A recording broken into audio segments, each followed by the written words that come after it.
Hello everyone, how are you all? कैसे हैं आप सभी लोग? I hope you all must be having a great time and must be working really hard for your upcoming prelims, guys. Now we are going to start our one of the most important component of history, that is art and culture, guys. This is going to be part number 1 under your prelims bootcamp program for 2026, right?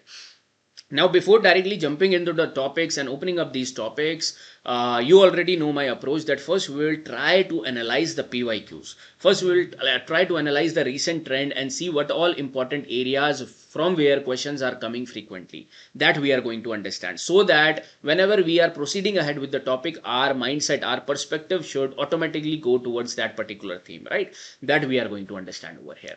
Second, I will be telling you about that what are all the sources which are recommended and which I have referred over here in your art and culture module, right? And let me assure you that this is going to be the most comprehensive course you will attend for art and culture. Everything else you will be, if you will focus on only one source over there, you will feel that something is left out in that particular source, which I'll be keep on telling you as well. And if you are following me through ancient, medieval and modern bootcamp classes as well, you know my approach that I keep on telling you the source which I am referring over here. Why I tell you? So that you can feel like you have read those source and feel confident in the examination. The same thing is going to happen over here as well. The third, I will be highlighting over here all the topics which I am going to cover, guys. Now let us see, without wasting any time, history. Again, I keep on telling you over here, overall history question out of 100, how many questions you are going to see in history? You are prepared, well prepared for, you have to prepare history for 15 to 16 question on an average, guys. Sometimes 20, sometimes 10, 12. For example, 2025, they have asked 16 question. Okay, normal trend is 15 to 16 questions are definitely going to come from history portion, right? And this is divided between ancient, medieval, modern and art and culture. If you have already attended most of you have attended ancient, medieval and modern, you are good to go with the 10 to 12 questions over here, guys. And now we are getting prepared for the rest 4-5 questions. So the art and culture trend, this was the overall history trend. Now we are going to see the art and culture trend. Now if you will see and analyze the art and culture trend, 2025 only 2 questions were there. 2024 there were 4 questions, guys, and that too if I include literature, 2 questions were from literature, guys. And you know that literature, I don't cover it separately. Literature, we cover it under the context, under the topics. For example, bhasha, for example, bhairavi, for example, we have understood about Hemchandra with a respective context, right? So literature, most of the parts I have already told you. Now we will be seeing from the art and culture perspective also some particular books over here. For example, from music, for dance, for your painting, some books will be important, and that we will be covering over here with the context, so that you can remember it for greater time period, guys, right? So this will be our approach, because that's why the 4 questions you will be finding that it has been taken from literature, which we have already seen as well, right? So what you will be finding that on an average 4 to 5 questions you can expect, right? 4 to 5 questions from art and culture. This keeps on fluctuating, but 4 to 5 questions we can expect that this is going to come from art and culture subjects which we are devoting our time upon. Now this is also over here you will be finding that one theme is very recurring, that I'm going to tell you a bit later on, right?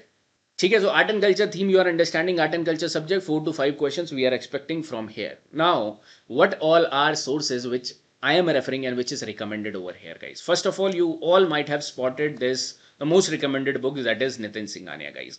Very good book over here, well compiled book over here, I will say, but this is a bulky book, guys. Let me make you clear this, right? This is a huge book, bulky book over here, and you will be finding some components are still not covered over here, which can be asked from the in the examination, and which are important with the recurrent themes, right? That also I will be highlighting, right?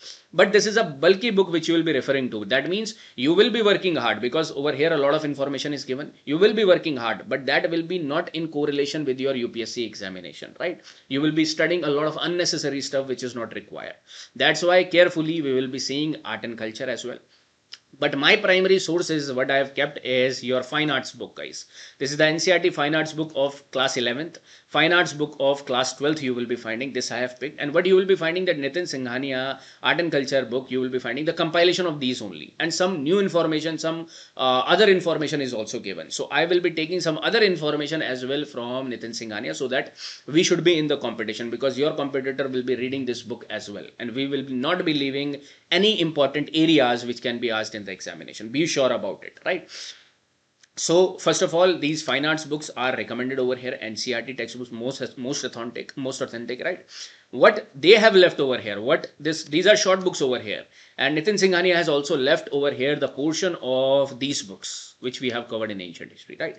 These books are left out. The portion of these books are left out. For example, old R.S. Sharma, there are certain art and culture aspects. Upinder Singh, certain, most of the art and culture aspect you will be finding from here, which I have taken selectively. 6th class, 12th class, and even Tamil Nadu, I have not left it, guys. And you will find that it is the most comprehensive content which I will be delivering to you guys. And you will feel so as we'll progress ahead. Okay, so sit back, relax, and keep on, like I will be telling you what to note, what not to note as we will move forward. But these are the recommended source over here, guys. Like, for example, you will be finding in Tamil Nadu, they will be telling you more about the southern Indian side, like Ajanta caves, Badami caves over here. They have written good extensive information about over here, and which has been asked by the UPSC as well, right? And which you will not be finding, just wait, guys, right? Which you will not be finding over here in these recommended books, neither in Nitin Singhania, neither in your fine arts, right? So overall, I have compiled all the information which is required from all these sources, and some current affairs also will be there, right? So I have, from art and culture perspective, current affairs is also important. Current affairs, I have added whatever important articles I have found in this particular course itself, right? But whenever you will be doing your current affairs course, that is Samadhan, you must be doing over there also, you focus upon the art and culture current affairs, guys, and try to correlate with it with the subject, right? Also, wherever you are doing it from, you try to compile this information as well, because apart from art and culture, from history, not much current relevant things are there, right? So this you will be focusing upon, right? Next, let me tell you about all the topics which we are going to focus over here, guys. Topics. What are all topics which we are going to focus? Now we can divide the art and culture topics into 3 major headings. That is, first of all, visual arts. Visual arts, which we are seeing, right? Visual arts, which we can see, right? And then performing arts, which we have to perform over here. Performing arts you are going to see, right? And then there is some cultural aspects over here which we are going to cover over here, right? These are the broad headings you will be finding. Now under visual arts, we are going to cover one of the most important topic, and from this topic you will be finding almost 95% of the time question comes from here, right? One of the most important topic and one of the most broad topic, that is architecture and sculpture. Okay. I will be devoting almost 5 to 6 hours to this particular topic over here, guys. And let me show you the questions as well. Because 95% of the times one question or 2 questions are fixed from here. For example, this is 2025 easy question. But 2025 all questions were easy. So we will not be seeing 2025 as our base, right? 2025. Again, IVC architecture or sculpture. Right? If you will be finding this 2023. Base Nagar caves, Bhaja caves, Sitanavassal caves. Again, architecture over here. Then you see Buddhist architecture, right? Then you will be finding major rock edicts. Like major rock edicts in ancient bootcamp classes, we have covered it extensively. Over here, we are going to cover pillar edicts extensively, guys. Then you see these Ajanta caves, Sanchi Stoop, Pandulena caves in 2021. That means frequently one theme is recurring, and that theme is architecture and sculpture. For your 2026 also, you can expect one question directly from here, guys, right? And this is the core area which we will be devoting huge time as well, right? And how I have opened it up now, when we will be starting this architecture and sculpture, this is how we will be dividing it: ancient, medieval, and modern. And this is huge, guys. Again, I'm telling you, this is the overall framework which I'll be telling you when we will be starting with architecture and sculpture. Now you will be finding the most important part from where question is being asked is ancient. No question has been asked from modern, but this has been elaboratively given in your Nitin Singhania, right? That's why some portion I'll be picking from there as well. But that book have missed most of the information which is important from ancient, which are in your rest of the books, right? That we will be referring as well, right? And whenever there is required of some insights, that also I will be giving you, but that specifically I'll be telling you that is this is just for knowledge or insights purpose, right? That also I'll be telling you guys. So one of the most important topic I have told you which we have to start and cover is architecture and sculpture. Next we are going to see under this is paintings, right? Paintings. In the last 15 years, 2-3 questions have come from paintings, guys, right? So selectively we will be doing this, and then I will be making a separate video on UNESCO World Heritage Site over here, UNESCO World Heritage Site. Okay. Next, when you will be moving to the performing arts, you are going to find important, that is Indian music, classical music. We are going to have the information about Indian dance forms, that we are going to understand all the classical dances. In the last 10 years, only 1 or 2 times question has come from here, right? Then we are going to understand in performing arts certain martial arts type of facts over here, which we are going to see, right? And the intangible sites also we will be discussing over here, guys. UNESCO intangible sites, right? UNESCO sites. These are important over here. And whatever will be in the news also, you will be focusing that, and I will be also highlighting some of the news articles over here. Don't worry about it, right? Now in the cultural aspects, what you are going to see is, first we are going to understand the languages of our country, classical languages. These are important over here, right? Languages. Then we are going to understand the philosophy, important philosophies over here, that is Sankhya philosophy and other Shad philosophies which we know about, Shad Darshan, right? We are going to understand that, right? Buddhism and Jainism is also sometimes considered over here, in literature also. Now you will be finding these two things we have extensively covered under our ancient bootcamp classes, right? Extensively covered over there. Buddhism and Jainism, one topic I left was architecture, that we will be covering over here, and that way these topics will be fully completed. And if we will see any missed topic which we have to cover, we will be seeing over here. But out of all this, as I have told you, 95% of the questions are from one topic over here, right? That is how we are going to have or build our knowledge for art and culture, guys. These are all topics which we are going to focus upon, right? So I have discussed the topics, I have discussed the your recommended sources, I have discussed your recent trend, right, guys? Chaliye guys, let us start our understanding of architecture and sculpture from prehistoric times to modern times. Now, as I have already told you and shown you the importance of this particular topic, one of the broad topic and one of the topic which you must have the hold over, guys. Okay. Now let us see first of all what all you are going to understand over here under architecture topic, guys. Architecture and your sculpture will also be done over here. The progress in sculpture making as well, right? So what all we are going to see over here, we can divide it under ancient, medieval and modern, guys. And most of the things which you have to understand is from ancient, right? What all you are going to see over here, first of all, we are going to understand about prehistoric architecture. Prehistoric architecture. In brackets, you can write down the timelines which we have learnt in the class as well, right? Prehistoric. So you know 20 lakh BCE till you will be finding that it will go around 1K BCE, right? Then you are going to understand over here a lot of things which I have already told you in my ancient history prelims bootcamp. But over here also I'll be again focusing upon some of the arrangements which ancient people, with these prehistoric people were doing in the forms of different megalithic structures, right? That we are going to understand. Though not magnificent architecture was being developed over here, they were basically involved in the tools making, right? But we will be finding what is important from here, and we will be seeing that as well. Then we are going to understand the Harappan architecture, Harappan art and architecture over here. That is from 2300 BC to 1750 BC, right? This we are going to understand. Then we are going to understand the Mauryan art and architecture, Mauryan over here. Mauryan architecture, and this is important over here, right? And Mauryan you have learned from 321 to 180 BC. Pillars you will be finding over here of importance.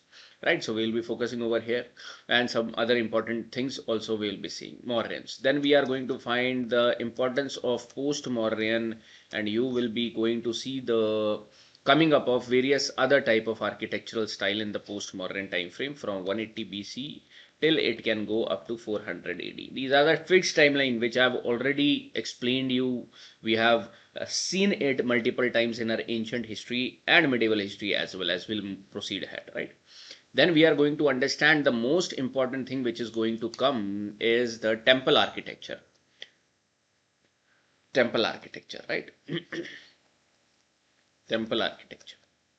Now you try to understand in temple architecture, there are two things we are going to understand over here.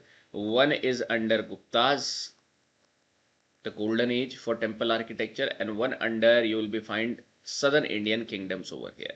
Can you tell me the timeline of Guptas as we have learned it from 300 to 550 BC, 550 AD? South Indian kingdoms you will be finding from, it will go on, it will be taking a lot of South Indian kingdoms will be taking from Pallavas to Chalukyas to Imperial Cholas to Vijayanagar also, though Vijayanagar is going to come in medieval, but we will be studying over here as well, right? So this is the understanding which we have to take of ancient architecture, right? In the medieval time frame, we should not be worried about anything because over here we have the Delhi Sultanate architecture, Delhi Sultanate. And you will be finding the Mughal architecture,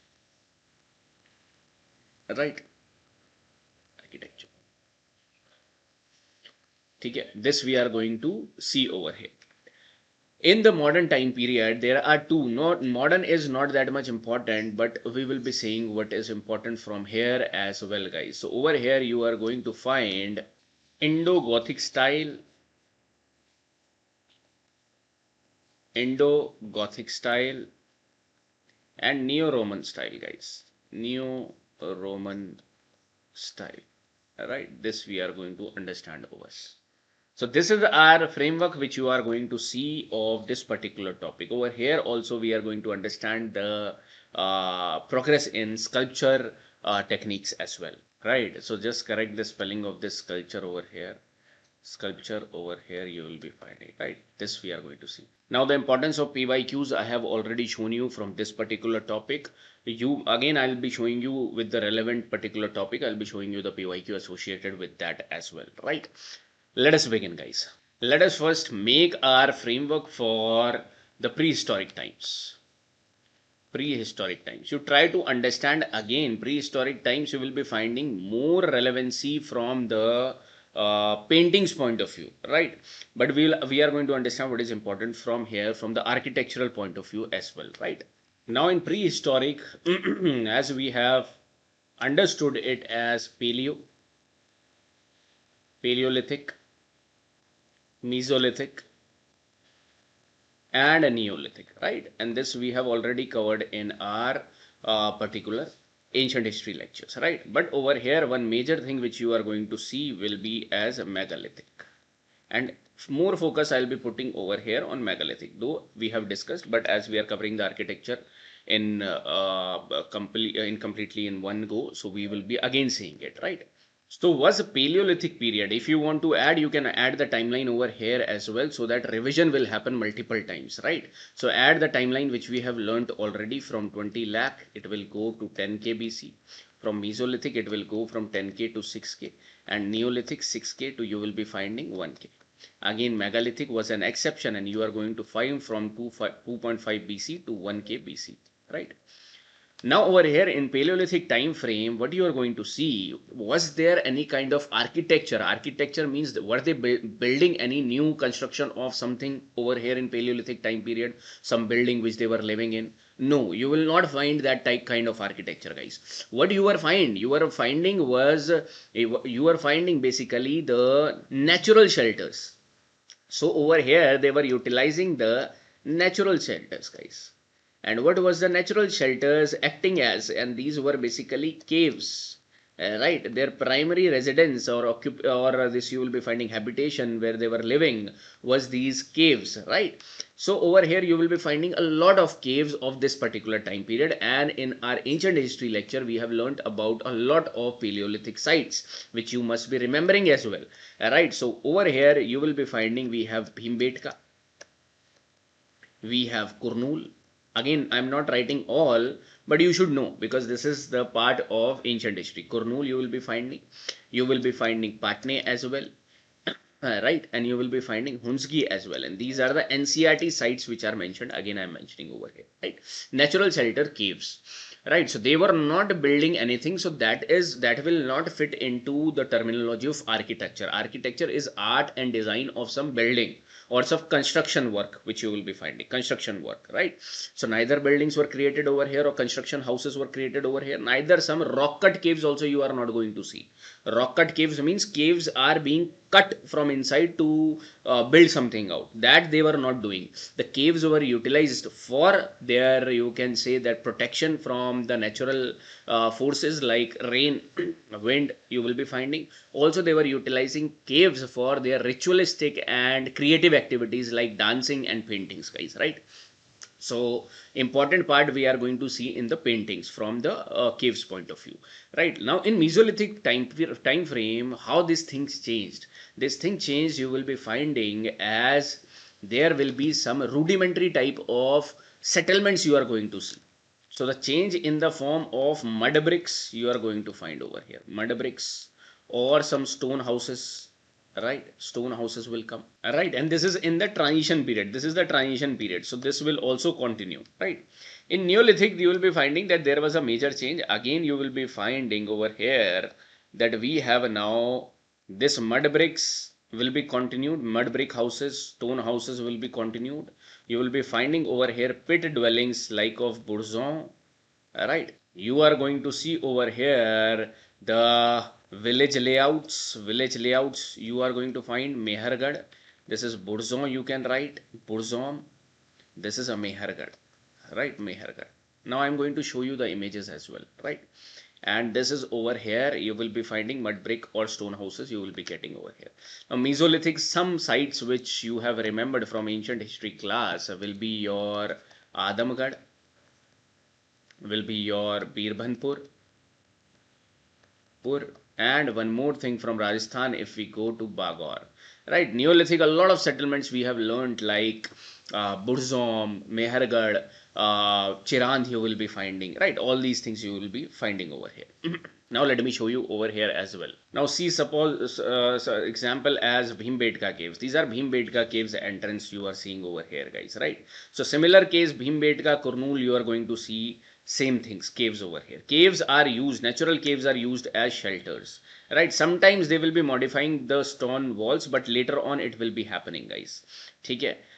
You will be finding that fire use was happening, and this is mainly associated with rock paintings, hunting scene, ritualistic scene you will be finding over here, and it acted as temporary and or seasonal occupation, right? So ज़्यादा focus नहीं करना है यहाँ पर. This is simple in understanding, ठीक है? Just listen it out.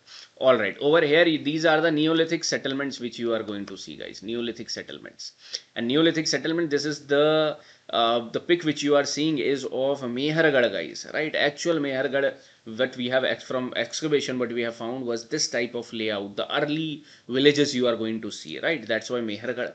Burzon, you are going to find this pit dwellings like this. You are going to see the pit dwellings, right? So this is some kind of construction which was going on in the Neolithic period as well. Similar features you are going to find in Chirand as well, right?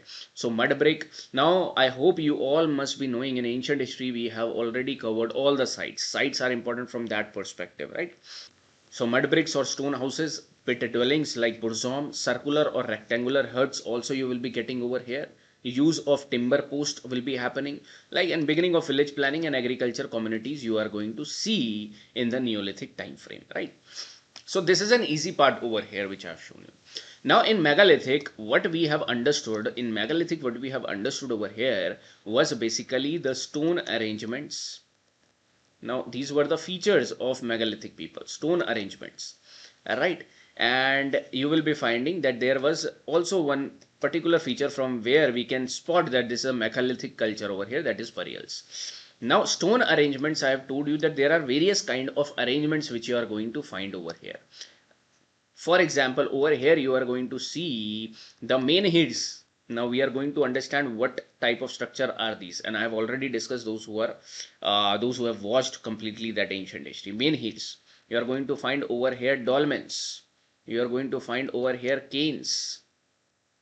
You are going to find over here your cromlech. Right? Okay. These type of things we are going to understand. Right?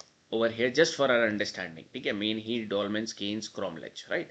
And in burials, I have told you that burials are of two type over here. Burials you will be finding one chambered and unchambered. Though this will not come in architecture, but megalithic you can fix it like this, chambered.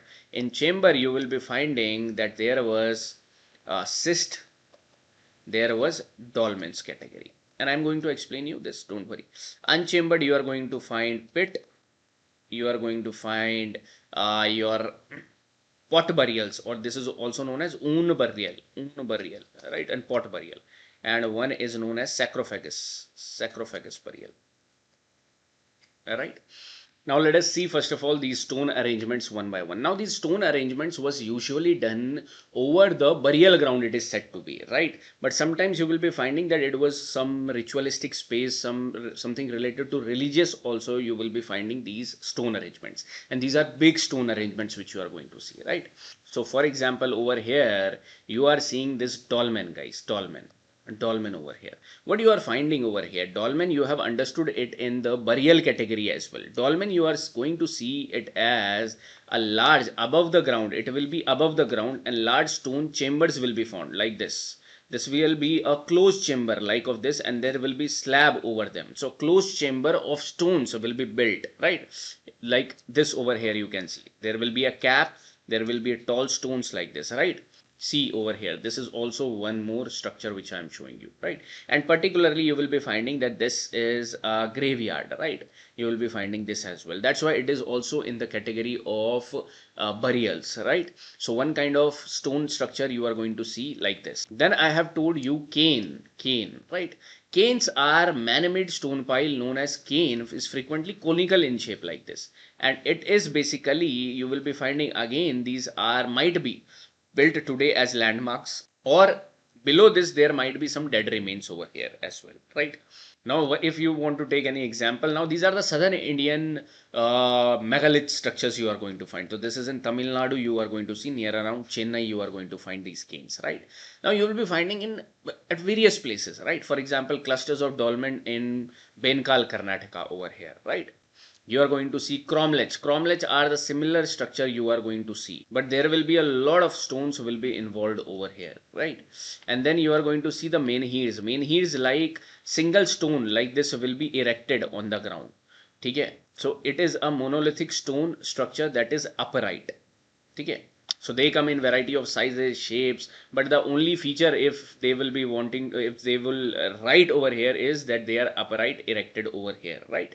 So you are going to find in Telangana and a lot of tribes, in Manipur also you are going to see this main heads, right? This is what kind of structure, if I have shown you this, above the ground, closed structure with entrance over here you are going to see. So this is a dolmen over here, guys, right? These are the kind of main heads you are going to see over here as well, right? Now you see how we started, how humans are evolving over here, and that was one of the advanced type of thing they were doing at that point of, for that point of time, right? As we will move on, and you are going to find that we will also build some magnificent temples like Ellora temple, like that particular Kailash temple of Ellora, right? Later on you are going to see Taj Mahal will be built over here, right? So this evolution you are going to see, guys. So see it from the evolution mindset as well. Don't try to understand that prehistoric people was any less than us, any less you will be finding good than us, right? Because they were best of their times, we are best of our times. But if we will compare, then we are if we'll compare like two generations, obviously there will be some mismatch you are going to find, right? Now this, I hope I have shown you about menhir, dolmens, cranes and cromlech. A basic understanding is needed. Till now question has not come in UPSC, but a lot of test series basically give questions from these particular terms, right? But this should be clear now. And chances are, even if question will be coming in UPSC, they will be giving you it in simple nature, because this is difficult to understand over here, right? Then you are going to see burials. Now burials are of two kinds, as I have told you, that one is below the ground. If you are doing, this is the ground, and burial is normally below the ground. But if below the ground you are making some stone structure, for example, you are making some stone structure over here, like this chamber you are making, right? A proper chamber you are making, then it is known as cyst. But if it is happening below the ground and you are not making any chamber over here and directly burying the body, this will be known as pit. So this will be known as pit burial, that is unchambered. This is cyst burial, that is chambered, right? Now the same structure I am building above the ground, then it will be known as, already you have studied, dolmen. Alright. Now in unchambered category, if I am putting it in the pot, this is known as terracotta pot. And generally infants, child which dies in childbirth or somehow with some problems, were put into this pot, guys, and this is known as pot burials. Alright. So you see over here, and this is, see over here, this is, I have told you, chambered, cyst, right, cyst, and your dolmens. Whereas unchambered pit, un, over here, pit, un is same thing. Un is terracotta material of pot type of thing you will be finding. That is pot burial. So unchambered, because over here no chamber, and I will be showing you the images, don't worry. And sarcophagus type of that particular unchambered burial you are going to see over here as well, right? So which type of burial you are going to see? This is a pot over here. So this is un burial, guys. Alright, can you spot this type of below the ground, but they have made stone chamber over here? This is cyst, but above the ground, dolmen. This is ur burial over here. And one more thing, lead sarcophagus. Sarcophagus is a type of material you will be finding over here, sarcophagus, right? A lot of terracotta material they will be using to build this particular structure as well, right? So this type of burial as well you are going to see. Alright guys, so this is one particular framework we have built. Very simple, prehistoric times. Questions is not expected from this particular topic, prehistoric times. But even if it will come, you are ready to go, guys, right? So over here you can just transfer it to your templates, guys, right? Again, don't forget to see your ancient history notes, and over here I have told you sites are important from here, guys. So right now I have written few sites because we are seeing it from the art and culture angle, right? Architectural angle. But in the ancient history I have told you only sites in this particular topic, right? So club this up, guys. So one part over here we have done, that is your prehistoric time, right? This is over. This is done. Now let us move to Harappan. Let us see the Harappan part over here, guys. Harappan architecture, art and architecture over here. Obviously we are seeing that. And this I have told you to fix it from 2300 to 1750 BC, the mature Harappan time frame, right? This we are going to see. What is the framework over here? What you have to know from here? Again, a simple question came in the examination like this. You are preparing, as I have always told you, are preparing for UPSC Civil Services Prelims, easy to medium questions, which are directly going to come from your material. Easy, you have to grab. Medium, you have to implement your knowledge, right? The difficult question, random question, will also going to be there, right? So for example, this famous female figuring, you will be finding it from the IVC or Harappan, right? A very simple question, very simple question. Now Harappan, we will be dealing over here first of all with the architectural aspect.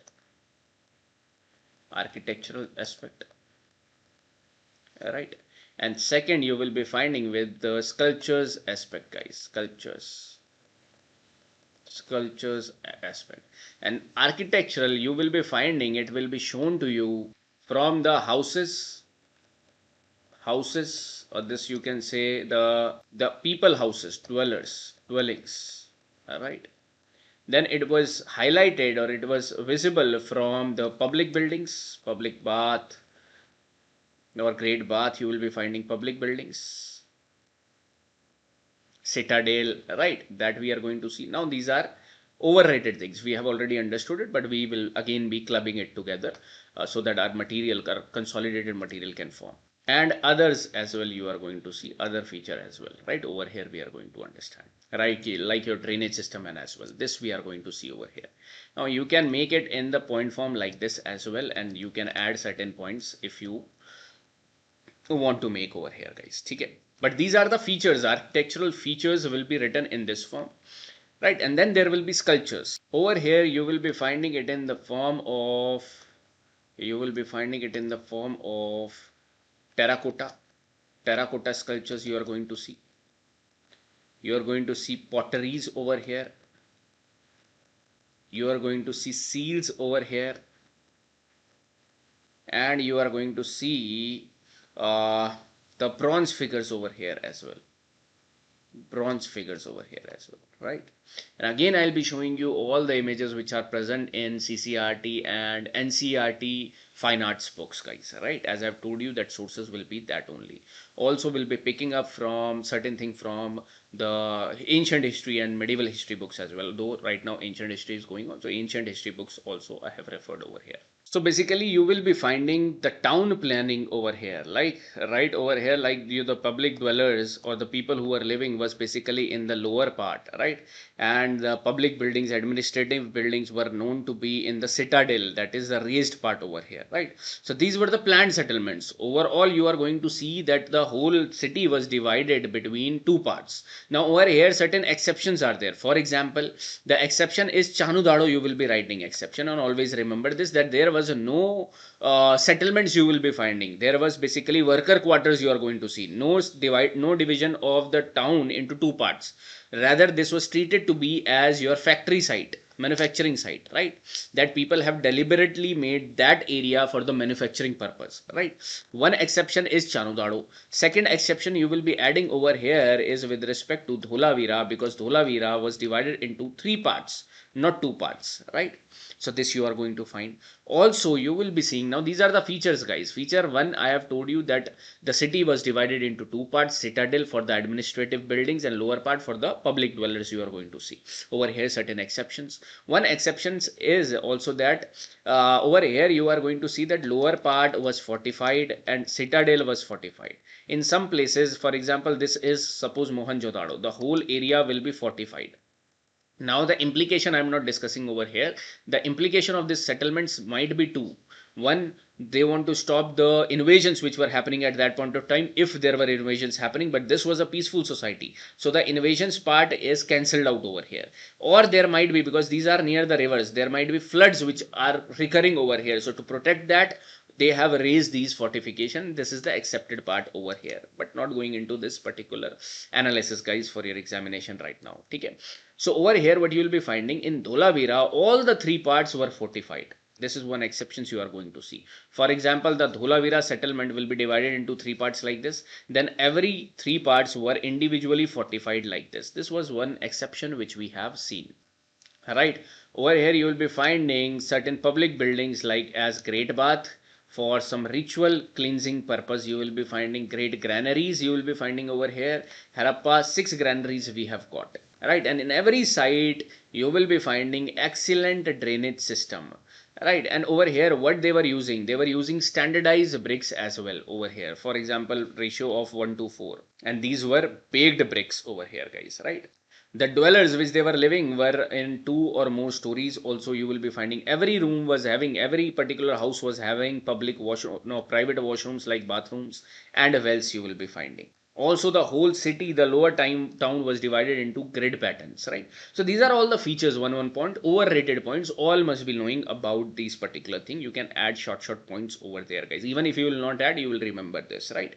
So this is one type of architectural in the form of town planning, public buildings, and you will be finding some other aspects as well, like of excellent, you will be finding over here, drainage systems and water harvesting systems. So Dholavira is remembered. Dholavira you will be finding have got the UNESCO World Heritage status because of their sophisticated water reservoir systems, guys, right? So this is one water reservoir at Dholavira over here. Okay. This is the closed drainage system which you will be finding, private drainage system, and then it will be connecting to the main drains. This is your all your NCRT images I have taken, guys, right? Not random images, because there are n number of images on the net, right? But only focusing upon the NCRTs over here. Drain in Mohenjo-daro, notice the huge opening of the drain over here, right? Again, this is the Great Bath. Great Bath, just see over here. Great Bath you are going to see. Great bath you will be seeing in Mohenjo-daro. Then you will be finding these great granaries again at Mohenjo-daro. Right. So houses you have seen were basically over here grid pattern. You can write short point. Grid pattern. You will be finding multi-storied, private washrooms, wells. Right. Public buildings you are going to find over here like on the citadels primarily, fortified. You can add over here example as great bath, great granaries. Alright, these you can add over here. Water reservoir system as well, or water reservoir systems you can add over here. Standardized brick size you will be adding over here 1, 2, 4 baked bricks. Right, you can add over here one or two more points like you will be utilizing over here burnt bricks, and you will be utilizing over here the gypsum as well. Right, gypsum, bitumen was being utilized over here. Okay, easy part. Okay. Now you try to see, already we have seen in the our ancient history lectures as well, right? Now you see the sculptures over here like in the form of terracotta, potteries, seals, bronze figures. This is important part over here. Okay, this is important. See, first of all, the terracotta images, guys. These are the NCERT images again, terracotta images. And what almost in every site, this is not related to only one site over here, right? But this you are going to find in every site. Also, the unique thing was all over the world at this point of time, we were witnessing that people were worshipping the fertility goddess, that is mother goddess over here in some kind. Like over here in Indus Valley also people were worshipping the mother goddess, in Mesopotamia also, in Egyptian also, in your China also people were worshipping like this figure, right? Till now over here you will not be finding that there was some kind of war god which is coming, which is going to come later on, and this I have explained you in my ancient history lecture as well, just for insight purposes, right? Because now people regarded fertility as the primary, you will be finding that the primary thing of this particular universe. How people were taking birth because of female, how because cattles were important at that point of time, so how cattles are taking place because of fertility aspect as well. Agriculture was the main occupation in this particular particular timeline. So how agriculture is related to again fertility process, right? So mother goddess or the earth is giving them these plants, these particular agriculture, the products to eat, right? So that's why fertility concept was core to these people at that point of time, irrespective of the space they were living in, right? So again, this is a snippet from your NCERT fine arts. Mother goddess figure are usually crude standing female figures adorned with necklaces. So what are they having? Necklaces. That's why I'm saying just focus upon the things which I'm letting you focus. Necklaces hanging over, prominent over here. You will be finding wearing a loin cloth over here. Type of cloth you will be finding. Loin cloth is a one piece garment you will be finding, guys, like langot type of things you will be finding, and a girdle. Right, a type of wear only you will be seeing over here. The fan shaped headdress, like this, a fan shaped headdress over here you will be finding with a cup like projection on each side. They go focus upon these things. UPSC has the habit of asking the prominent seals like Pashupatinath. They have asked upon the tigers or how many elephants you will be seeing, how many animals you will be seeing in that particular seal, right? And I'll be showing you that particular question as well. Okay. On each side is a distinctive decorative feature of the mother goddess figures of the Indus Valley. Again, eyes, palette eyes, big nose over here, and the mouth is indicated by just a slit over here, right? Right. So now we have got less materials of terracotta because obviously over the period of time it will get damaged, and a lot of these particular objects might have got damaged over here. So terracotta is nothing but if you will fire bake the clay, if you will be baking the clay, right, it will turn into something like terracotta material, right? So once it is fired and baked, it becomes strong. Okay. Now terracotta was utilized for this as well. Terracotta toys were also built. For example, terracotta plow you are going to found at Panwali. Again, a PYQ over here already asked, Panwali, Haryana.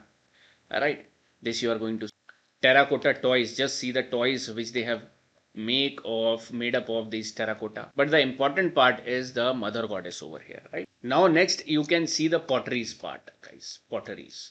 Now potteries, have we got one kind of pottery only? No, there were various kind of potteries you will be finding. Potteries you will be finding which are plain in nature. Potteries you will be finding which are colorful in nature. Colored potteries you are going to see. Or you can term it as painted. In painted, all over the Harappan IBC, one kind of pottery was really very famous. That is a red and black pottery. Red and black pottery you are going to find. Right. And plain potteries you are going to see over here. Okay, and what was the purpose over here? For some storage purpose, you can see plain potteries were used over here. Storage purpose, right? Decorative purpose, right? And you will be finding storing liquor also, because over here we have got perforated potteries as well. So this kind of perforated pottery you will be finding.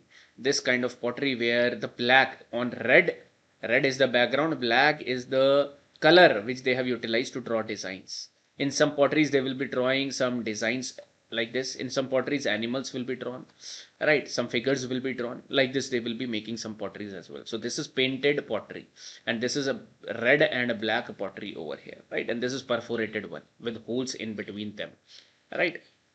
Again, this type of pottery you are going to see. All are NCERT images, fine arts, and including the 11th, 12th or NCERTs, other NCERTs of ancient and medieval, right? So terracotta, you can add over here mother goddesses, plow, and toys you are going to find over here. What is terracotta? You should know that these are fire baked clay. All these things, whatever you like, you can write on one point. Potteries, red and black painted potteries over here. Plain potteries you will be getting. And what is the utility? For storage, for decorative, and for your liquor also it was used, right? So seals are again one prominent feature which you are going to find in Harappan culture, guys. Seals, the most important thing. Alright, guys, see the seals. First of all, one question should come to your mind: what these seals are made up of? So you will be finding that first of all, almost all seals you are finding are of square shape, mostly square shape. Some rectangular shape also you will be finding. But I have told you exceptions are there, because over here in our Indus Valley you will be finding some circular seals, some they will be finding as of cylindrical seal as well, right? These seals were also present over here, guys. You can add this information that cylindrical seals of Mesopotamia, these were primarily of Mesopotamia, found in our Indus Valley. That is highlighting the trade which was happening at that point of time, which was found was at Kalibangan. This you can add over here. Circular, these are Persian Gulf seals, right? And these were found in Indus Valley in Lothal, guys. This you can add, right? So 2 points about this, that circular and cylindrical from Kalibangan, circular Persian Gulf seal from Rothal. And these are primarily, you will be finding that Indus Valley seals were square and rectangular, exception you have seen. Now the second thing which I ask you, what are these made up of? Made up of. And these are made up of over here. Primarily you will be finding that steatite was utilized. Steatite. This is a soft soaps type of stone you will be finding. Natural material again, guys, not man-made, right? So steatite is a soft stone which can be carved very easily, found near the river beds. So this you will be getting from the sites which are present near the rivers, right? Near the oceans you will be finding. Also, apart from this, steatite was main material. Terracotta was utilized. Yes, it was utilized. Like this, you try to understand. Was other particular material like faience, and again, faience is a man-made. Again, I have told you, man-made material, right? Agate, again, it is naturally found. Chert, again, it is naturally found type of material you will be finding, right? Just like steatite, these type of material were also utilized to make the seal. So if question comes only steatite, you will not be finding that other particular material was also utilized, right? Like you see this faience. This is a snippet of your NCERT. I have shown you in ancient bootcamp as well. Try to see again. Faience, unlike stone or shell, because these are naturally occurring over here, are found which are found naturally. Which stone and shell are found naturally. But faience is a material that is artificially produced. So mark it out over here. NCERT 12th class statement. Right. A gum was used to shape sand or powder quartz into an object. The object were then glazed, means fired, and it turned into shiny glassy surface over here. Right. Faience was used to make beads, bangles, earrings, tiny vessels, or sometimes seals as well. Other material which was utilized were carnelian, jasper, steatite over here, right? So two things I have discussed: what it is basically shape, what is it is made up of over here. Now what will be the utility over here? You will be finding the utility of seal was primarily for trade purposes. You will be seeing, right? And over here it is, now the script is not deciphered, but we are going to find a lot of script which is related to trade, which is result, which we are finding it on the seals, right? Which is undeciphered till now, which is a good thing for us, right? So over here, a lot of animals are depicted. This is one curious point, and CAPF, CDS, and once UPSC has also focused upon this particular animals which are highlighted over here, right? Acha, one important thing, was these seals made up of gold as well? Yes, we have found seals which are made up of gold as well, right? So this keep in mind, because in the exam if statement comes, so you might will be doing it negative, but that is not negative, guys. Gold was also found, right? Gold seals were also found, right? So purpose you will be finding of trade, purpose you will be finding some religious symbol as well, purpose is amulets, it will be acting as amulets as well, right? So these all we will be seeing. So a lot of seals we have found, guys. One question comes that which is not the animal you will not see in on the seals of Indus Valley civilization. So one common thing you will be finding that cows were not represented in any of the seals over here, right? Cows. Also, UPSC has asked this controversial question that was IVC people familiarized with the horse? The UPSC thinks, or UPSC have said it in one of the answer that they don't know, IVC people don't know about horses. So if horse question comes, that is also not existing over here. Though you will be finding this magnificent animal, that is unicorn seals, you are going to see over here. Mark it as well, guys, right? Now let me show you the animal list over here.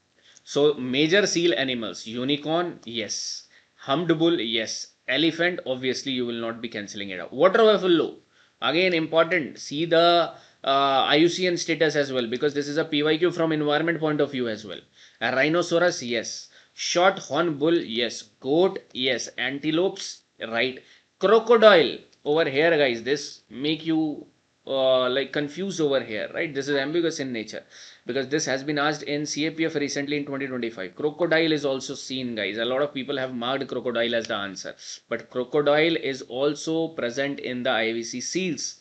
Here, rabbit type of thing also you are going to see over here, right? See over here again, humped, snake, elephant, rhinoceros, tiger, antelope, ghadial also will be there. Crocodiles, that is ghadial only. What you are not finding is lion. What you are not finding is cow. What you are not finding is horse. Right? So keep this in mind. Why lion I am saying? Because this was the answer of the CAPF question, recent CAPF question, that which one of the following animal is not depicted on the seals of IVC. So lion was the answer, guys. Right? Cows written in n number of books. Horse, as per the UPSC answer key, we are going by horse. Right? Now, out of these seals, you will be finding the most important seal is the Pashupati Nath seal, guys. This is the Pashupati Nath seal, original seal as we have got like this. Now, when you are seeing this figure over here, you are going to find, first of all, there is certain script which is written over here, right? Script is written. And this is a pictographic script, as you can see. Then there is a horn over here. You will be finding this is a horned male figure over here, right? Some kind of throne they have, like he has wear over here, right? Then you are going to find the yogic position, because the legs are sometimes represented like this over here, yogic position over here. All right, and this is very curious in nature, guys. So seated in a yogic posture, again you try to see, surrounded by animals, and that's why it is also referred to as the Pashupati, the lord of animals. And there is a link between this, guys. You try to understand that there might be a link between this, because earlier hunting and gathering people, like the prehistoric people, you will be finding that they used to do some ritual activities in the caves. Right, and I have told you that the ritual activities, what they used to do, that before hunting they used to worship, basically worship over here, do some kind of ritual. And whom they used to worship? They used to worship the spirit of the animal that they are going to kill. And why they are doing so? They are doing so that they can respect, give gratitude, that this, because of this animal they are getting food, right? So for them, animal was a form of some higher activity, or some, you can say that, which is fulfilling their needs, right? So they used to respect that particular thing, and this was the kind of mental construct they were having at that point of time, right? That's why Animism is one religion which I have. Animism is a type of religion they focused or they followed in the prehistoric time frame, that they consider them to be just one part of this nature. Likewise animals, likewise trees, likewise rocks and other things, right? So whenever they are utilizing other being over here, they are appreciating it, having an gratitude, and they used to show it by some ritual. And generally in this ritual, this is just for understanding purpose, nobody will ask you this. For this particular ritual, what used to happen in that particular ritual, as per the studies, you will find that one person in that, this animal spirit used to come. And this spirit will not come like this only. You have to make some mahal, you have to make some environment for that, and that environment used to be done inside the caves, guys. And caves were the perfect place for these ritualistic activities because there was less oxygen over there. So they basically, this is again as per the studies I am telling you for your insights, right? So because of that, some people, and this you will still be finding in the villages, those who are connected with their villages, guys. For example, I belong to a Uttarakhand village over here, so I know that these things are still existing, right? Some people are still following this.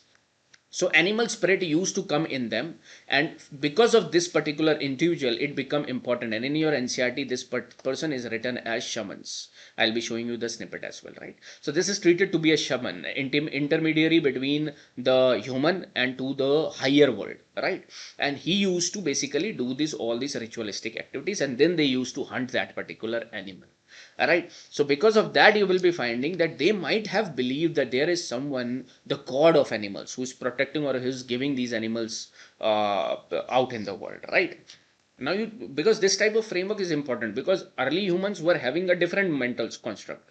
As you will move forward, polytheism, humans started to started to think as that in the whole universe or in this whole world, only human is existing, only human and god connection they are trying to see. Nowhere you will be finding that existence of other beings. Why? Because that have been now turned into human centric, that all other things are existing for human satisfaction, of human consumption. This type of things you will be finding will be starting to come, and today's capitalistic world you will be finding like this only, right?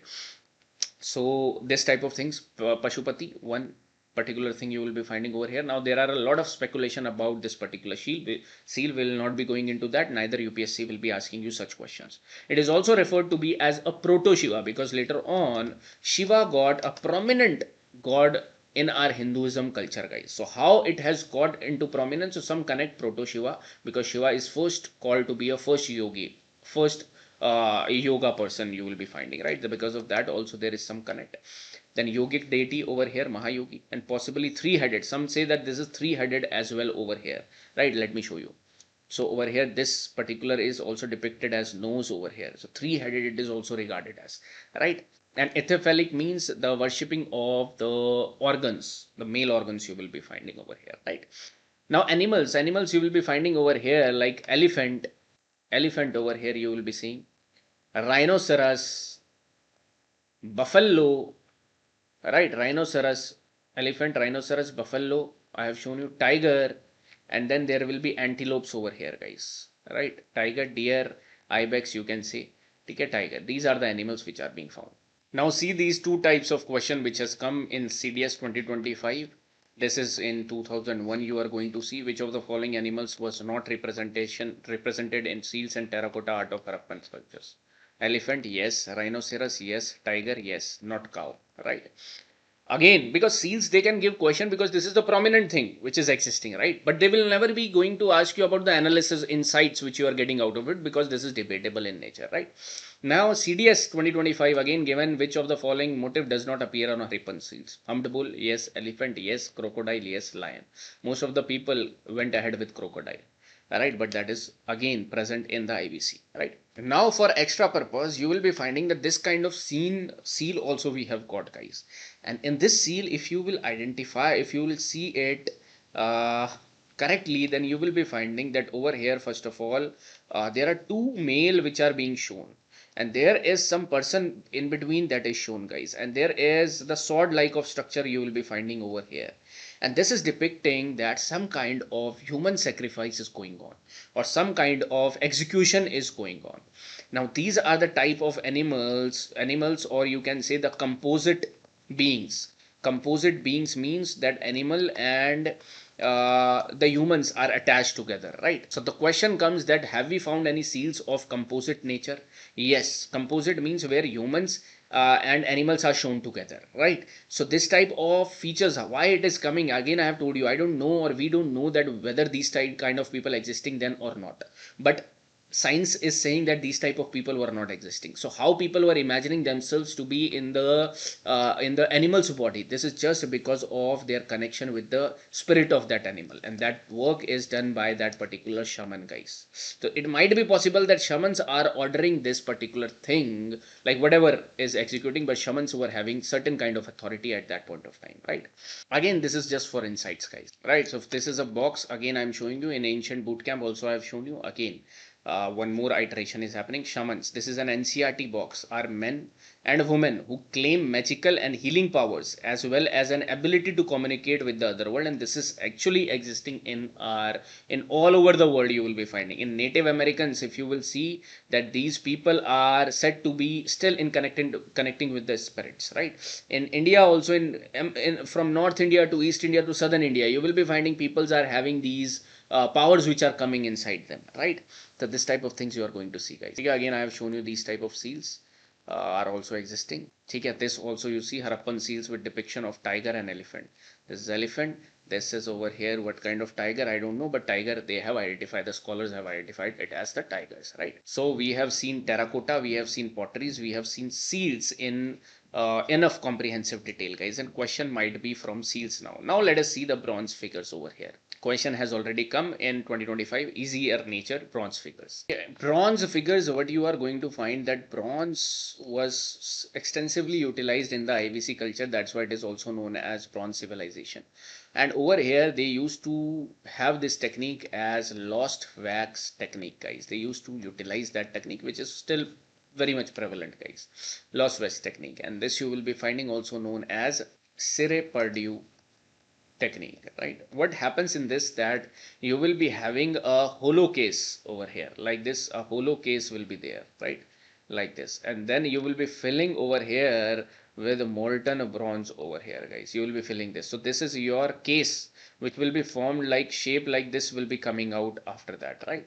So let me show you. Like this you will be finding, for example, this is a kind of picture which you want to make. Then there will be a type of hollow thing which will be made of this particular case, right? And this is over here will be filled, hollow wax mode, filled with core materials. Whatever material you want to put, you can put over here. Now this will get solidify after some times, and then you can break these particular particles over here, or this particular thing, and this will come out as this particular thing, guys, right? So this is nothing but your lost wax technique. And with respect to this, you are going to find one thing was in news, that is Dokra artwork, guys. Now it is also known as the bell metal craft, which takes its origin back to 4,000 years. It is a type of, again, folk art, means they will be utilizing this lost wax technique over here to build this metal craft, right? And these are practiced in the region of West Bengal, Odisha, Jharkhand, right, with a notable presence in Chhattisgarh as well. Right, so these are the metal smiths basically. Now there are two prominent figures which you will be seeing, guys. One is the dancing girl over here, which we have got from Mohenjo-daro and asked in 2025 recently, right? And second, you will be finding the bronze figure is of bull bronze figure, again got from Mohenjo-daro. Again, these snippets I have not added it from anywhere else, but this is from your fine arts books, guys, right? And my purpose of saying again and again that from where you are seeing this snippet, so that you can feel that you are studying, you have studied those books. That's why I'm saying, if you are seeing this lecture, everything is studied by you, which has to be studied from the standard books, right? Have this feeling, have this confidence, guys, right? इससे होता क्या है, जो question नहीं भी solve होने होंगे वो भी आप सॉल्व कर लोगे. Tried and tested methods I am telling you. ठीक है, this confidence will bring this in you. ठीक है. Okay, dancing girl. One of the best known artifacts from the IBC you will be finding, which is 4-inch higher copper figure of a dancing girl over here. And this is found in Mohenjo-daro specifically. This is exquisite casting, depicts a girl whose long hair is tied in a bun. See the features over here. right? Bangles cover her left arm. If you will be finding, this is the left arm, bangles are covered. A bracelet, okay, bracelet you will be finding. An amulet, you will be finding an amulet as well. And bangle adorn her right arm. So on her right arm you will be finding bracelet, bangles and amulet over here as well, right? Also there is a necklace over here. Cowrie shell necklace is seen around her neck as well.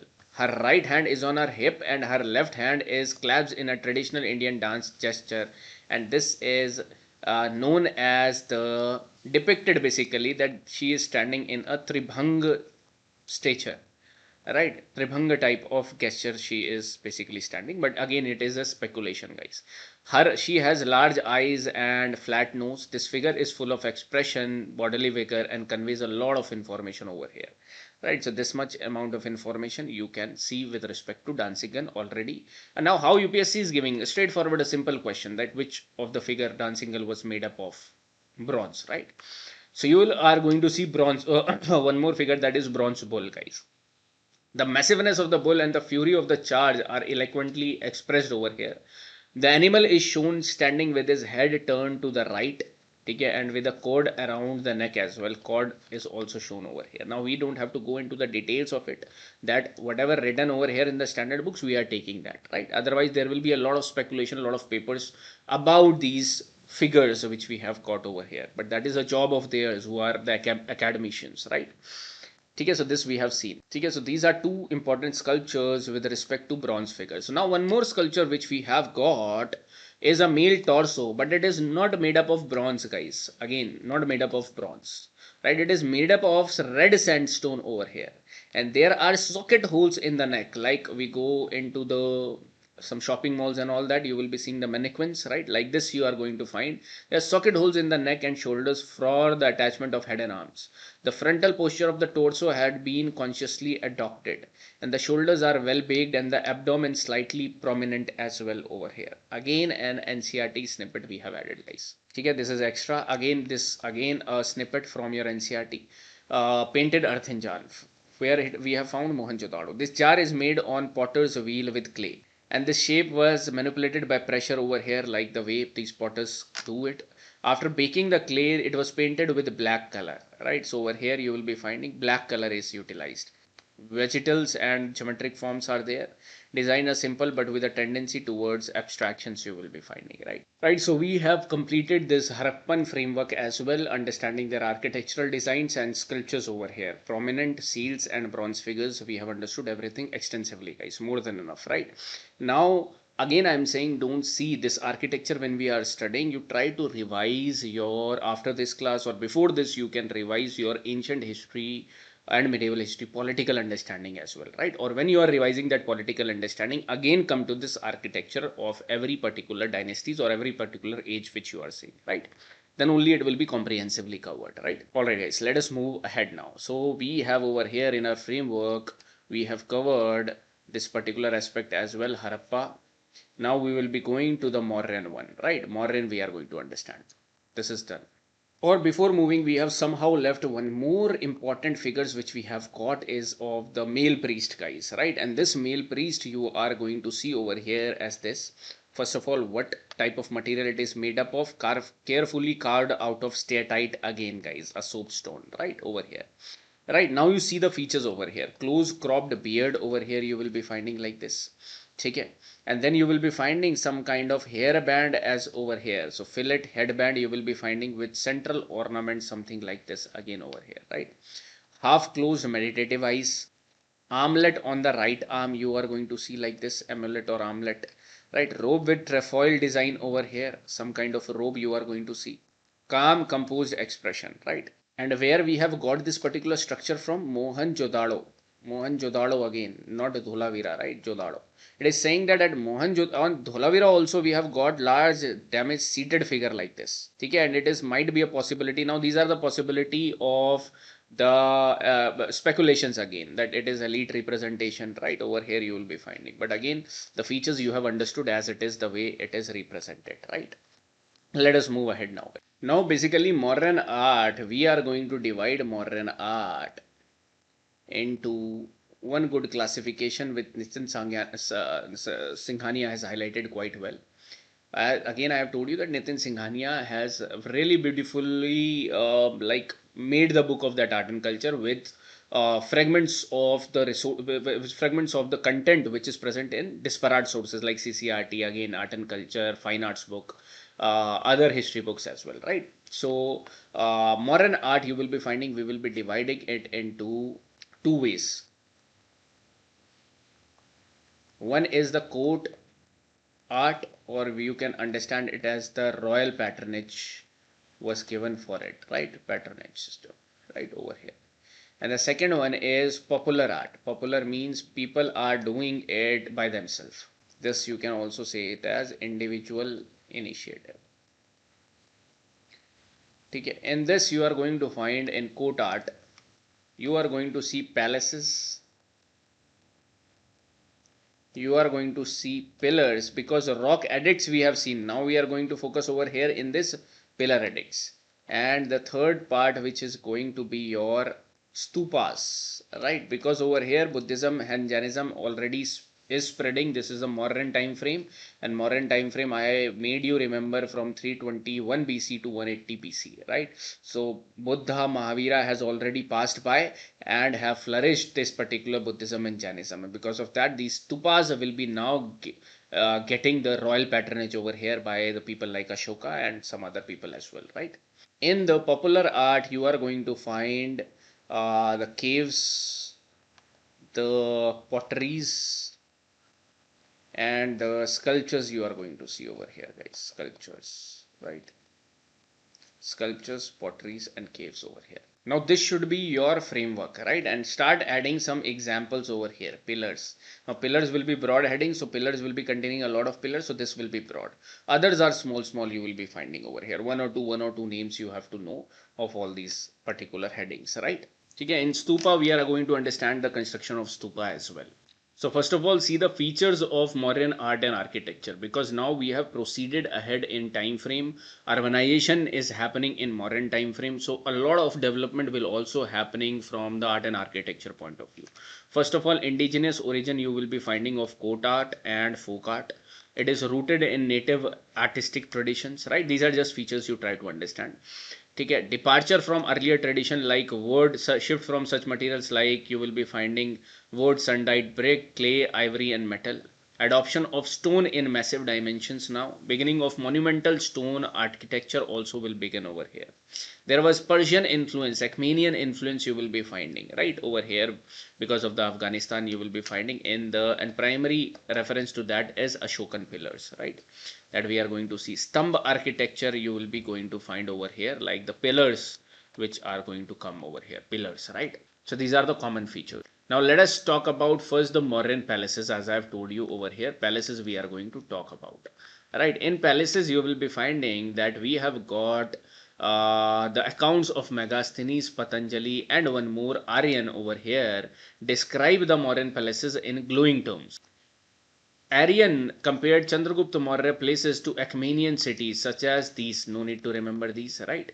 Now this comparison is indicating that the scale or the grandeur of these Mauryan architecture was really great, right? So over here you will be finding. Now the features of this architectural marvel was basically you will be finding this image of 80 pillared hall you will be finding. So this is found in Kumrahar. You will be finding this is a pillared hall of Ashoka, right? So discovered at Kumrahar, believed to be a part of grand Mauryan palace complex at Pataliputra, right?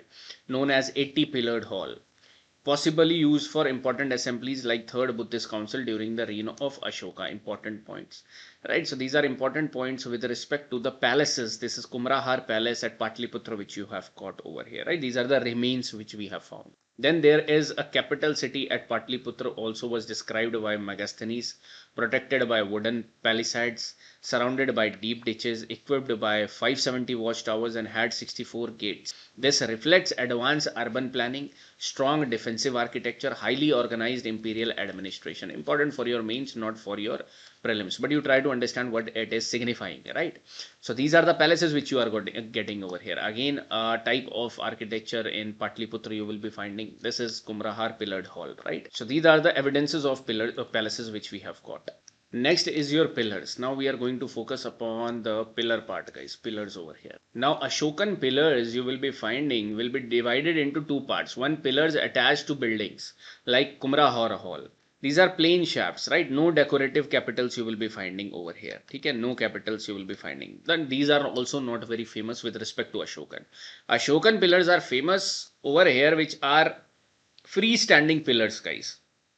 And these are associated with the Emperor Ashoka, erected to spread Dhamma and royal edicts over here, or whatever he has won the wars, that also will be highlighted over here, right? So these are the pillars of Ashoka. What are these features of pillars of Ashoka? First of all, these are monolithic. There is single block will be there, guys, like this, right? And these are 40 feet in height, huge, tall, right? And it is comprising of, this is a shaft, and there will be capital as well, and capital will be containing animals. So you will be finding topped with animal capitals like lion, bull, elephant, that we are going to see, symbolizing royal power and Buddhist virtues as well. Its polish is like a mirror-like sheen you will be finding. Highly polished over here you will be seeing, guys. As compared to Achaemenian, the Mauryan pillars were comparatively better in polishing, right? You will be finding. So capitals rested on decorated abacus. So over here you are going to see the abacus. I'm going to show you. Just see the features right now, right? Often showing lotus motifs and chakra designs. Erected across the empire to communicate Dhamma edicts over here, right? So in the ancient history class, bootcamp class, I have told you that Ashokan archaeological, we have got the edicts, and edicts in two forms like rock edicts and pillar edicts, and both of them are important. Rock edicts I have covered over there, pillar edicts I am covering right now over here, guys, pillar, because these are from the architecture, art and culture angle you will be finding. See over here, guys, this is, you will be finding a shaft over here. Right, this is the capital over here with animal motif, and this is an abacus on which the animal is seated over here, right? Right, so this I have told you as, this is the shaft, monolithic shaft, right, 40 feet high. Then over here, this is a bell-shaped over here. This is the bell shape over here you are going to see, right? And this is a kind of vase, or you can say inverted lotus, right? And on that you are going to find this abacus on which the animal capital is shifted, an animal is seated on, right? So you can term it as the capital, abacus, bell-shaped vase over here, inverted lotus, and shaft over here. Like this you can represent it. Okay, like this. So capital, abacus, bell-shaped over here, and shaft you are going to see. Now these pillars are of basically, first of all, two types. One is the major pillars, which you are going to learn all major pillars. And on these pillars you will be finding that some kind of Dhamma is propagated, moral value type of things which will be written over here. And there will be some minor pillars as well. Now minor pillars are n in numbers, n number of minor pillars are there, right? Many are there. Major pillars you are going to find 6, right? That we are going to learn. In minor pillars you try to keep two particular pillars, that is a Romandei inscription, Romandei pillar, right, over here. And second pillar is basically, which is related to the schism pillars, guys, schism edicts you can also say, schism pillars.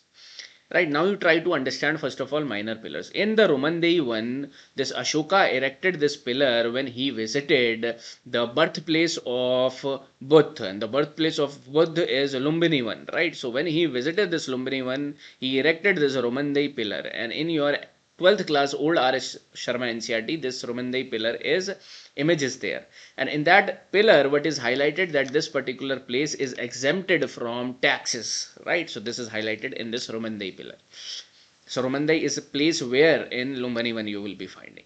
And second type of schisms which are coming under the minor pillar is the schismatics. Though I have already told you in the ancient history class when of like Ashoka and of Buddhism as well. Schism means during the time frame of Ashoka, a lot of division was happening in the schools of Buddhism. In the Buddhism, you will be finding a lot of schism is happening, like Lohattarvad, Swatantrika, Sarvastivad. In all these schools are coming up.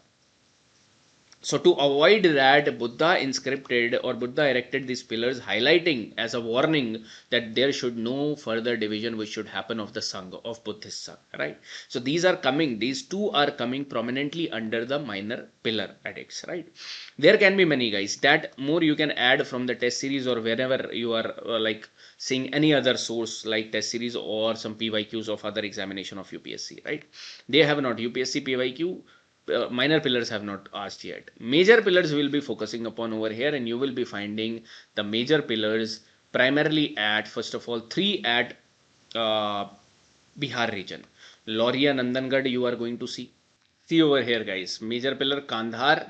Now Kandhar one is disputed one because over here only portions we have got. Otherwise, you will be finding three I have told you in Bihar. So Maurya Araraj, Maurya Nandangarh, and Rampurva you are going to find. Right? So this you are going to see in Bihar. Maurya Araraj, Maurya Nandangarh, Rampurva is shown over here. So Maurya Nandangarh is containing your animal lion motif over here, right?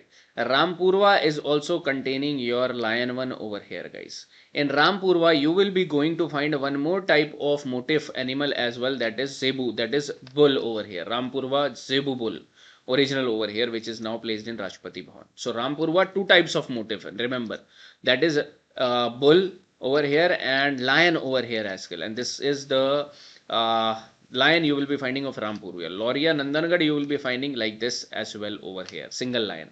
These are single lion, right? Then you will be finding one was present at Topra. Okay, and Topra was basically in Haryana, but it was shifted to Delhi by Firoz Shah Tughlaq you will be finding. That's why it is also known as Delhi Topra, right?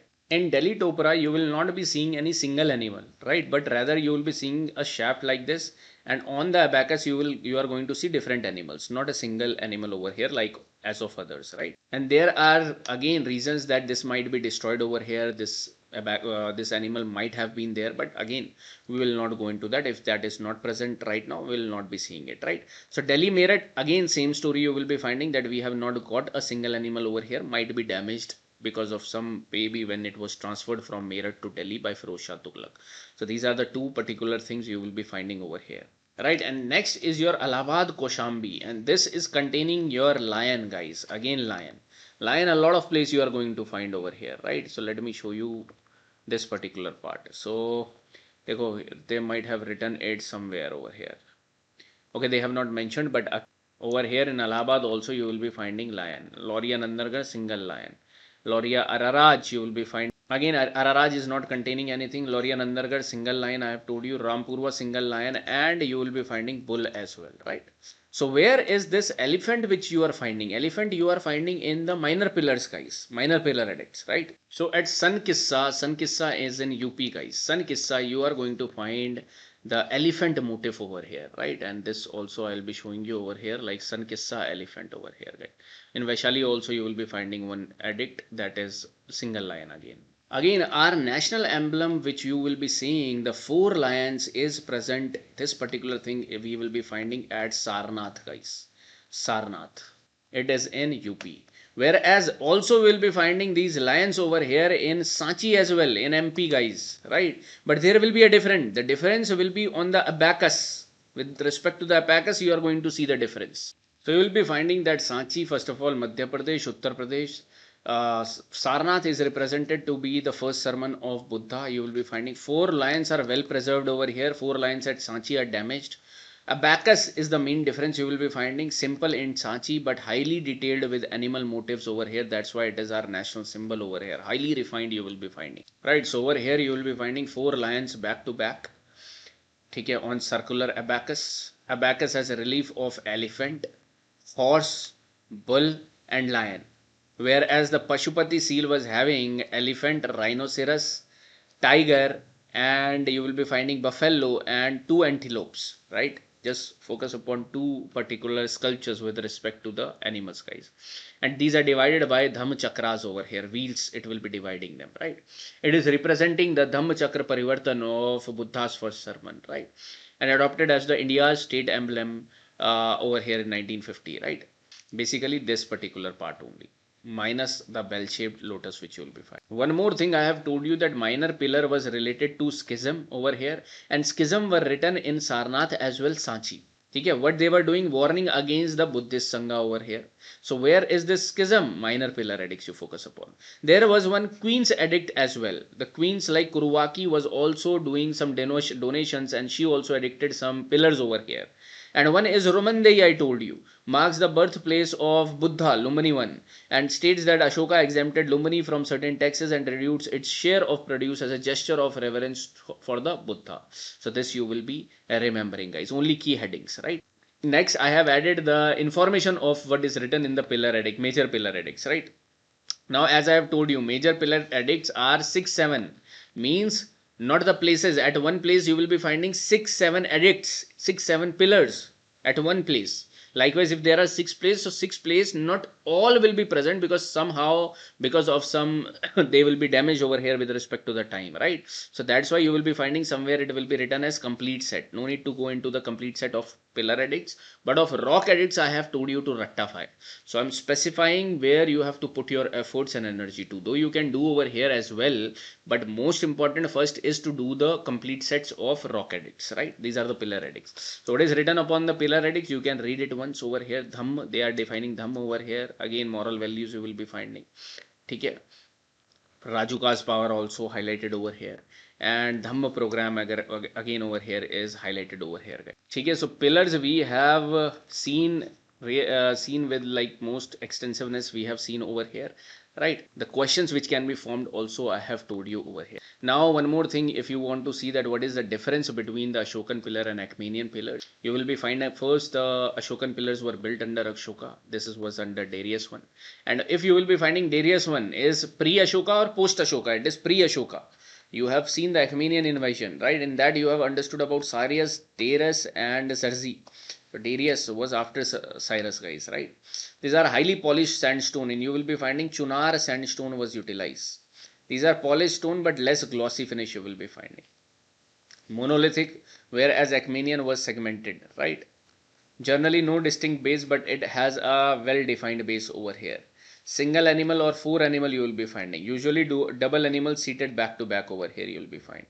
Okay, Sarnath lion capital, pillars at Persepolis over here you will be finding. Again, just for reference, nobody will ask you the difference between them, right? Purpose was spread of Dhamma and royal edicts. The purpose was royal power and imperial authority, right?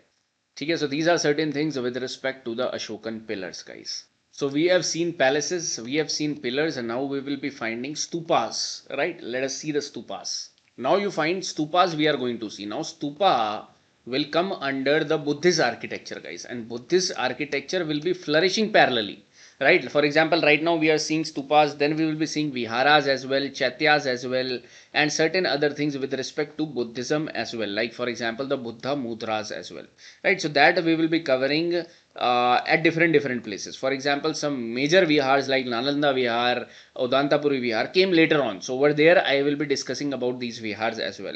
Like Karle Chaityas and other Chaityas also came. So we will be discussing it in this format wherever it will be coming over here. But keep in your mind that these are related to Buddhism architecture, right? Okay guys, let us see about the stupa. So stups, we are going to see the Buddhism architecture, right? And over here you will be finding majorly stupas, majorly chaityas and viharas. Now you try to understand that the Jaina tradition was also having certain stupa, chaitya and vihara, right? But these are flourished, or you can say a lot of these things were created under Buddhism. That's why these are referred to the Buddhism architecture as well, right? Chaityas and viharas as well, right? And also you will be finding the vihars of Jainism tradition as well. You cannot say that viharas were existing only related to Buddhism. Okay? This should not be in your mind. Okay? Also some of the Jaina architecture also we will be seeing at the right point of time. Now, stupa, first of all, you try to understand stup is nothing but a burial mound you will be finding, which was existing in Vedic period as well. So it is not started from the Buddhist tradition. It was existing. For example, I have already told you that there was features of canes, there was features of main heads, there was features of dolmens like burial mounds. Like for example, some graveyard is there and people are creating some type of burial mound over here, a type of structure over here, right? So that basically to give reverence, to give respect to that particular grave, right? So stupa were burial mounds prevalent in India from the Vedic period itself, not when the Buddhism originated, not when the Buddha originated, basically gave Buddhism, right? This is not related to that in that particular time period. But stupa were existing pre-Buddhist as well, right? So it is a conventional representation of a funeral cumulus in which the relics and ashes of the dead were kept over here, right? Like this you are going to see. But over here later on it started to get associated with the Buddhist tradition more, because a lot of stupas started to get created during the time frame of Ashoka, and it is exaggerated, but it is said to be that near around 84,000 stupas were erected during this time frame, right?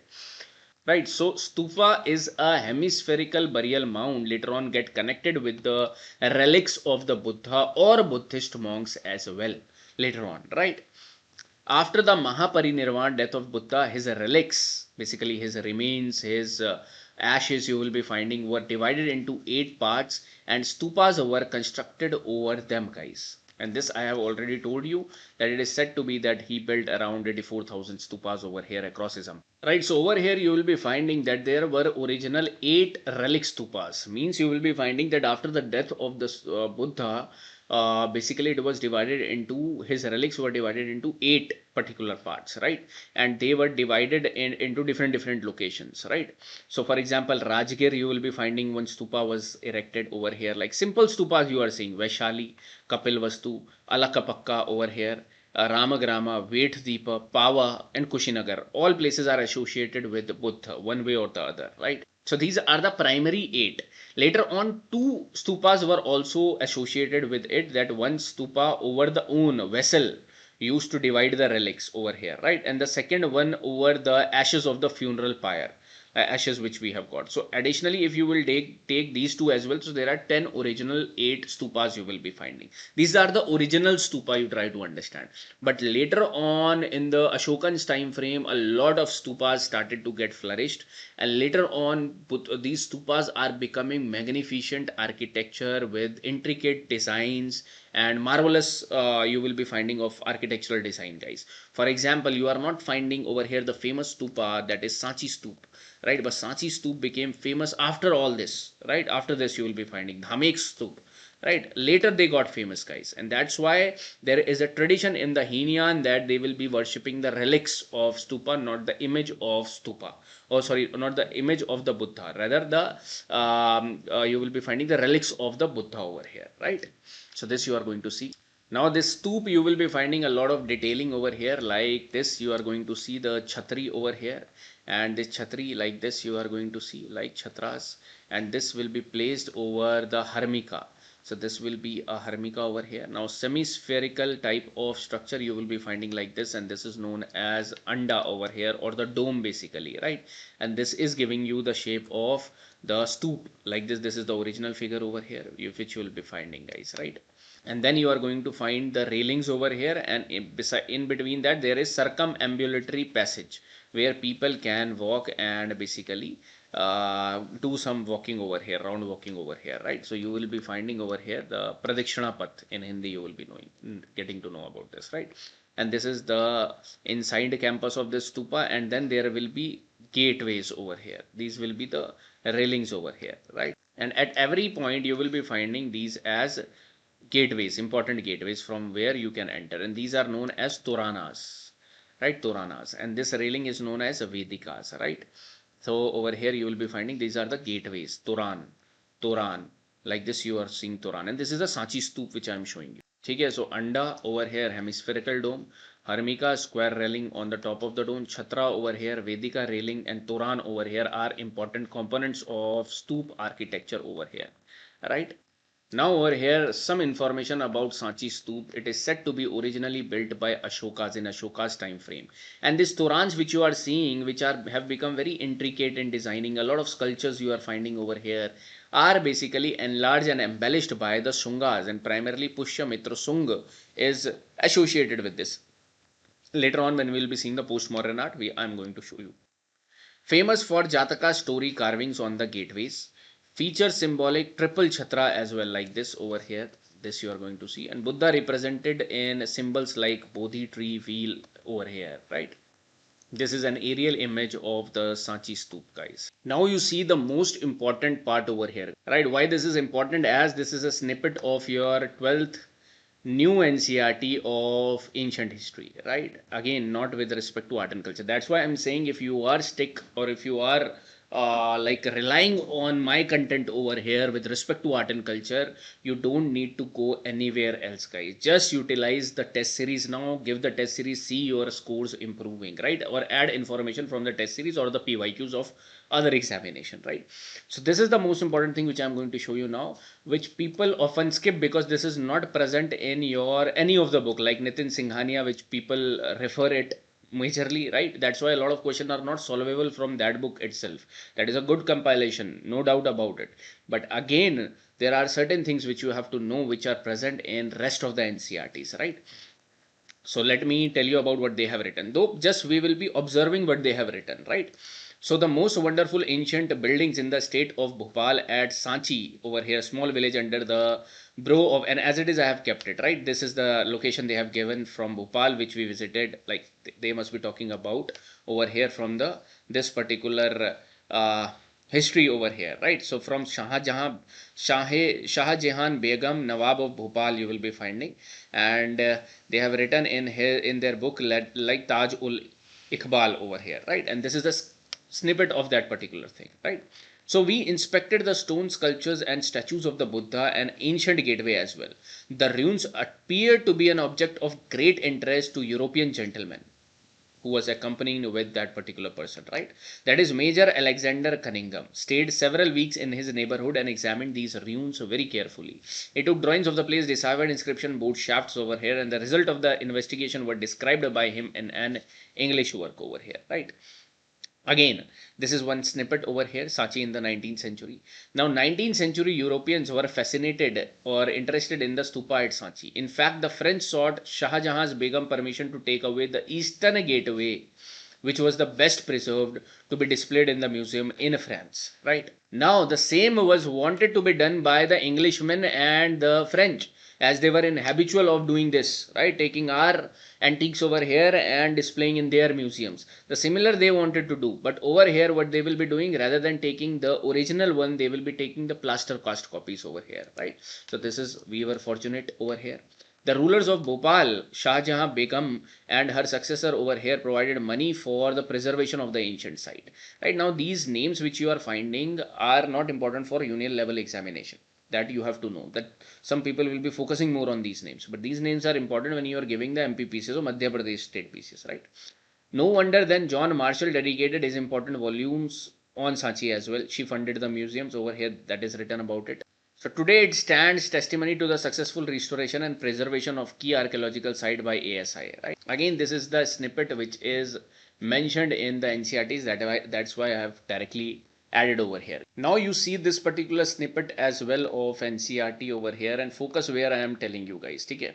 So when Sanchi, over here focus first, when Sanchi was discovered in 1818, 3 of its 4 gateways like this Torans were still standing. 3 were standing and 1 was fallen, basically the eastern gateway, and the 4th was lying on the spot where it had fallen, and the mound was in good condition, guys.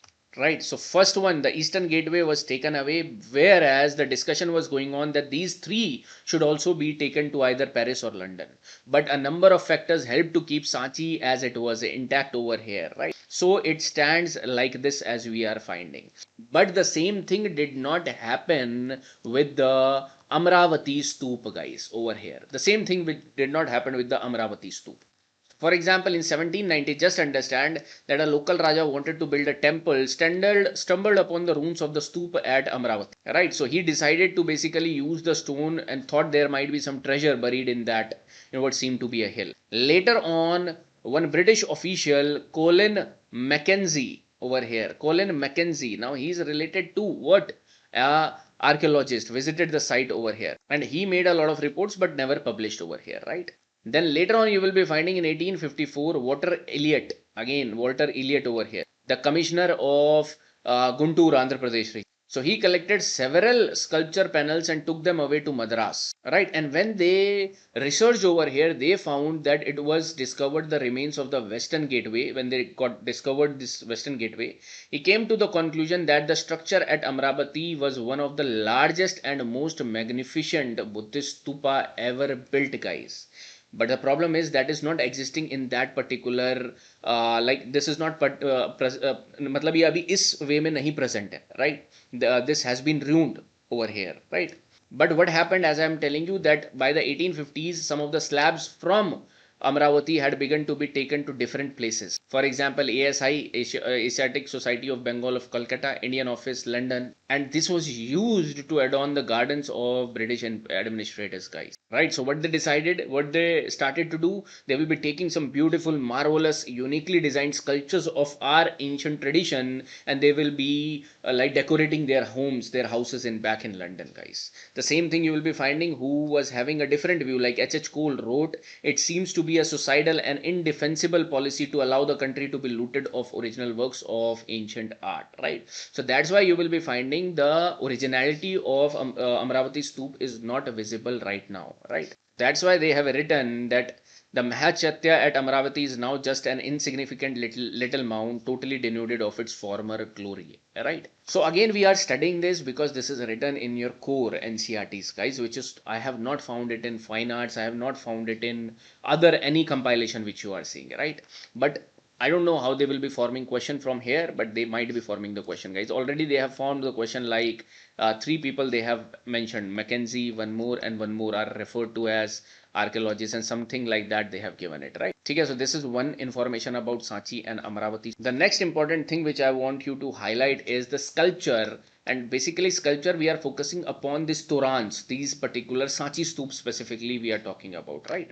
So over here they are highlighting that many wandering storytellers carrying scrolls you will be finding over here, or see this particular thing. Let me show you. For example, this is the sculpture which is made on the Torans, guys, a part of the northern gateway highlighted in your NCERTs. Now you try to understand over here. So you will be finding over here that at first sight the sculpture seems to depict a rural scene, right? Whereas when art historians carefully studied this, it reflected that it was a scene from this particular Jatak, and you have to remember the name of this Jatak, guys, that is Vesantara Jatak, and where it is being depicted in the northern gateway of Sanchi Stoop, right? This is a story about generous prince who gave away everything to a Brahman over here and went to live in the forest with his wife and children, right? So in order to understand the Buddhist architecture or the sake of any architecture, you have to have the knowledge of that particular religion or tradition as well, right? Okay, so over here also you will be finding that symbol worships. Early Buddhism people were believing in symbol worship. That's why Hinian tradition we also call it, right? So according to hagiographies, means the biographies of Buddha, the Buddha attained enlightenment while meditating under a tree, that is Bodhi tree. Now many early sculptures did not show the Buddha in human form. Instead they showed his presence through symbols. Like for example the empty seat. If there is an empty seat, it is meant to indicate the meditation of the Buddha. Right? You will be highlighting this, that it will be known as the meditation of the Buddha. Right? If the stoop is created in that, it means like the stoop it is created, that means Mahaparinirvana of Buddha, right? Important, this you must also be understanding, right? Another frequently used symbol was the wheel, and wheel was describing the first sermon of the Buddha over here, right? Now there are popular traditions also which are highlighted over here. I am highlighting only the important thing which you have to keep in your mind. For example, there is other sculptures at Sanchi were perhaps not directly inspired by Buddhist ideas. For example, a beautiful woman swinging from the edge of the gateway. For example, this is the image which they have shown. The gateway, a beautiful woman will be swinging like this. It is shown in the Sanchi sculptures as well. Now, initially scholars were a bit intrigued about this image, but later on after examining, they realized that it could be a representation of what is described in Sanskrit as Shalabhanchika. Important, Shalabhanchika. According to popular belief, this was a woman whose touch will cause trees to flower and bear fruits. So that this particular woman, if she will touch a tree, the tree will produce fruits over here. So it is likely that this was regarded as an auspicious symbol and integrated into the decoration of the stoop, guys. Alright. Now, as I have told you that initially Sanchi and Bharuch stoop, these stoops were simpler in nature. Later on in post-Maurya, these started to get more intricately designed over here. More sculptures will be coming. So it might be the work of later rulers, which I will be again explaining you, and this will be highlighted again when I will be telling you over there that whatever we have discussed over here, right? So the Shalbanjika motif suggests that many people who turned to Buddhism enriched it with their own pre-Buddhist and even non-Buddhist beliefs, right? And there are depiction of then animals also. They are finding elephants, horses, monkeys, cattle, right? Monkeys is also written, so don't get confused. So Sanchi you will be finding built by Ashoka near Betwa river you will be finding and got UNESCO World Heritage Site. I am focusing much more on Sanchi because there have been n number of questions and let me show you. And the best way to develop your knowledge about Sanchi is we are going to see the questions as well, right? When Sanchi was discovered in 1818, you have already know 3 of its 4. Or you see the question. You see this question of CAPF 2023 and try to solve. Pause the video, try to solve the question, guys. You are reading something else because this type of information you will not be getting anywhere else. A bit of it is containing in the NCRTs, right? Now see this, going by information available from the inscriptions on the railings of the stupa. Information on the railing of the stupa. The construction of part of one of its gateway was financed by the Guild of Ivory Workers. If you don't know this, then this is correct. Add to this information, add to your information base, guys. Write it in your notes. Right, in its original early form, this stupa was plain. The stupa was plain over here, right? Except for those stone railings and the gateways which were richly carved. Yes, this was richly carved and it got more intricate during the time period of Sungas and Kanvas. You will be finding primarily Sungas, right? So you are positive about this statement as well. The panels on the 4 gateways contain sculptures only in the front and have no sculptures on the rear side. Means if this is a gateway over here, they are saying that on the rear side there is no sculpture, and this is wrong because there are sculptures on both the side.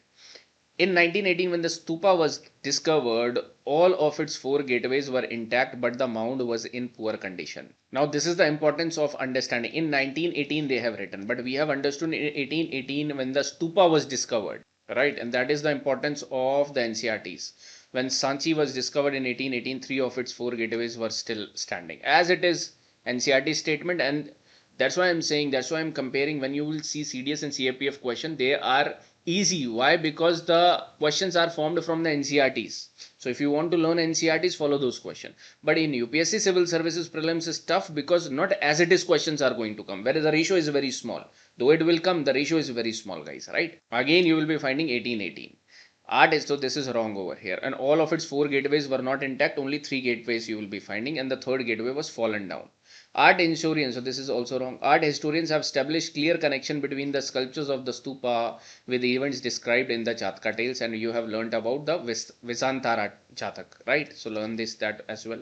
War scenes have also been depicted in these sculptures. This is also right, guys. So answer is 1, 2, 5, 6. This will be your answer. Solve this question again. Sachi. Pause the video and solve it. In some sculptures, there is representation of Shalbanjika at Sanchi. Right or wrong? Again, NCRT, guys, NCRT. And this is, I am shocked to see that this is written nowhere. You will be finding, right? Apart from the NCRT, Shalbanjika. The figure Shalbanjika is represented by a woman surrounded by lotuses and elephants. Now you will be finding one more enrichment statement from here. That's why I'm saying that we cannot guess a lot of questions, guys, and which are difficult in nature. Okay. Now over here, Shalbanjika, I have told you that she is the one who is Shalbanjika. That means inclined on the gateways, right? The NCRT is saying so. But this is not the case with Shalbanjika's representation. Basically, they are talking about Gajalakshmi over here. Gajalakshmi, one more sculpture you are going to see in the Sanchi sculpture, guys, right? So the figure of Gajalakshmi is represented by a woman surrounded by lotuses and elephants. So one more particular fact you are knowing with respect to this Sanchi. The Shalbanjika motif was not directly inspired by Buddhist ideas, and you will be finding second is incorrect and third is correct because it is basically inspired by the Sanskritic traditions over here, right? So 1 and 3 is correct over here, guys, right? Good and difficult question. Okay, now more than enough we have seen with respect to the stupa category, and also the we will be seeing not the regular part that this people used to study this and it used to get over, right? But this is not the case right now, है ना? Last but not the least, this is a map of NCERT.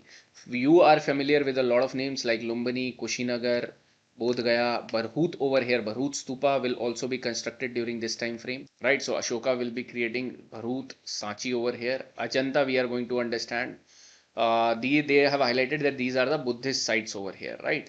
Ajanta, you know, Karle, Nasik, Nagarjunakonda, Amravati are related to your Buddhist sites. So under Buddhist architectures, the most important part, stupas are done.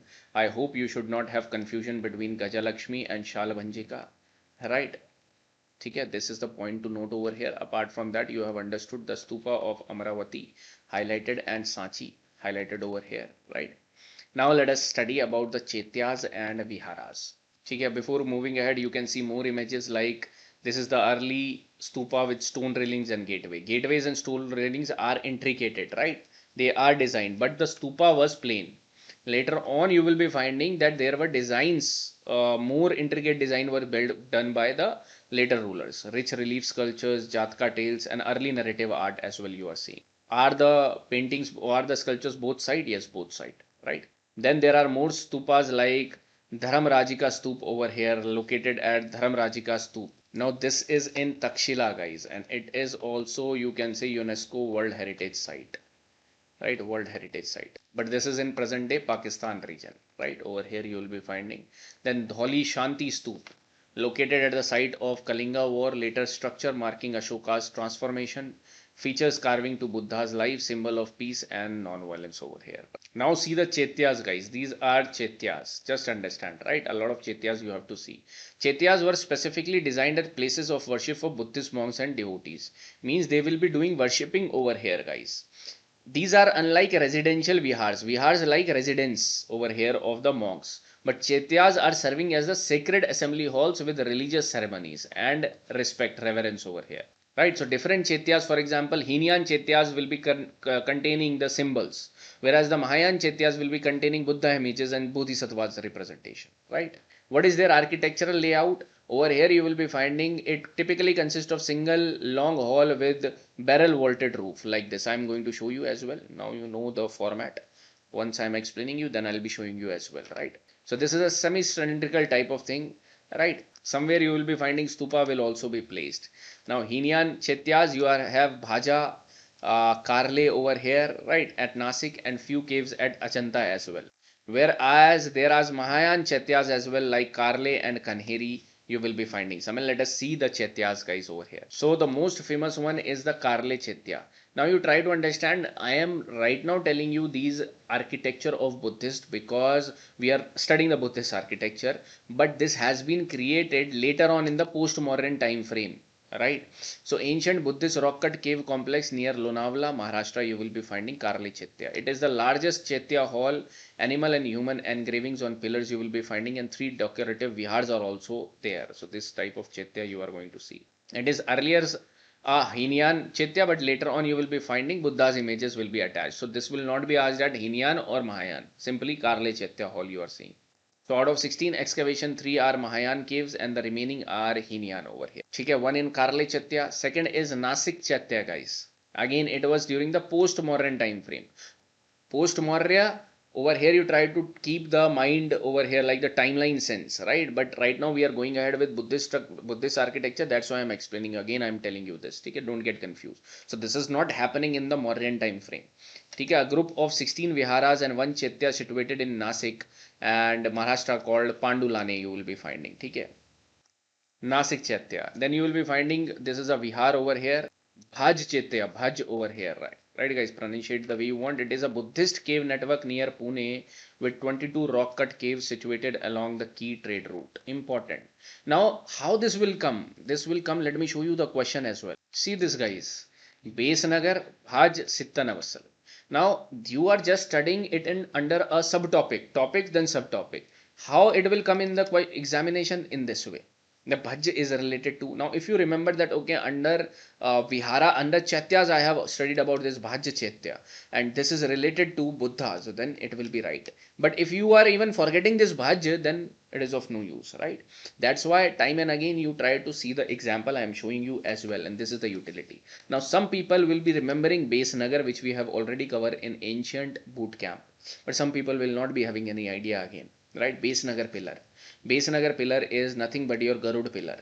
Garud pillar is nothing but your the Heliodorus pillar. Now you must be getting that it was not related to Shavite but Vaishnavite. Simple if you know it, difficult if you don't know it. Alright.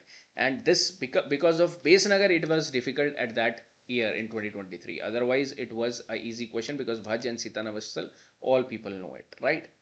So Bhaj Chaitya, then Pital Khora Chaitya over here, 3rd century BC, you will be finding 14. Now timeline will not be asked, but you know that when it is happening. So constructed by ancient guilds as per inscription. Then Bedsa, these are all near around in Maharashtra, located south of Karle over here, right?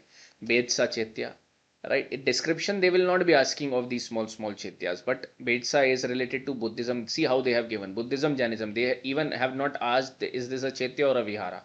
Take a broad thing. And then there is Kanheri. Now again, this is a Vihara, but over here you are going to find some Chaityas as well, right? Kanheri, again in the Mumbai region, near around Mumbai, you are going to see. Okay, next is your Vihars. So the Vihars are basically the cell layout where monk used to live in the cells over here, right? So these are the residential houses. Okay. They will be having entrance and veranda as well. Stone beds you will be finding, guys. For example, Nalanda Vihar, Nalanda Vishwavidyalaya, there was the prison cells, you will be, the cells like prison. People used to live, students used to live over there. There were stone beds in the cells or room without windows formed from the natural rock. Then there are Hinyas Viharas as well and Mahanist Viharas as well. And sometimes what is happening that, suppose this is a layout. So over here there will be Chaitya and over here there will be residence for these monks as well, that is Vihara. That's why you will be finding same name for the Chaitya and same name for the Vihara as well. So don't get confused again. But these names are related to Buddhist traditions. This you have to keep in your mind, right? I hope you are understanding and you are in sync, guys. Now you can read this, but this difference they will not ask. Okay? What is important is the Nalanda Mahavira over here, Mahavihara. Vikramshila Mahavihara over here. Nalanda was created during the time period of Kumaragupta, right over here. Vikramshila was created during the time period of Dharampala. Sompara, again Dharampala was responsible for that because of Pala. Now you are understanding, if your ancient history base is strong, if your timeline sense, your correlation with the rulers is strong, like we have studied as well, then you will be able to store this information as well at the right place, right? That's why ancient and medieval history political base should be strong, and then you can store more information, right? Then Udantapuri you are going to see with respect to Gopala, and Jagdalla you are going to find again Rampala is responsible for this. Learn these names with respect to the Viharas, guys. Now this was 2013, they have asked one question, try to solve it. Pause the video and try to solve it, guys. Vihara is a place of worship, dwelling place of monks. This is interchange. Chaitya is a place of worship, where Vihara is a, this is right over here. Okay. Now there are some articles, current affairs with respect to your art and culture, guys. So I will be covering the things which I have seen in the news and I have added for you. But this you will be reconciling again in your current affair classes or samadhan if you are seeing of art and culture, guys. Over there also you will be seeing. If you are going by the current affair magazines, over there also you have to focus upon certain news. So everything will not be important, but certain names will be important. For example, this article is about important article, sacred Buddhist Pipravaha gemstones put up for auction. Basically what happened, Pipravaha you will be finding is a place in UP, right? And this is related to the Buddhist sacred site, right? So over here it was basically discovered in 1898 by the British excavator, which you will be finding as William Claxton. Take a William Claxton, it is written over here, but no need to go through but just go through the article, but see only few things are important for the exam. Take a William Claxton basically did this. But out of all, a lot of things were containing in this particular Piprivaha, sacred Piprivaha relics, right? For example, you will be finding that there was ornaments, gemstones, right? There were bone fragments which is believed to be that of Buddha, right? There will be crystal caskets also you will be finding over here. Soapstone also over here you will be finding, and a sandstone coffer as well. A lot of things are basically over here, but out of all these you will be finding the gemstones will be taken up by under the authority of basically William Claxton. He will be taking the authority of this. So the gemstones meanwhile became part of the private collection of this particular William Claxton. Now he decided, now later on this was passed on to his grandson, and later on his grandson and his higher Chris Pepe, no need to learn, but they decided to do the auction of these gemstones in Hong Kong, guys. Through this site you will be finding Sotheby's Hong Kong. Right now this was basically our culture ministry will be asking it to withdraw. This is wrong over here, right? Now to see this, but this auction happened, and in this you will be finding the private industry of ours, that is the Godrej industry, will be stepping in and will be buying all these 349 jewels, guys, right? And that is why over here it is also written that it is an exemplary case of PPP, public private partnership as well, right? And then there were some statements of Prime Minister Modi also with respect to this, that it would make every Indian proud that the sacred Piparivaha relics of Bhagwan Buddha have come home after 127 long years, right? Just read this out. Okay, remember about this Piparivaha relics over here. One more article was there, that first Asian Buddhist summit in New Delhi held in 2025 you will be finding, right? So just take out something from this article as well, guys. Just you will be finding not much information you will be getting from this particular article, right? So these were certain over here current affairs you will be finding. Okay, now let us understand and also see the mudras of the Buddhas, guys. Buddha over here, mudras also, we will not be leaving anything. Mudras also let us understand of Buddha, right? So this is a mudra you will be finding of Buddha as a Bhumi Sparsh Mudra. Right, Bhumi Sparsh Mudra. Over here you will be finding the hand will be touching the earth. Why do you think so that this mudra is one of the very important mudra? And let me tell you that this is highlighting the intelligence, awareness of Buddha. That Buddha over here is touching the ground because he don't want validation from the humans, from the sentient beings. Rather, he is asking the universe to witness what he was doing at that point of time. The earth should witness what he is doing at that point of time. Nobody else he want to show something, right? So it is one of the most common mudras, left hand on lap, right hand touching the earth, associated with Akshobhai Buddha, signifies calling the earth to witness, represent the moment of enlightenment at Bodh Gaya, right? Next is Dhyan Mudra, guys. Dhyan Mudra over here. Important over here, again a common Samadhi type of Yoga Mudra you will be finding, placing both hands in lap over here, right? Over here you will be finding this. Next is your Vitarka Mudra. Vitarka Mudra. Now Vitarka Mudra is like this. In one hand, the thumb and index finger form a circle over here, and right hand at shoulder level you will be finding, right hand at shoulder level, symbolizing intellectual debate and preaching, right? And the circle continuous flow of energy it is represent. Okay, this is a Vitarka Mudra. Then you are going to find Abhay Mudra over here. Abhay Mudra. Right, or you will be finding, just wait, देखो इसमें what is happening, there is mismatch of the images. This particular thing you will be finding like this. Okay, the circle you will be finding. So this is a Vitarka.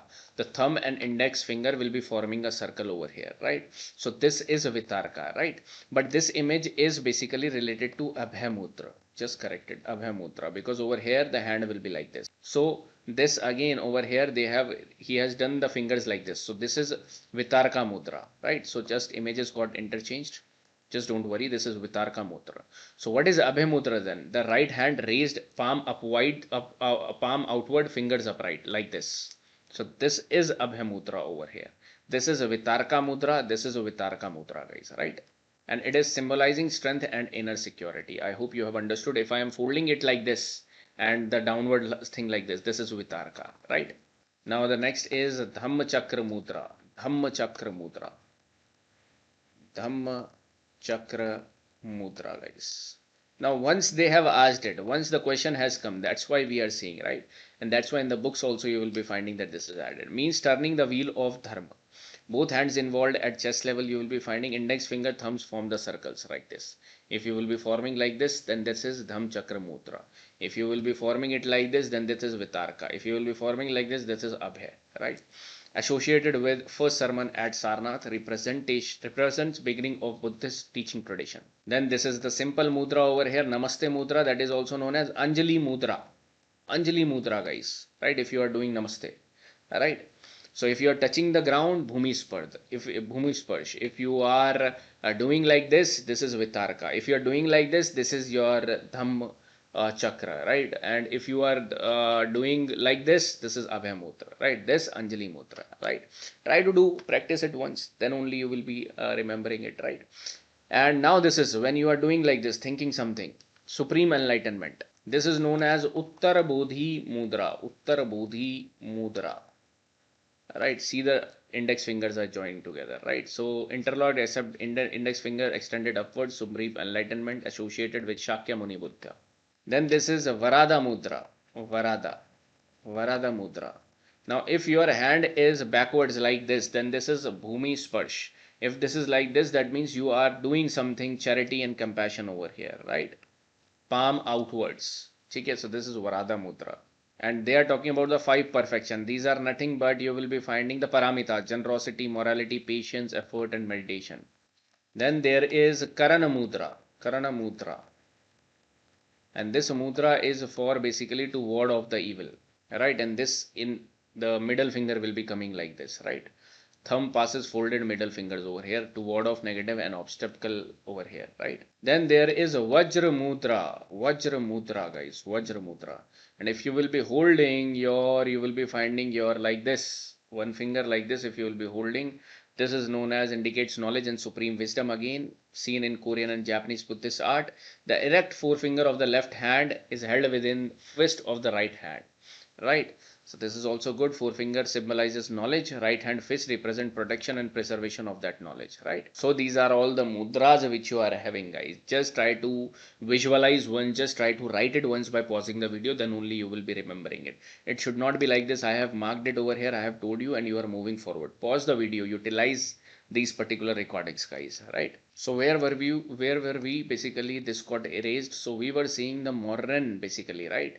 Mauryan art over here, and Mauryan art was basically the palace or the court art, right? And under court art there was important palaces, we have seen this was important pillars, and then there were stupas basically which was constructed, and from stupa we opened up the Buddhist architecture as well. And Buddhist, we understood about the stup, we understood about the viharas, we understood about, and Sanchi we have, like in detail we have seen everything, like viharas, then chaityas, right? And also we have not left the mudras, right? This is also done by us, and we know that viharas and chaityas major work was done in the time period of post-Mauryan as well.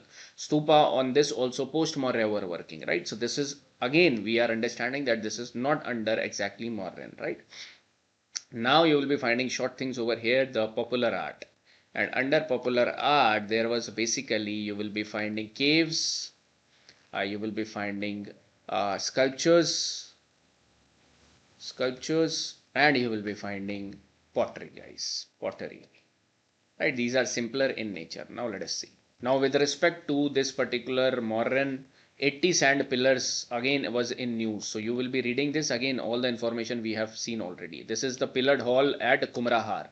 Alright, just read it about this particular part, guys. Now you see the caves, guys. Over here, the Mauryan period marks the beginning of rock cut cave architecture. Now you are seeing the word rock cut, means the prehistoric people were using natural caves. They were not doing any design, any changes in the caves, right? But now in the Mauryan period, you will be finding that gates will be built, inner wall will be built over here. So all these things are happening, right? So caves were mainly used as viharas, as I have already told you. Viharas and chaitya is not written over here, but it was also used as chaityas and viharas. These are associated with not only Buddhism but also Jainism, Ajivikas as well. And it is said that earlier these Ajivikas were utilizing these caves, later on converted to this Jainism and Buddhist viharas and chaityas as well. Right. So interior exhibit a distinctive mirror-like polish you will be finding, which happened in Mauryan time frame. Excavated from hard granite yet finished with remarkable smoothness, guys. For example, now the examples are coming. This is your Barabar caves. Barabar hills you will be finding in Gaya, Bihar. Right, in this you will be finding the Lomas Rishi cave, guys.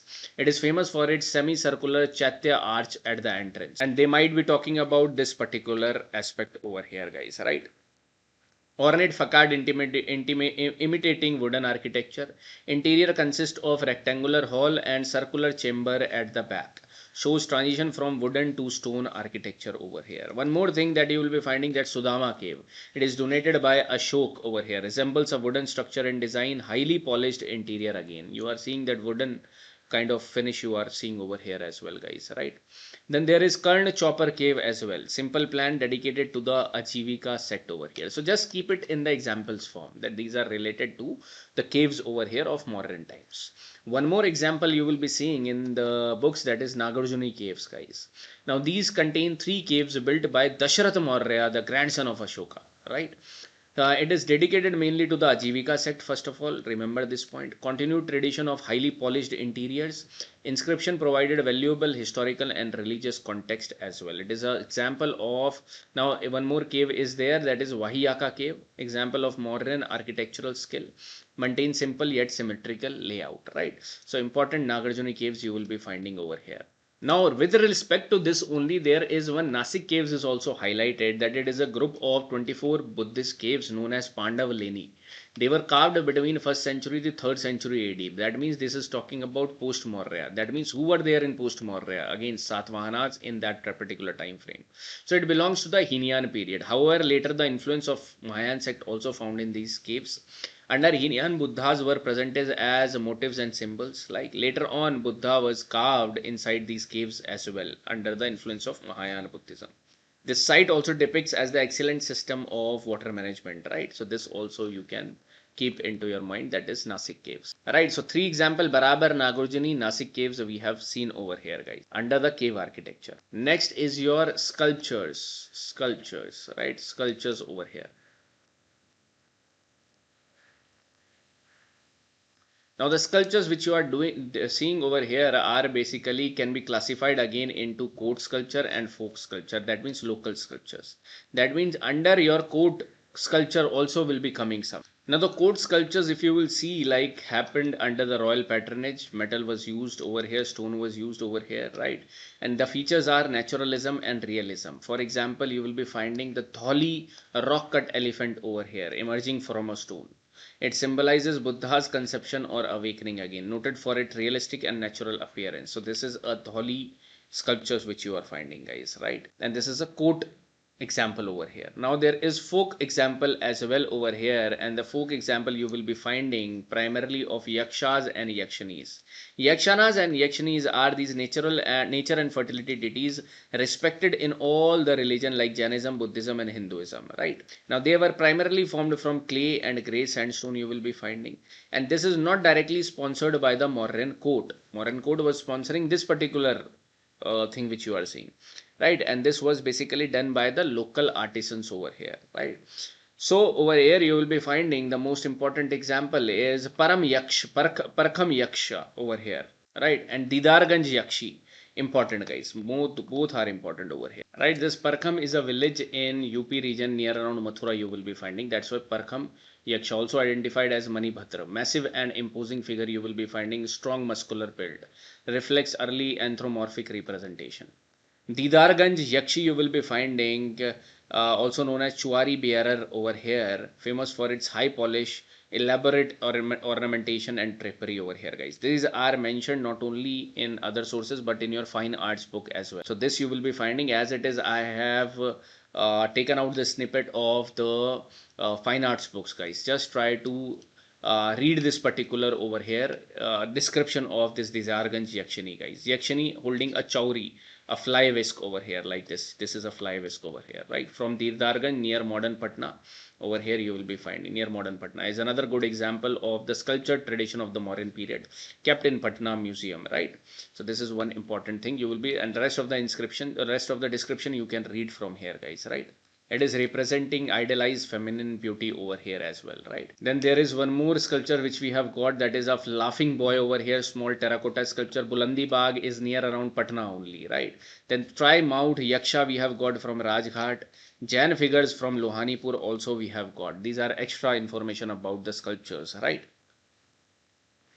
So this you can add in your examples of the sculptures, guys. And the pottery which was utilized over here, got famous over here, is northern black polished ware, guys, right? This you will be finding over here in the modern period. It was prevalent, right? If I ask you when ochre colored pottery was famous, in the Chalcolithic time period. If I ask you PGWs, in the later Vedic phase, guys, right? So keep this also in mind.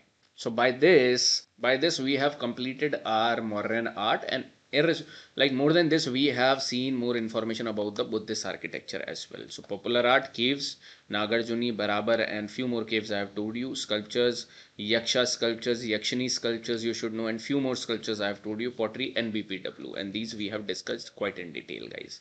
Now this is the Mauryan art you will be finding over here. And let us see the post-Mauryan, guys, over here.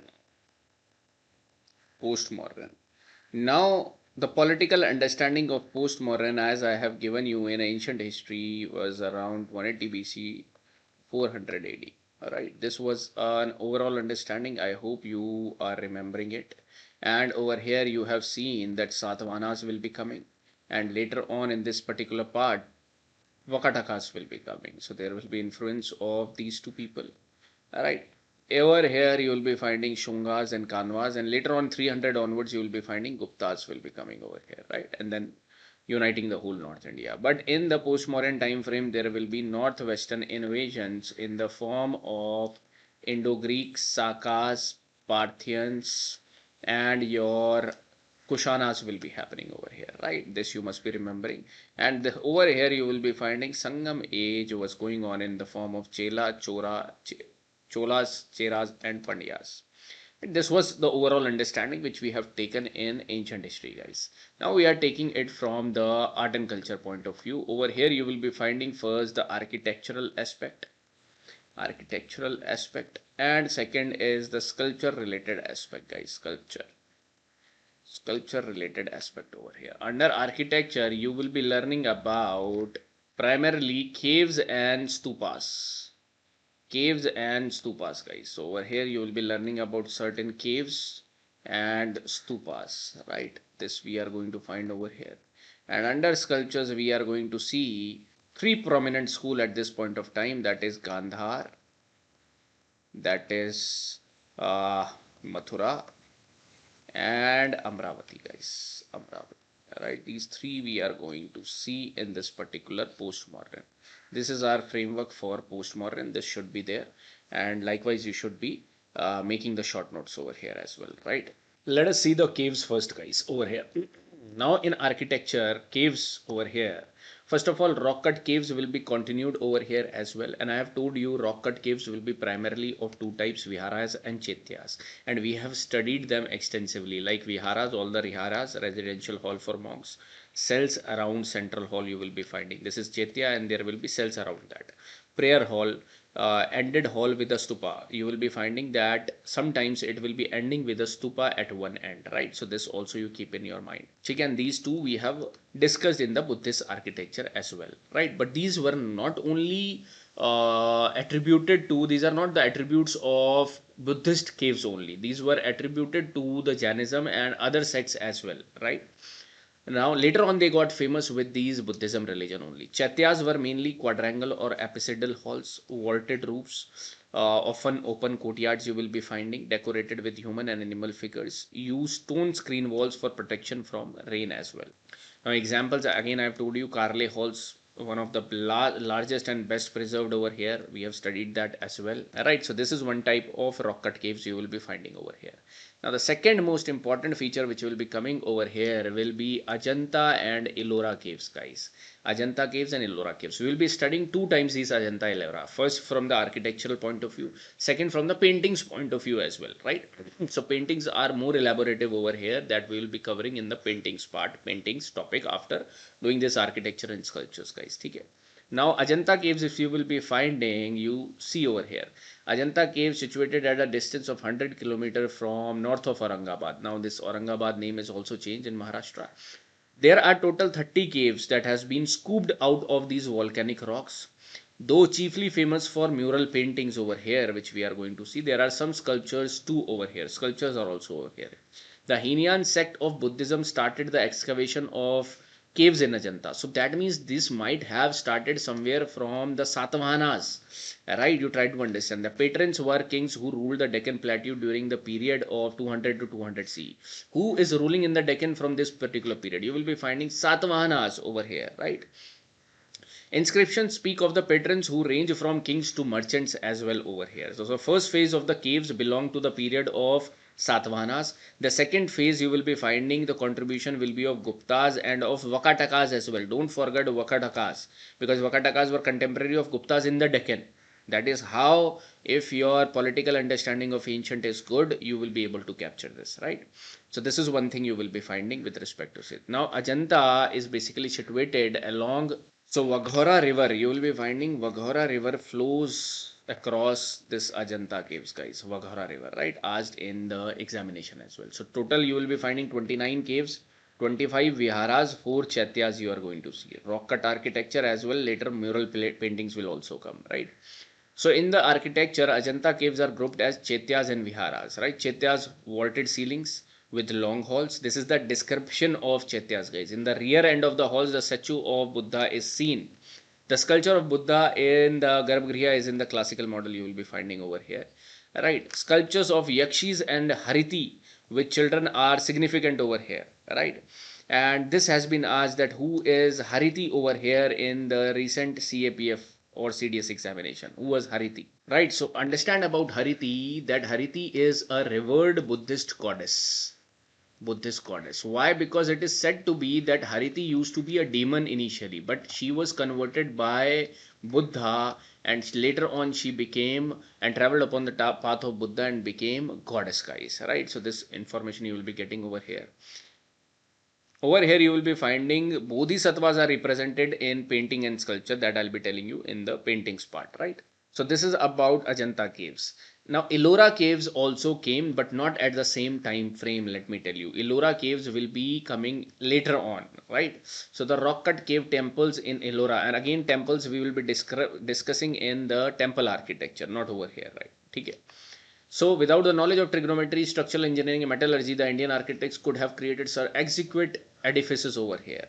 Now the patrons of these caves range from Chalukyans, Rashtrakutas. That means Chalukyans were existing 500 onwards. That means 500 AD onwards you will be finding the construction of these Elloras, and it will go on to till Rashtrakutas. And if you remember the date of Rashtrakutas, 950 they will be existing, right?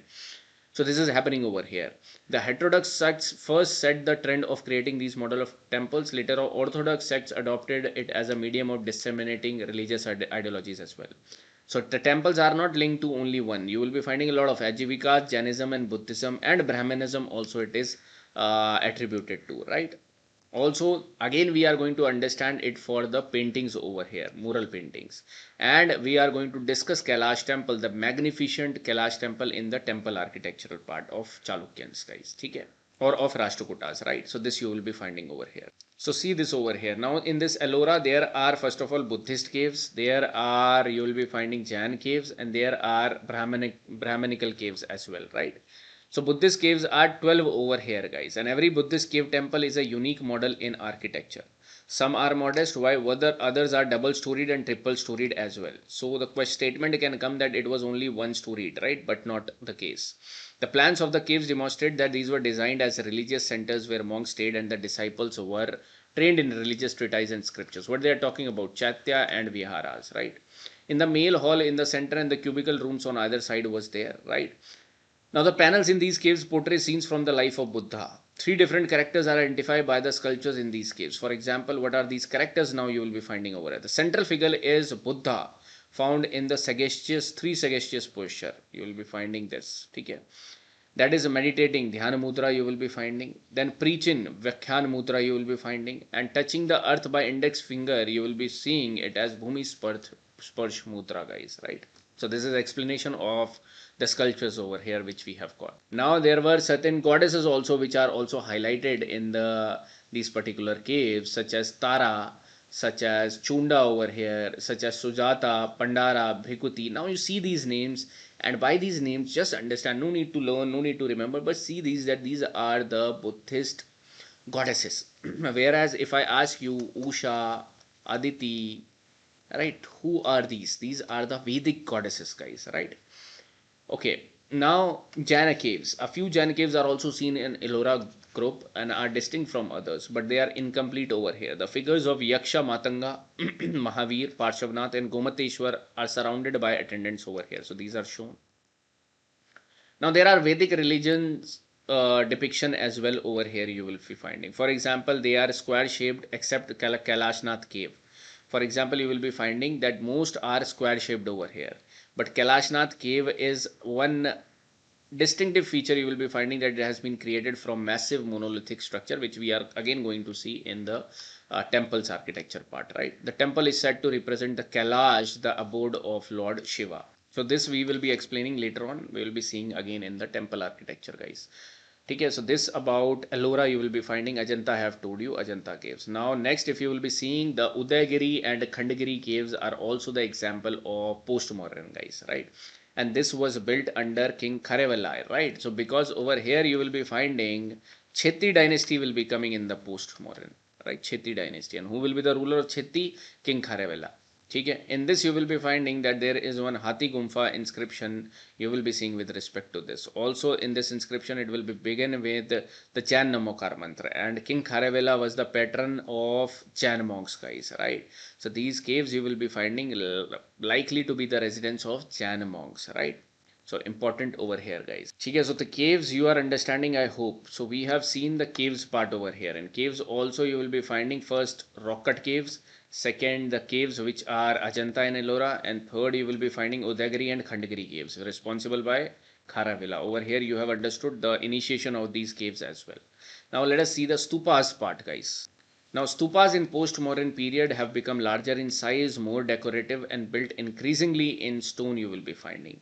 And who gave more contribution to the elaborative carving of Toranas, that is Sunga dynasty, guys. So over here like Bharut Stup was built during Ashoka, but its gateway you will be finding was done in the post-modern period. Sanchi Stupa was built in Ashoka, but its Torans were intricately carved during the Shungas again, right? So this you will be finding over here. Okay, rest about Stupa we have discussed, Sanchi Stupa we have discussed in detail, guys, right? Now let us see the most important part from here, from where question can come important, that is sculpture, right? Sculpture, let us understand. Now let us focus upon the sculptures over here. The three sculptures which was being developed in this time frame, right? And the time frame is broad, 300-400 years, right? So see, one is Gandhar, Mathura, and you will be finding as your Amravati, right? Amravati. Now first of all you will be finding as Gandhar. Where will be the region? Obviously the region of Indo-Greeks influence, developed in northwestern frontiers like this over here. It was having a strong Greek and Roman influence. Greco-Indian school of art also it is known as. So it was influenced by the Persian and Hellenistic tradition brought by Indo-Greeks and Kushanas, right? So when it would be flourishing, it will be flourishing from the Indo-Greeks time period, and it will going on to the Kushanas time frame as well, right? What will be happening over here, that first they will be utilizing bluish grandstone, gray sandstone, and then mud and stucco as well, right? Buddha images resembles like Greek god Apollo. So these are the type of things you will be finding in Greek as well. The Greek god will be made like this as well, right? What will be the significant features like wavy hair? Are you seeing the wavy hair over here? Sharp nose, deep set eyes over here, right? Heavy and realistic drapery will be there. Take emphasis on the physical realism, right? So these are certain important features of Gandhara school, guys. Important. Rest you will be finding that Mathura school will also develop, and Mathura school will be developing in the later phase as well, like first century to third century AD. You will be finding on the banks of river Yamuna. Basically, it is an indigenous development over here, and it is influenced by earlier Yaksha images of the Mauryan period, which you have seen. Two I have shown you, right? One is the Dargan Yakshani, and one Yaksha image I have shown you, right? This represented themes from Buddhism, Hinduism, and Jainism as well. Over here, the feature was utilization of red sandstone, strong fleshy body forms you will be finding, minimal drapery, and transparent clothing you will be finding. And you will be finding that behind this, a halo type of thing was there and was decorated with geometrical motifs as well, right? So this is a halo over here, which also you will be finding, right? So the Hindu goddess through Avyudhas they were trying to make over here, and Buddha flanked by Padmapani and Vajrapani over here, right? So this you can see Mathura, a halo, intricately designed, not plain, right? Minimum clothing is done over here as well, guys, right? Okay, so this is one thing. Now you will be finding this narrative art. Not single person is focused over here like Buddha. So this narrative art was the peculiar feature of Amravati school. So this is your Amravati school, guys, right? Amravati school. Now, Amravati school develops near the bank of Krishna river, patronized by Satavahanas, focused upon narrative art. This is its keyword. More emphasis on a movement and action, extensive use of Trebhanga position over here, detailed carvings on stupas and railings you will be finding, and use of white limestone over here, guys. Okay. So unlike Gandhara and Mathura single iconic images, Amravati emphasized on relief panels and storytelling scenes like this you will be finding over here, right? Okay, so these are the three important schools which you will be finding. So when you will be seeing the difference between them, external influence, heavy influence was there. It was indigenous, right? Material use, you will be finding bluish gray over here, mud sandstone. This is red sandstone. This is white marble over here. Religious influence, obviously Buddhist. This is Buddhism, Hinduism, and Jainism. And Amravati, basically, majorly Buddhist themes. Patronage, Kushan, Indo-Greeks. Patronage Kushan rulers over here have given to the Mathura schools as well, and patronage was given by Satvana to the Amravati school, guys, right? Area you already know that where these are developing over here. Features are important as we have discussed already, guys, right? So this is about your sculptures of post-modern art, guys. So our post-modern framework, again a small thing you will be finding. Dekho, Ajanta and Ellora again I will be showing you in the Gupta's time frame, right? So this is happening over here with respect to architectural and sculpture of post-modern, guys. Okay. So before moving ahead, if we will see how far we have come, let us see, guys. So let us see how far we have come over here, guys. We will be finding that we have covered prehistoric, we have covered Harappan, Mauryan, and post-Mauryan, guys. Important things in this particular topic is like we have covered this major half of the chunk, guys. Now the major half is left with temple architecture over here. This is important. Temple architecture with respect to Guptas, South Indian kingdoms, and other kingdoms as well, which are responsible for this temple architecture. And then we will be over with this ancient. Now these will be medieval and modern will be shorter in nature, guys, right? Not a lot of information is over here with us. Now let us see Gupta art and architecture over here, right? And in Guptas, I have told you that major focus will be on temple architecture, but before that, we will be seeing certain architectural aspect, and under architectural aspect, you are going to see the caves, you are going to see the stupas, if any, and if any sculptures over here, if you will be finding, right? One thing is this, guys.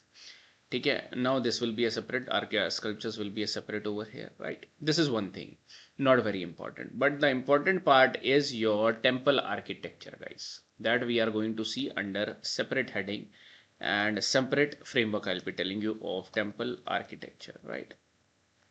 Because over there that will open up our whole topic of temple architecture. Okay, caves, stupas, and sculptures. Few examples you will be knowing about them one by one, right? Let us see. See guys, in the Gupta's age, Gupta, you will be finding that it was the golden age over here, right? Their religious policy was tolerant, basically. They were predominantly Brahminical, but tolerant toward Buddhism and as well as the Jaina school as well, as the Jaina religion as well, right? So religious tolerance feature you will be finding over here. There was the rise of structural temple architecture. These are the features which I'm telling you, and that we have to discuss in detail, obviously, right? And there was the coming up of Buddhist art like Sarnath and Mathura schools as well, right? So this we are going to see. So first of all, I told you that we will be seeing the caves. Let us see the caves, and the progress will be happening in the Ajanta caves. Again, we have started Ajanta caves, and this is again over here you are going to see that some progress will be happening. Shayadri range on Vagora river already known, 25 Vihar, 25 Vihars, 4 Chatya Grihas you will be understanding, and developed between 200 BC to 650 AD you will be finding, guys, right? Right, I have told you that we will be again seeing it from the paintings point of view. So mural paintings you will be finding over here. The whole wall will be treated as the canvas, and fresco technique will be utilized over here, guys, right? And this you will be seeing again, paintings will be discussing this. Themes will be of Buddha, Jataka tales, because largely you will be finding these are Buddhist caves over here, right? With respect to Ellora, this will be different over here, right? Because Ellora you have the Buddhist caves, the Jaina caves, as well as the you will be finding the Hinduism caves as well, right? Hinian and Mahayan phases are shown in 5 caves. Hinian phase 4 caves, Mahayan phase is also visible. Cave number 16, one of the most elegant example of architecture and painting. Cave number 26, sculpture of Mahaparinirvana you will be finding. Cave number 19, image of Naga king and his consort as well you are going to see, guys, right? So this is about Ajanta. Ellora, again some advancements happen over here. 100 km from Ajanta you are going to see total 34 caves, and these are again divided, and one of the most magnificent cave, that is cave number 16, which we are going to again focus, is the Kailash temple, guys, right? So 1 to 12 is Buddhist caves over here, 13 to 29 Brahmanical caves, and 30 to 34 Jaina caves you are going to find. Again, order of numbers is not important, but you try to understand that there is prominent other religion as well, right? Whereas Ajanta is prominently Buddhism in nature, Buddhist in nature, right? So over here a lot of temples are shown, like Vishwakarna cave you will be finding over here, Ravan ki Khai you will be finding over here. Cave number again not important, but these are related to Ellora, this is important. Okay, Rameshwar Lena, Dhumar Lena, and most important Kailasha temple, which we are going to study in detail in our temple architecture. Okay, so these Ajanta Ellora we have already discussed. These are some more important information you will be finding over here. Just remember from the name point of view over here, right? Kailasha temple in detail we will be seeing. The next caves are Bagh caves as well, guys. Bagh caves you will be finding Madhya Pradesh, Bhagini river. Related to, you will be finding Buddhist caves over here, right? These are similar to Ajanta caves, right? And the most important cave is Ranga Mahal, which you are going to see. Okay. Another cave is Junagadh, where Gujarat, Junagadh mein you will be getting this, right? And it is divided between these 3, Baba Pyare, Khapra Kodia, and Upperkot, right? This you will be finding. And one more you will be seeing as Mandapeshwar caves that are present in Mumbai. So over here, Ajanta, Ellora, Junagadh, Bagh, and Mandapeshwar are related to the development happened in Gupta as well. Ajanta started from Satvana. Ellora, you will be finding that somewhere they will be having their input as well in Ellora, but prominently Chalukyas, prominently Vakatakas, Chalukyas, Rashtrakutas will be having the contribution in Ellora, right? Now one more cave, that is Udaygiri. Now Udaygiri, Khandagiri was of different. Now this is Udaygiri caves of Madhya Pradesh. This is different, guys, right? So not to be confused with Udaygiri, Khandagiri of Odisha. Right? This is in Vidisha. Again, it is patronized by Chandragupta II. So important caves which you will be finding over here. A poor incarnation of Vishnu. Earliest Hindu sculptural complexes you will be finding over here. Alright. So these are important cave architecture with respect to the Guptas you will be seeing. Now stupas, if we talk about stupas, there was general decline in new stupa construction. However, one stupa is Dhamek stupa you will be finding. It became important, located at Sarnath, and it marks the spot of Buddha's first sermon, guys, right? Important. So Dhamek stupa become prominent during the Gupta's time frame. When you will be seeing the sculptures, under sculptures only you will be finding that there is Sarnath type of school came, which is similar to Mathura school. What is over here? You will be finding cream colored sandstone, extensive use of metal, figures fully draped, absence of nudity you will be finding, right? And the important example you will be finding is of Sultanganj Buddha, and this is the statue of Sultanganj Buddha, guys. 7.5 feet high, made of copper, one of the finest example of Gupta's bronze sculpture. So this is of bronze, right? So this particular sculpture which you are seeing, right? So this is one sculpture which you will be seeing with respect to Gupta's time frame. And caves I have told you, and stupa, which was not very much in the Gupta's time frame, but Hamek stupa you will be remembering from the Gupta's point of frame, right, guys? So this is about Gupta you will be finding. Now we are going to dive upon the important topic, that is temple architecture, right? So caves done, stupa done over here. Now these are not very important, guys. Caves, stupa, sculpture. The most important part is temple architecture. Most important, guys, right? Temple architecture. So let us make the framework of temple architecture, how we are going to cover this temple architecture and what all features we are going to cover under this, right? Important temple architecture, guys. Okay. So over here, first of all, you will learn about, just wait, guys. You will learn about the Nagar style of temple architecture. Nagar style of temple architecture. Second is Dravidian, very important, very famous Dravidian as well you are going to understand. And then in others category you are going to understand about a lot others as well, right? In Nagar you will be finding some prominent schools. First features of Nagar you will be seeing, or you can term it as Nagar style, right? Over here A will also be added. Now over here you will be finding a Nagar style such as different schools will emerge. For example, there will be Odisha school of Nagar temple architecture. There will be Solanki school you will be finding under Nagar. There will be Chandela or Chandela architecture you are going to see. Chandela style you will be finding. There will be Northeastern as well, because some variation will be there, right? And then there will be hilly region temple architecture also you are going to see. So these are the various categories which we have to see, guys, right? And when you will be finding in Dravidian will be also having a lot of architectures. For example, we are going to see the Pallavas contribution. We are going to understand the Imperial Cholas contribution. And we are going to understand the Vijayanagar Empire, though Vijayanagar will come later on, but we will be covering over here as well, so that in one go we are able to finish this Vijayanagar contribution as well. All right. Okay. And over here in others category, we will be understanding about other schools which were flourishing at the same point of time, like Nayaka. You will be finding Visara style, like Hoysala style,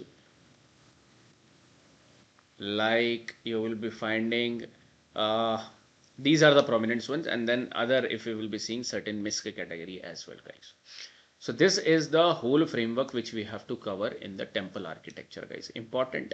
And one or two questions will be coming from here if they will be picking up, right? Now already I have shown you the question. Again, you can see simple. If they will just be highlighting some important terminology, like building Kalyan Mandaps was notable feature of these particular schools, they will be writing.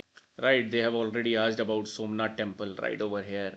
About stupa, pause the video, and this we have already studied. Can you solve this particular question or not? Very easy question in 2023 regarding stupa. The only confusion which must happen to you will be this. A lot of people will face that stupa is Buddhist in origin, right? Which is a wrong statement, right? Okay, so let us see one by one and let us complete this temple architecture, guys. Alright, see over here, guys. Now, before like going into the Gupta period, before pre-Gupta, were we having any temple architectural type of feature? Yes, obviously, yes. Over here you will be finding. But most of the religious structures were either rock-cut caves or built using perishable materials like wood and brick, right? Which could not sustain exactly, right? Because of which it did not survive, and we don't know much about them. But there were very few freestanding structures which you will be finding. For example, now over here, two examples I'll be telling you. One is Bharat temple, guys. Very famous Bharat temple. You will be find the structures like this Bharat temple. It was basically identified by historian A.L. Basham as the earliest freestanding religious structure you will be finding over here, located in Jaipur, Rajasthan, right? Now it has a circular plan with a small round hall over here, right? Probably it is assumed that it contain a Buddhist stupa in between, probably, right? Because rest everything else is correlating with the stupa architecture. Okay? It was built of using brick and wood, right? That's why this is the particular architecture is over here limited survival, right? It is surviving limited over here. So it gave you the earliest evidence of structural religious architecture over here, that we are trying to create a structure for temples, right? Okay, and next is your example Jandial temple of Takshila. Now this was excavated as Takshila, which is now in Pakistan, and it is said to be probably a Zoroastrian temple, guys. It has a square inner sanctuary, right, assembly meeting hall, courtyard as well, and showing the early evidence of the later on, which is going to develop into the Nagar style, which you are going to find, or other temple structures, right? But this is showing the earliest evidence over here, that is Barat temple and Jandial temple, related to your pre-Gupta period, right? These two examples you keep in your mind, guys, right? Next, when we will be moving forward, then we will be saying that Gupta period is defined as the golden age of art and architecture in India, and it laid the foundation of classical Indian temple architecture. Basically, you will be finding Nagara style of architecture over here, right? And this will be initiating the freestanding structural temples over here, guys. Okay, again devoted to Vishnu, Shiva, and other Brahmanical deities, right? So the temple structure, which you are going to see, the basically evolution of temple architecture, you will be finding it happened in 5 stages, right? 5 stages we are going to understand over here. First, second, third, fourth, and fifth stage over here, right? So the first stage you are seeing over here, when the temples used to be like flat roofed, right? And there was square plane like this you will be finding, built on a low platform was also low, right? And this was simple single cent sanctum. This will be the single cent sanctum over here, right? Over here, shallow portico, mandap is this pillared hall. In between that, very shallow small mandap you are seeing, where people can stand, right? So these are the earliest example. When you will be going to your villages, hometown, you must be seeing these type of temples, guys. Though every temple now is having this shikhar like of structure, right? That is a modern day representation of temples. Okay? Minimal ornamentation will be finding, and the best example you will be finding is of temple number 17 of Sanchi, guys, right? Remember this particular example. So this temple represent earliest structural form of Gupta architecture, right?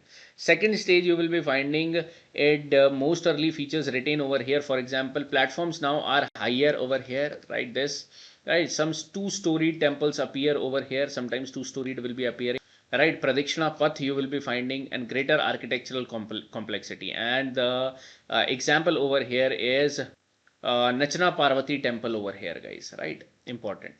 Also the Bhumra Shiva temple. Bhumra temple also introduced two smaller shrines flanking the entrance steps. You will be finding one more.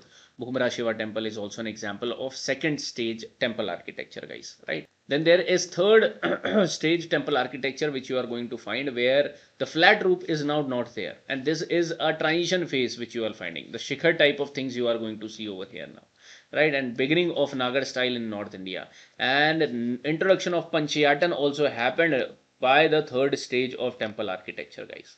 Okay, so what will be happening over here? One main shrine and 4 subsidiary shrines around the corner also you are going to see. The most famous example of it is Dashavatara temple, and this is the example of Dashavatara temple only, guys. This is the image of Dashavatara temple, right? This Dashavatara temple you will be finding at Deogarh in UP. This you take it, right? Then there is Bittargaon temple also, Durga temple also you are going to find as an earlier example of structural temple. Then there is fourth stage of temple architecture, where the main shrines are now becoming rectangular in shape, right? And some temples are semicircular rear ends you will be finding over here, right? Roof becomes barrel vaulted in certain cases like this, right? And these are rare type of temples you will be finding. For example, Kapoteshwar temple over here, and one famous which is shown over here is Ter temple, Maharashtra, guys. Ter temple, right? This stage shows influence of earlier Chaitya holes in temple design. So this is one fourth stage of temple architecture. And then there is one famous Fifth stage of temple architecture, where the circular temples will be emerging like this. Shallow rectangular projections will be happening, and further diversification of plants you will be finding. And the famous example of this is Manyar Mutt, guys. Right? This Manyar Mutt is in Rajgir. Okay, Rajgir.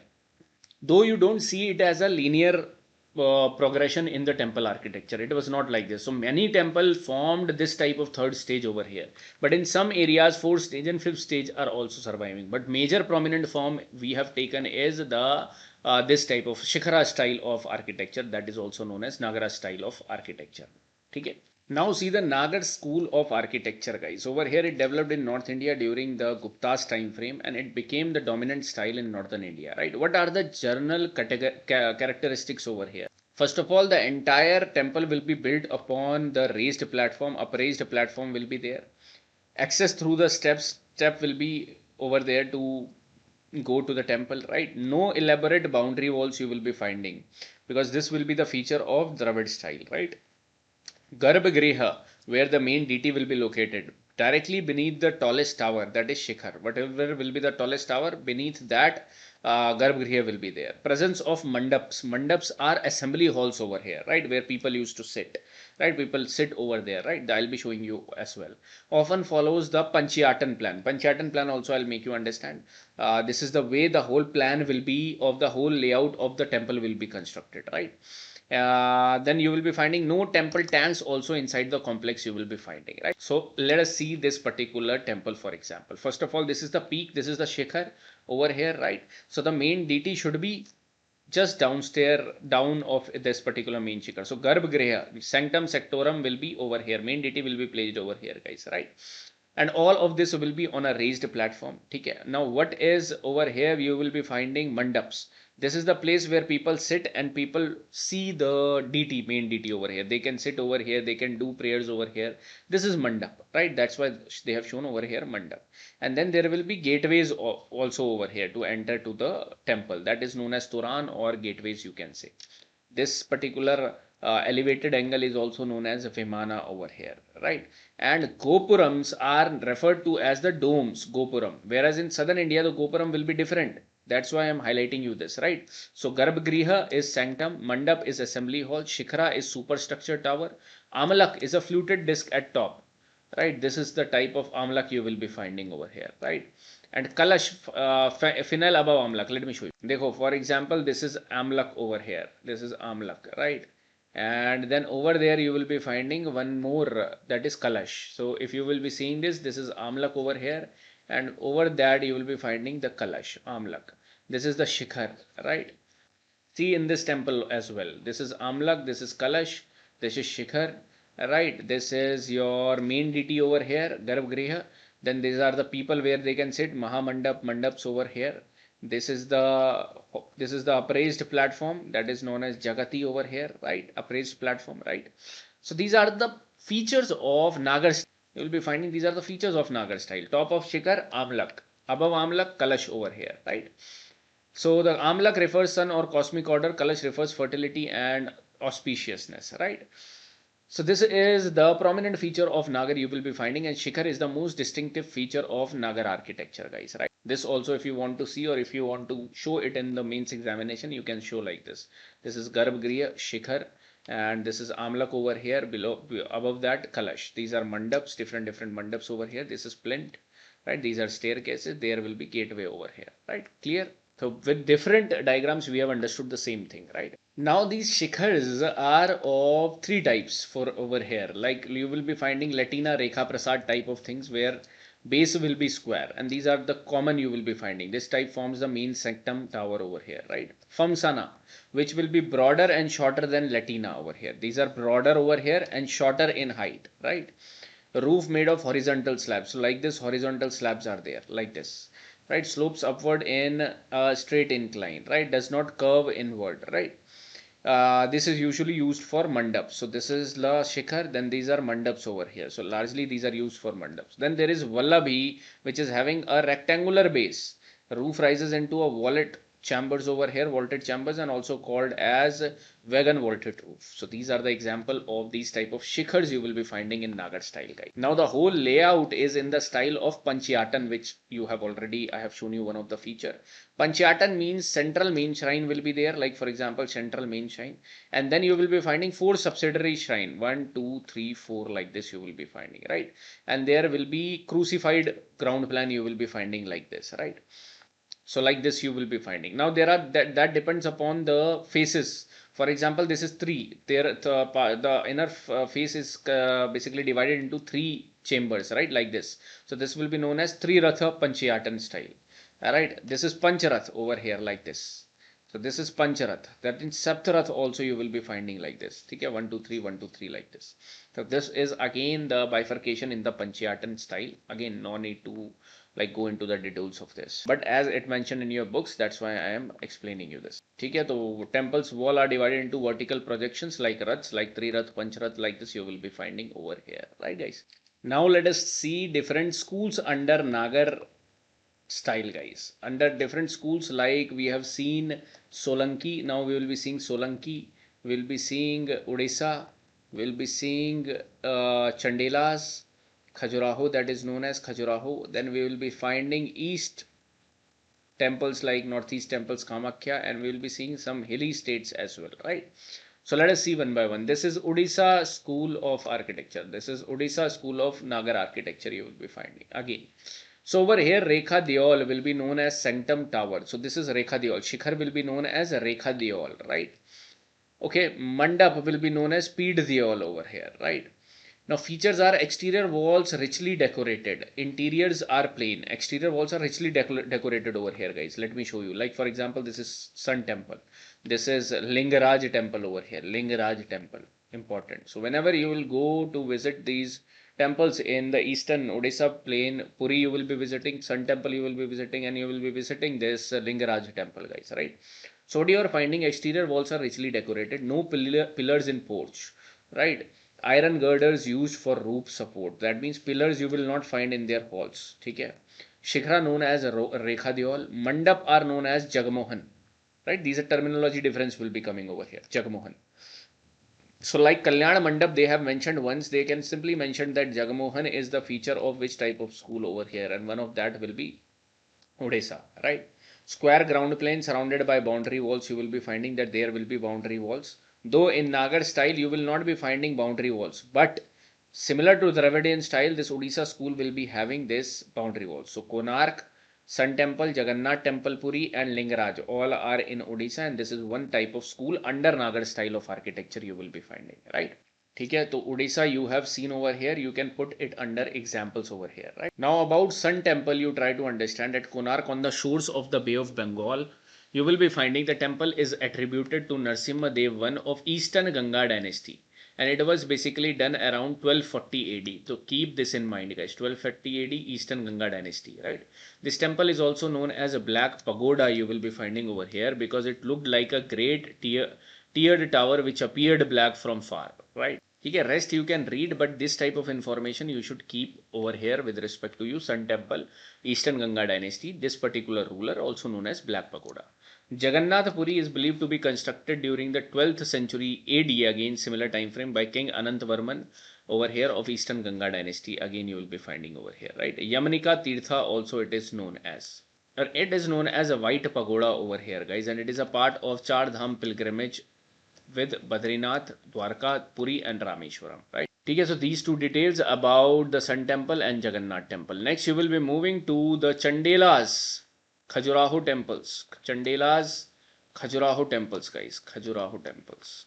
Now in your ancient history I told you some important ruler of Chandelas. Can you tell me some important ruler of Chandela?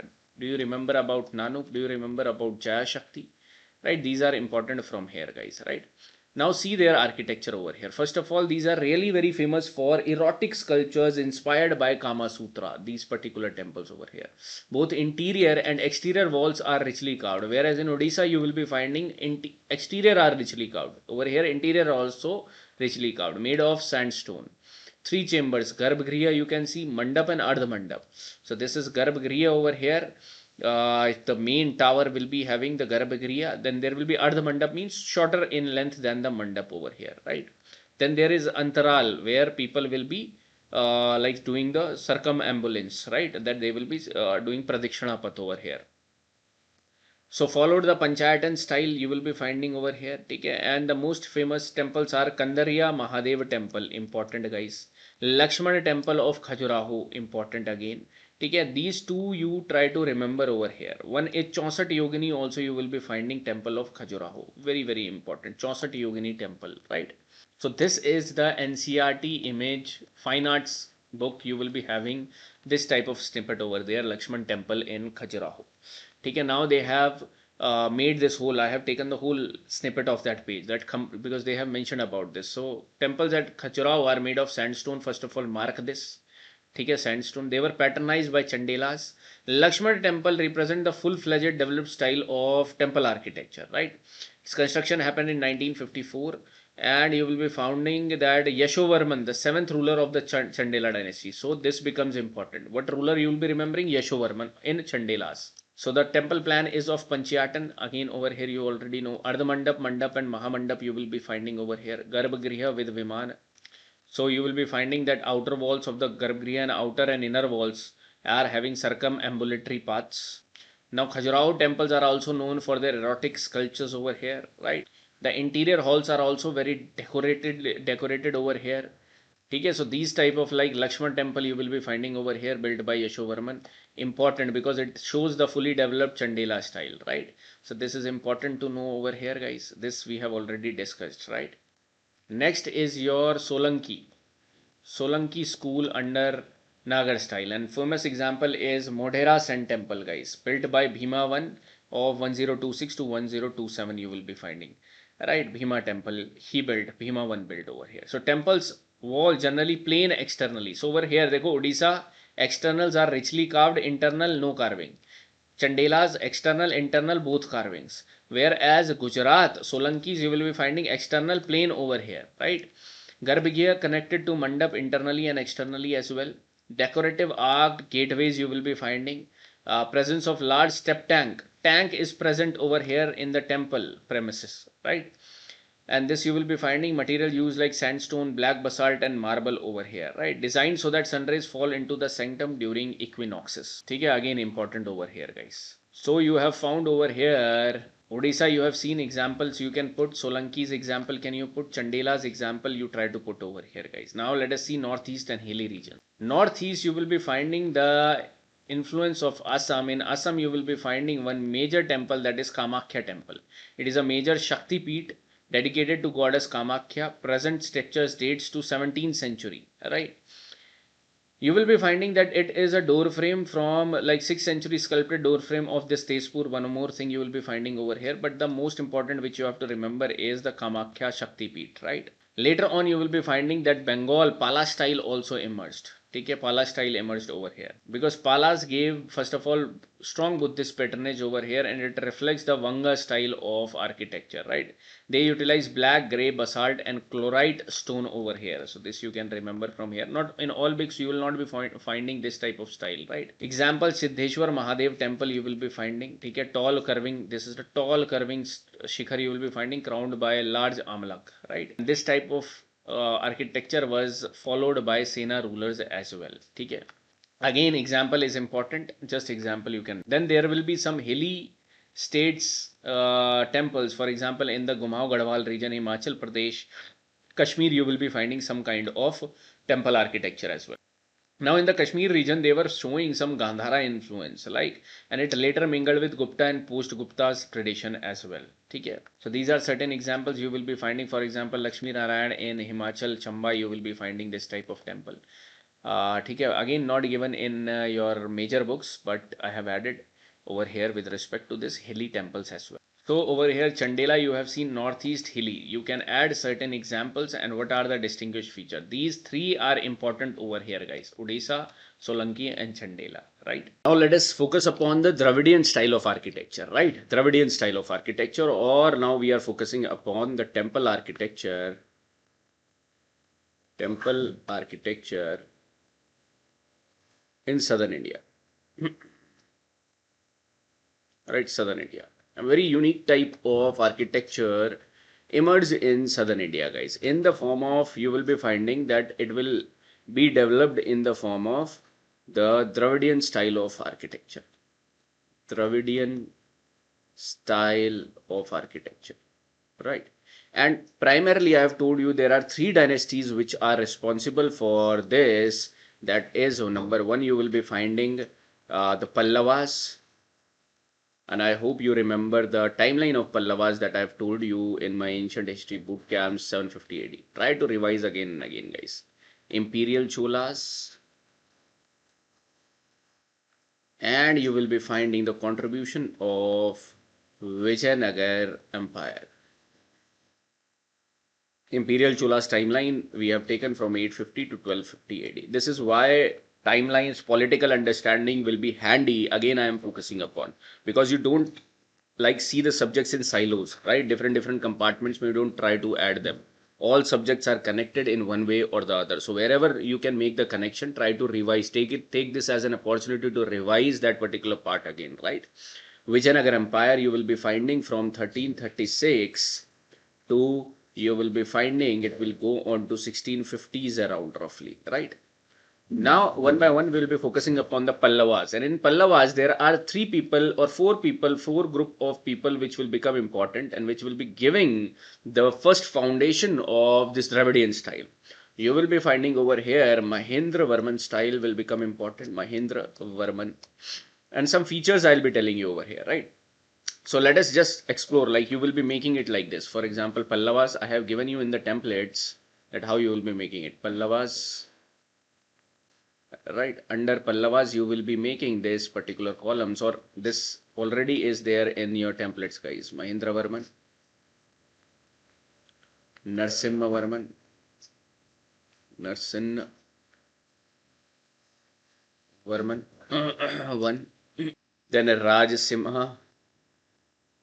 He is also known as Narsimha Varman 2, right? And then Nandi Varman, right? And the significant contribution of Narsimha Varman you are going to see. So this will be our framework. This will be our template under the Pallavas, right? So I have told you that Mahendra Varman over here, this Pallavas we are opening up like this, right?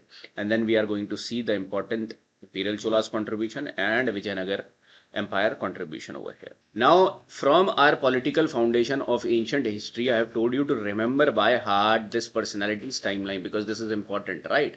And in 2025 question has come on Mahendra Varman as well, 600 to 630. You will be finding 630 to 660. So initial years, Mahendra Varman and Narsimha Varman 1 you are going to see. Then you will be finding approximately, now Rasimha is not that much important, 700 AD, right? Nandi Varman, again you will be finding post 700. Though if you want to go ahead with the correct timeline, let me tell you that as well. 730 to 790, right? But post 700 you can remember. The two personalities which are important is Mahendra Varman and Narasimha Varman, one guys, right? Now let us see their contribution one by one. Now before understanding, you try to understand, first understand the things which I am telling you. Then you will be adding small things over here, examples, some certain key features, right? And in Pallavas you will be understanding that, let me show you. Over here you see, first of all, Mahendra Varman style, guys. Okay, first come to this Mahendra Varman style of architecture. Again, this is important, guys, and you just don't, I have told you, don't get confused between 600, 610, doesn't matter. 600 to 630 you have remembered, that is good. And let me show you one question. See this question, guys. Even in art and culture, one theme I have told you that is fixed with history, that is timeline sense, guys. Timeline sense. See over here, don't see the answer first of all. Right, try to, you have understood the Lingaraj temple, right? Try to solve this question over here, or just wait, let us complete, because over here Mahabalipuram is also coming, that is Pallavas role is also coming. Let us complete the Pallavas and then again I'll be showing you this question. One of the good question to judge your timeline sense and how it will be handy, guys. And Prelims 2015 it was there, right? Let us see first of all these four people, Mahendra Varman and all Pallavas people over here. Okay, so it is showing an early Pallava phase. Obviously you will not be finding structural temples during the Mahendra Varman style, right? During the Mahendra Varman time, structural temples will not come, means they are building up stones, attaching stones over here and making some magnificent temple. This will not come. What will come then? You will be finding that the peculiar feature of Mahendravarman style was rock cut architecture. That means already there is a rock, there is a cave. Now they will be just cutting it out and giving it shapes. Let me show you like this. Are you seeing that this is a massive rock? What they have done over here, they have not built a magnificent structure over here, but rather already this rock is present. They have done certain carvings over here, right? Like this. And this when we are seeing again 600 AD. Were you seeing the rock cut features during Maurya? Yes, you were seeing in the form of Chaityas, Viharas, in the Mauryans as well, right? Don't forget that. Timeline is different. Okay, so over here you are finding these rock cut temples like this also. I'll be showing you what we are talking about and what is the example, right? So first of all, keep in your mind that over here you will be writing that he is responsible for, first of all, the rock cut caves architecture. Later on, you will be finding structural temples will be built. Magnificent structure, the show temple, all these will be coming in this only, but later on, right? So what was its feature? Its features were rock cut mandaps over here, rock cut mandaps. That means temples carved into rock. This you just understand, no need to write all this down. Okay? Ancient pillared hall mandapas excavated from living rock you will be finding. And inscription and Mandaka Pattu. I have told you that Mandaka Pattu inscription in your ancient bootcamp class, that Mandaka Pattu inscription is related to Mahendravarman I, guys. Next time if they will pick up Mahendravarman I, they are going to form this question on the inscription. Two inscription were important, Mandaka Pattu and Kundun Miya Milai, right? So inscription and Mandaka Pattu proudly states that temple built without brick, timber, metal or mortar, right? They are proud of this, that they are able to build this, right? So this is showing that this is a foundation of later on Dravidian architecture which will flourish during the imperial Cholas, and later on you will be finding, right? There was influence of Jaina architecture over here as well, because architectural layout reflects Jaina cave prototypes over here. Okay, emergence of new style, temple style like Dravidian rock cut idiom you will be finding, example you will be finding over here. You don't have to write all this information, just few information which I am telling you over here. Rock cut mandapas, you can write about Mandaka Pattu. You can write about emergence of new temple style over here. You can see Dwarapalas, prominent feature of this style. Let me show you that these are Dwarapalas. They will be drawing in the sculpture form over here. Right, so massive door guardians, Dwarapalas carved in frontal posture. And this will be later on seen in the Chola temples as well. Right. Okay, now you keep. These are some various examples. You will be remembering for your examination Mandaka Pattu cave temple, Mahendravadi cave temple, and the example of them you are seeing over here. This is Mandaka Pattu cave temple, right? And this is Mahendravadi cave temple over here. One thing you will notice in cave over here, that means they are doing some rock cutting in the caves, and then these temples are coming. So if they will give you these two example and they will ask you that who is responsible for creation of this, then that will be Mahendravarman, guys, right? Mahendravarman, Mandaka Pattu and Mahendravadi. I will ask you to remember these two. Otherwise, one hint also I am giving you, that by the cave you should remember that this is not related to structural temples. This is related to early phase of Pallavas, and early ruler was responsible, that is Mahendravarman, right? Okay, so simple type of features you are finding over here in the Mahendravarman group. Now you can add over here certain points related to Mahendravarman, short points you can add over here with respect to like Mandaka Pattu, cave temple is also showing it, inscription is also there. Mahendravadi you can write about Dwarpalas, right? Easily you can write over here. Two points you pick it up from here, guys, right? No need, we are making the notes for prelim, no need to have elaborate information, right? Now you come to the next ruler, the most important ruler over here, Narasimhavarman I. His political rule you have understood. Now Narasimhavarman I is also known as Mamala. Right, Mamala you will be finding. Mamala style of temple architecture will come. And this is the second phase of Pallava architecture. 630 to 660, you already know it. Timeline also you will remember by heart. Political also I have told you in the ancient prelims bootcamp. Over here I am also telling you. Again you can reconcile. So the Mamala style developed during the reign of Narasimhavarman I. And the chief center of this architectural activity was Mahabalipuram, also known as Mamalapuram. Right, Mamalapuram.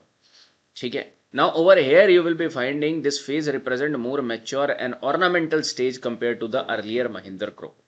And what are the two major architectural forms you will be seeing? Mandapas, right, and the Rathas over here, right? Right, so two things you are seeing, mandaps and raths. First of all, don't get confused. People are confused over here with respect to what is a mandap and what is a ratha over here, guys. Let me tell you, these two are different architectural designs over here. Mandap is your basically, again, is it structural in nature? No, it is rock cut.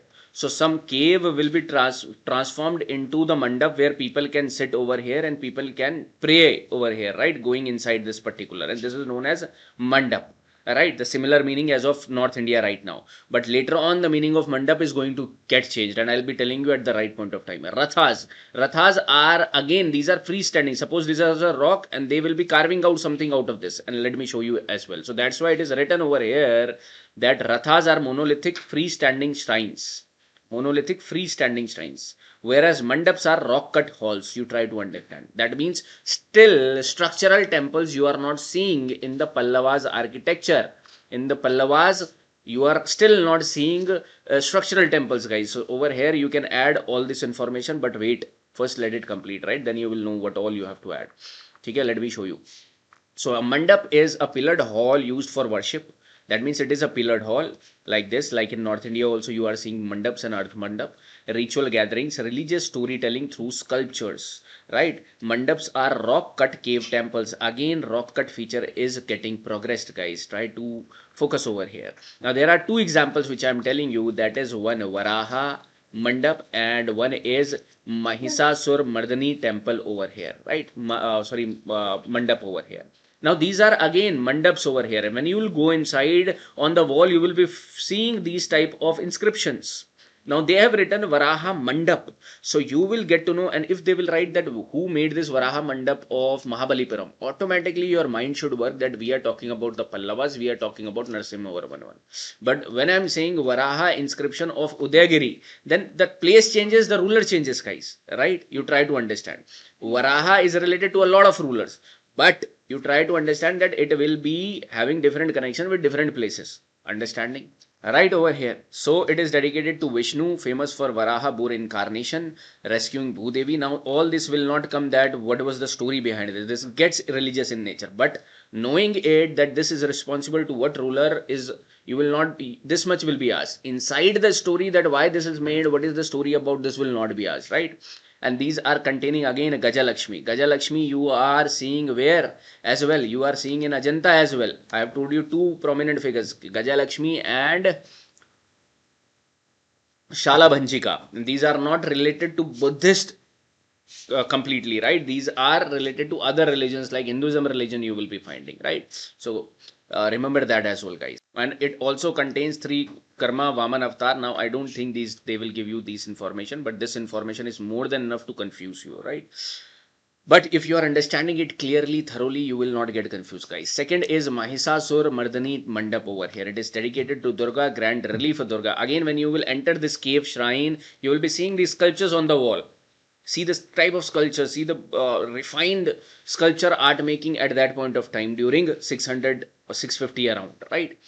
Opposite panel Vishnu in this particular pose you will be finding over here, right? So it is an excellent example of dynamic movement in sculpture as the people are moving over here, they are trying to make. Okay, this is Varaha Mandap over here. Okay, so till now you have understood about mandaps. Now let me tell you, and these all are, you will be finding the UNESCO World Heritage Site, right? See this, that this particular Pallava site, what is, you will be finding that this has got UNESCO World Heritage Site, not to one temple, try to understand. The UNESCO World Heritage Site in 1984 given to the group of monuments at Mahabalipuram. So these all mandaps over here, Varaha Mandap, Mahisasur Mardani Mandap are in Mahabalipuram and they have got this UNESCO World Heritage Site status. Okay. So right now we have not seen Ratha temples, that also we are going to see, but rock cut caves, I hope Varaha cave temple, there are multiple cave temples written over here, Mahisasur Mardani as well over here written, right? So these two you will be seeing over here. So mandap is done. Now you see the rathas. These are your rathas, guys, over here. These are free monolithic shrines. Okay, first this is clear that what is the definition? Monolithic shrines means this was one rock and they have carved out something out of it. Right? These rathas are freestanding monolithic temples over here. There are basically Panch Rathas, like Draupadi Rath, Dharmaraja Rath, Bhima Rath, Ganesh Rath, and Nakul Sahadev Rath. Now, to study this in this way, it is difficult to learn over here. Right? Let me show you first how these rathas are looking over here. Okay, see this particular part. This is the way you will be finding over here. Now this is your Draupadi Rath. This is your, these are freestanding shrines. This is one rock, this might be one rock, and they have converted it into something beautiful, right? Over here, temple-like structure, right? This is Bhima Rath, this is Dharmaraja Rath, and this is Nakul Sahadev Rath, right? Okay, now you see, Draupadi Rath is the smallest one over here, and it is dedicated to Durga, resembles like a hut. So can you see the Draupadi Rath resemble like a hut over here, right? Then you see Dharmaraja Rath. It is one of the largest and resembles a vihar form. Dharmaraja, where is Dharmaraja? Like this in behind over here. This is Dharmaraj over here, guys, right? Bhimarath, Chaitya type of roof, vaulted, inverted vaulted form, Chaitya, right? So this you are seeing. Then you will be finding Nakul Sahadeva Rath. Nakul Sahadeva Rath you are going to see like this, right? So these are also, these rathas are also in Mahabalipuram, mandaps are also in Mahabalipuram. You will be finding that they have got the World Group of Monuments at Mahabalipuram in 1984 UNESCO World Heritage, right? In this you are also going to find the most important sculptural work as well, guys. Cultural work you will also get. The most famous sculpture work of this period is the Descent of the Ganges. Descent of the Ganga, also known as Arjuna's Penance. One of the largest open air rock reliefs in the world you are going to see. This is most important. Let me show you first. This they are talking about, guys, over here, right? This is one rock, and the sculptures you are seeing over here, how they have carved it out. Beautiful over here, right? So let me show you that it is again one of the largest open air rock relief. Open air rock relief, right? Depicts either Bhagirath's penance over here, like somebody like either Bhagirath's story you must be knowing about how Ganga's descent has happened, or they must be talking about the Arjuna's penance over here. And these two images are in your fine arts NCERT, guys, right? Known for their lifelike elephants and dynamic composition, right? Over here you will be finding, and there is someone you will be finding doing the penance, right? Penance means tapasya, okay? Now, it is a distinct feature of Mamla style, great ornamentation. You have seen introduction of lion-based pillars also, right? You will be finding over here transition from simple rock cut halls to monolithic structural simulation.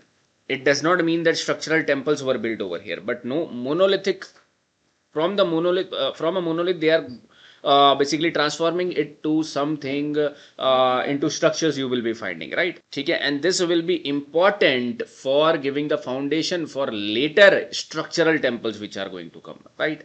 Again, you can see over here as well, and over here either Arjun or Bhagirath is doing the tapasya over here, penance over here, right? Okay, so this particular thing, that who got this UNESCO World Heritage Site over here, group of monuments at Mahabalipuram. So Ratha temples, you have understood Pancharath, and these are the Raths you will be finding over here. Okay, and then you are going to find rock cut cave temples, open air rock reliefs. Are you getting the point now? Now what you will be writing over here, guys, all this information which I have told you. Okay, mandaps, okay, Rathas, example also put, example you will be putting over here, whatever we have left. Okay, then you will, what you will be putting over here, guys, open air rock reliefs. Yes, you will be putting over here. Okay. Okay, next you will be moving on to Rajasimha. He is also known as Narasimha Varman II over here. And in his time period, now you are seeing the peak of this Pallava's evolution of architecture, right? Peak you are going to see. Right, so first of all, what you will be finding, one keyword, structural phase of Pallava architecture began over here, guys, and that too around 700 AD around you are going to see. I have told you no need to learn as it is dates. Wherever it is important, again I am focusing that.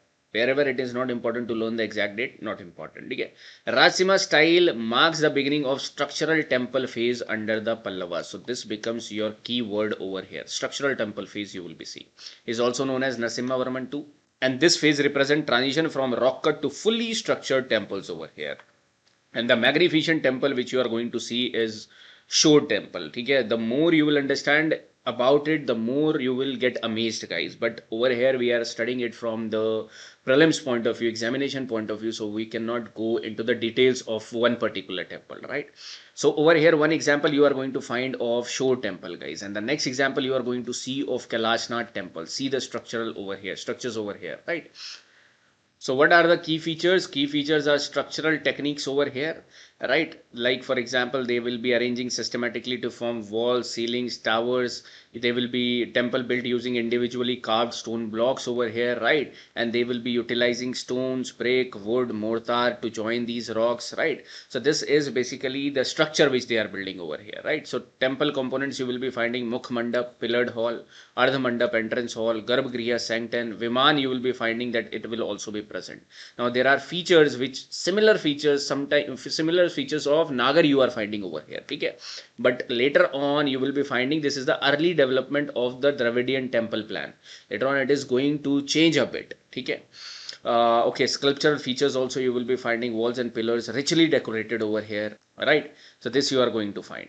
And the examples I have told you, one is Shore Temple, guys, built during Rajsimha's reign, UNESCO World Heritage Site again. How? Because under you will be finding it has got this particular scene I have shown you, that Shore Temple complex, right? This will also is coming under your UNESCO World Heritage Site, guys. Okay, so this you will be seeing over here. All right, Shore Temple, structural stone temple built in South India, right? And the most like you will be finding intriguing point of the Shore Temple is it is built near the shore. You will be finding that's why Shore Temple, right? And it is sustaining the high winds over here, the sea winds you will be finding over here. Like it is sustaining the intense waves which are coming to this particular temple, guys. And it is said that Mahabali, Shore Temple was more than this. It was later on submerged, right? This is as there is saying about this particular temple as well, right? Okay, so it is primarily dedicated to Shiva. Over here you will be finding. Next is your Kailasnath temple of Kanchipuram. This Shore temple is at Mahabalipuram, guys, right? Mahabalipuram, you try to understand. That's why it is coming under UNESCO World Heritage Site. Now this is the Kailasnath temple of Kanchi. One Kailasa temple of Ellora. It gets changed, time gets changed, dynasty will be getting changed, right? Now it was again begun by Rajsimha, completed by Mahendravarman II. Classical early Dravid style you are going to see, for example Viman, for example Mandaps, early Gopurams also you are going to find, and circumambulatory passages also you are seeing over here. So this is an early example of Dravida style of temple, guys. What is Gopuram? Gopuram I am going to show you again in Dravida style of Chola, but Gopuram are gateways like Torans. Now the terminology for these gateways are used as Gopuram in the southern India, right? This you will be remembering. Later on I'll be in the Cholas I'll be highlighting again. Okay, now Mahendra style rock cut, Mamla style rock cut monolithic, Rajsimha structural. Mahendra style ornamentation minimal, ornamental, highly refined over here. These were mandapas and ruts were there. Complete Dravidian temple you will be finding. Excavated rock, monolithic granite will be excavated over here, and construction of stone blocks and joined together by mortar and all you are going to see, right? You remember this, highly important, guys. Now the last is the Nandivarman style of temple architecture, 800 to 900. Again you are finding this. Nandivarman style represent the culmination and full maturity of Pallava temple architecture over here. This phase followed the Rajsimha cultural tradition, structural tradition over here, right? And you will be finding that fully developed Dravidian structural temple plan over here. Like Garbhagriha will be there, Ardha Mandap, Mahamandap will be there, and Viman will be there. These all features will clearly now visible in the these particular Nandivarman and your Rajsimha type of temple architecture you are going to see, right? Now you take the example over here, just take the example like of Vaikuntha Perumal temple of Kanchipuram, right? Okay, again Kanchipuram is becoming important, guys. Kanchipuram, this is a different city. Mahabalipuram is a different city. See over here, this Kanchipuram is above Mahabalipuram. This type of thing you should know, guys. Mahabalipuram has got UNESCO site over here, the temple complex you are seeing. Kanchipuram, this Shore temple of Kailashnath temple of Kanchi has got a UNESCO World Heritage site? No. Did this Vaikuntha Perumal temple? No, guys, right? But this is related to Nandivarman you will be finding. Okay. Okay, Nandivarman, this you can remember, Vaikuntha Perumal in Kanchi of Nandivarman group. Okay, again you try to see this map now over here. A lot of places I will be telling you from art and culture angle as well. So now I hope you can add over here Rajsimha like Shore temple, like Kanchi, this Kailashnath temple, And another feature, 2-3 feature I have told you over here. Nandivarman, you can write Vaikuntha Perumal. Not much you have to write over here. But these two are related to structural. These two are related to rock cut and monolithic caves over here, right? And this is your Pallavas architecture, guys. Now you try to solve this question. Okay, forget about the answer. Try to come to the answer. Try to remember first of all. A Lingaraj temple at Bhubaneswar. When it would have been built, if you have to guess even, right? You will go to the your primary Odisha temple of architecture, and you are understanding Odisha. You are seeing that Sun temple was there. That you will be finding Puri temple was there, and somewhere these were related to Eastern Ganga, and somewhere you know that this is post 10th 11th century AD. Okay, I am giving you that you try to arrange this in order. Chronological order. As 2015 the competition was different, 2026 competition is going to be different, guys. So this must be around post 10th 11th century. This you are roughly you can gauge, and you see that how much difference they are giving you. They will not be playing, again I am saying similar I was saying in ancient as well, that they will not be playing in 10-15 years. They are playing more than 100-200 over here. And art and culture, similar theme you will be finding. Rock cut elephant at Dholi, and this I have shown you in Mauryan topic. Even if you remember the images and when I have shown you, you will come to that. Mauryan, it must be related to Maurya, that means 381 to 250 BC or 180 BC. Rock cut monuments and Mahabalipuram, it was getting prominent during Pallavas, that means 550 or approximately 600 to 700 AD. Varaha image at Udaygiri, and if this might be confusing over here, guys, because Varaha image you will not be getting to know, but Udaygiri is related to your two things. One is Odisha, but when we were seeing this Varaha image at Udaygiri, we were seeing that this Udaygiri is not related to Odisha, but related to, you will be finding Madhya Pradesh, Vidisha. And it is primarily responsible for Varaha image. Who is responsible? Chandragupta II. And you know that what is the importance of learning the exact timeline of Chandragupta II now, as I have told you in ancient, right? That is 380 to 420 I have told you. That means a huge difference is there, and automatically you will be finding out that P is the right answer. But this time if they will be giving you question like this, obviously they are going to give you question like this because this is not religious in nature. The question is not religious in nature, and they have understood your knowledge about these temples as well, right? So expect these type of question again, I am saying, right? But if you are listening to these lectures in this way, combining it with ancient and medieval, you are good to go, guys. You are better than most of the aspirants, right? So we have seen the Pallavas architecture under our temple architecture in southern India. Pallavas are done over here. Let us pause the video, try to fill up your content like with respect to the template. Now let us move to Imperial Cholas. See this Dravidian style of temple architecture, guys, over here. Again, now it is getting its into prominent phase because under of Cholas, because of Cholas you will be finding, right, great temple builders. Let me show you. First of all, Cholas were the master temple builders over here, and they will be now enhancing the classical style of Dravidian architecture. And primarily two temples you are going to see, which you have to remember. Brihadeshwar temple at Tanjore, constructed by Raja Raja I. Now you have to see in the same map where is Tanjore, mark it out, guys, right? And then Gangaikonda Cholapuram, built by Rajendra I, as we have learnt already about the story why he basically built this temple, and in the Gangaikonda Chola city you will be finding, right? This you will be seeing over here, two primary example. Now, but over here also this happened in certain phases. This is the mature phase, and this mature phase is under these two rulers. And now are you understanding again the importance of learning the timelines of prominent rulers over here? That is 995 to 1040. You are going to see both Raja Raja I and Rajendra I, right? So that means 1000 AD, these temples were getting constructed over here, right? But let me show you certain features of this Dravidian type of style now, and certain features like enclosed temples first of all, whereas in Nagar you have not written enclosed temples. There were exceptions to enclosement, right? So one is enclosed temples. You are going to see that Dravidian temples were imposing boundary walls. Second is grand entrance, and these grand entrance are known as gopurams. Try to highlight these points, guys. Gopurams, right? Panchayatan layout, this is similar as of the northern India style, Nagar style, right? Distinctive spire, what is this? The Viman in Dravidian style took the form of stepped pyramid. Like this it will be going on, guys, like this. right? Like this it will be going on, and it will be going on like this. Okay, stepped pyramid you will be seeing, rising linearly rather than in a curved fashion. Unlike Nagar architecture, multiple vimans could be represented, whereas Dravidian temples typically had one viman atop the main temple over here. This is one peculiar feature. Okay, crowning element just like Kalash you are going to see over here as well. Connective elements also will be there, right? Antaral, we will be calling them Antaral, right? Intricate sculptures are again over here. That was in Nagar style also. Water tank is prominent feature over here of Dravidian, whereas it was not a prominent feature of Nagar style. So these are all certain prominent features which you have to write of this Dravidian architecture, right? Let me show you as well. This is Shikhara now. On Shikhara there will be something they will be calling as crowning element.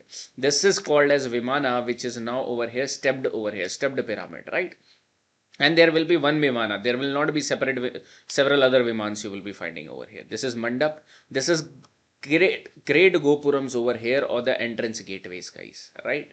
This is the prominent feature which you are going to, and there will be water tanks around it, and the whole campus will be enclosed also. So these are the features of Dravidian temple style architecture. Okay, again, this also image you will be finding over here, Gopurams, subsidiary shrines like Panchayatan style. Viman over this, you will be finding this is Viman, this is water tank, this is enclosed over here. Antaral means this is connecting to the assembly hall, that is Mandaps over here, right?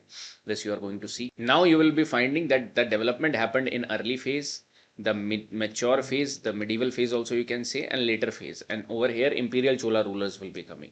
So the early phase you will be finding under Vijayala Chola and Sundara Chola you will be finding, right?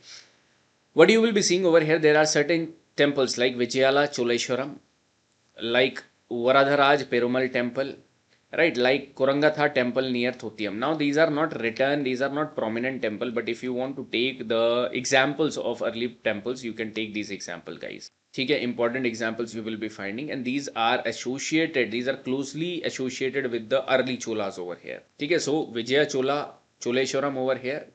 You will be finding this particular thing, and it is devoted to Lord Vishnu, right? And it mirrored the Pallava architecture. Then you will be finding Varadharaj Perumal temple, or in Tamil Nadu, you will be finding again attributed to Mahavishnu. And this is constructed by Pratanka first. If you want to take it, you can take it. In your ancient history, one Pratanka first fact you have learned was Battle of Takkolam. I hope you remember this, right? So you can put this Varadharaj as well. But these are less important than the coming up one. For example, this Brihadeshwar temple and Gangaikonda Cholapuram. Now, medieval phase means the phase of Raja Chola and Rajendra Chola. Over here, you will be finding that they will be building first Brihadeshwar temple over here, which is dedicated to Shiva. This also you mark, right, at Thanjavur.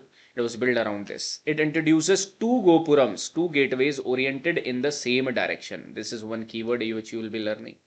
Despite the massive Gopurams, the Vimana, which is also known as Dakshin Meru, majestically rise to 190 feet height, guys, over here. Brihadeshwar temple, the height got massive over here, right? With the DT Shiva in Linga, known as this regional name. Again, the temple is also called as Perivada. Pronunciate the way you want, guys. I might be pronunciating it wrong, but it is also known by this. But UPSC will never confuse you with respect to these names. Okay, if they are giving you, they can slash, they will be mentioning about Brihadeshwar temple as well. Okay, also known as Raja Rajeshwar temple as well. Okay. Now, the temple enclosed by 16th century Nayak built walls over here. So this we are going to again see the Nayaka rulers. Right, Shikharam has an octagonal crest and is adorned with Nandis and Kalasam. Right, Kalas you will be finding over here. Okay, and Nandis also you are going to see. The Nandi of Brihadeshwar, like this you are going to see. Okay, these all are NCRT images. Again, I am saying these are fine arts images, guys. Okay, next is Gangaikonda Cholapuram built by Raja I. It follows the plan of Thanjavur temple. Thanjavur temple of what? Of Raja I only, right? Gangaikonda Cholapuram. Just correct it out that Gangaikonda Cholapuram was built not by Raja I you will be finding, but this was built by Rajendra I. Okay, Rajendra I. So mark it out, Rajendra I. Okay, this you will be remembering with Rajendra I. Now the peculiar feature is the Viman of Gangaikonda Cholapuram you will be finding. Just wait. Gangaikonda Cholapuram you will be finding has curves departing from the straight lines of Thanjavur. So you will be finding there is curve over here, guys, and the Viman of Brihadeshwar were straight like this. Okay, so this is one thing you will be finding, and in the later phase you will be seeing that it will be having the contribution of Kilotonga, and one example which you can take is Aratheshwar temple at Darasuram near Thanjavur, guys, and this was built during Raja Raja's 2's time frame, right? And one is Kampeshwar temple at Tribhuvanam, Tamil Nadu. This also you can take over here. Okay, these two examples just take over here. So under Cholas, first you will be writing about the features. Then you will be writing about the contribution of early, only two examples of Pratanka first also you can take. Then you will be writing about the Raja Raja 1 and Rajendra 1 contribution. And then you will be writing about the later Cholas over here. Two temples which I have told you, you will be marking this out, guys. Okay? More than enough in Imperial Cholas. Now, but Imperial Cholas, you will be finding one more thing was happening, and that was the peak of sculpture making, guys. This is the most important sculpture which you will be getting from the Cholas time period. Now there are a lot of Nataraj sculptures like this will be built, but the peak of it was reached during the Cholas, guys, Imperial Cholas. Like a lot of these type of sculptures started to get built. Now let me show you first of all the NCERT snippet. This is the NCERT snippet you will be finding. Fine arts book, right? Shiva is associated with the end of cosmic world, with which this dancing position is associated over here, also known as Nataraj, the Lord of Dance. Shiva represents the apocalypse and creation as he dances away the illusory world of Maya, transforming into power and enlightenment. The symbolism of Shiva Nataraja is a religion, art, and science merged as one, guys, right? And let me tell you that this is the same statue which is installed in the CERN laboratory. You will be finding a 2-meter tall statue like this. You will be finding is installed at the CERN laboratory, guys. Obviously, this is in Geneva, right? So, okay, what they have written over here in the Chola period, bronze sculpture has been shown balancing himself on his right leg over here. This is the right leg you will be finding, suppressing the apasmara, the demon of ignorance. This is a demon of ignorance, and this you have to see. Few sculptures you have to place focus upon, and you are seeing that we are focusing upon certain like priest we have seen, Pashupati seal we have seen. Likewise, now we will be focusing on this Nataraj sculpture as well, guys, and you have to know this, right? This is the Apasmara you will be finding. The name is also mentioned over here in the NCERT. This is just the NCERT snippet I'm showing. The demon of ignorance or forgetfulness, right? With the foot of the same leg. When you will be seeing at the same time, left leg will be like it will be raised over here, and this is one instance of the which represent the Tribhava over here. It is a stance over here which you will be finding, that is Bhujang Trasita, right? That is kicking away the wheel of Maya or illusion from the devotee's mind. Go away from the, like basically you should escape yourself from this illusory world. His forearms are outstretched and the main right hand is posed in Abhay Hasta over here. This is the Abhay Hasta you will be finding, right? This is Abhay Hasta over here. Or you will be finding the upper right holds the damru, upper rights over here holds the damru over here, his favorite musical instrument to keep on the beat of tal. Okay, and the upper left hand carries a flame. There is a flame over here, guys. And you will be finding the main left is held in Dola Hasta. This is one position over here like this you will be finding, which is connected with the Abhay Hasta, and these two basically are connected like this, right? And you will be finding these are the hairs which are flocking, which his hair locks fly on both sides, touching the circular Jwala Mala. This is the circular Jwala Mala over here which you are finding, which is regarded as the garland of flames which surrounds the entire dancing figuration, right?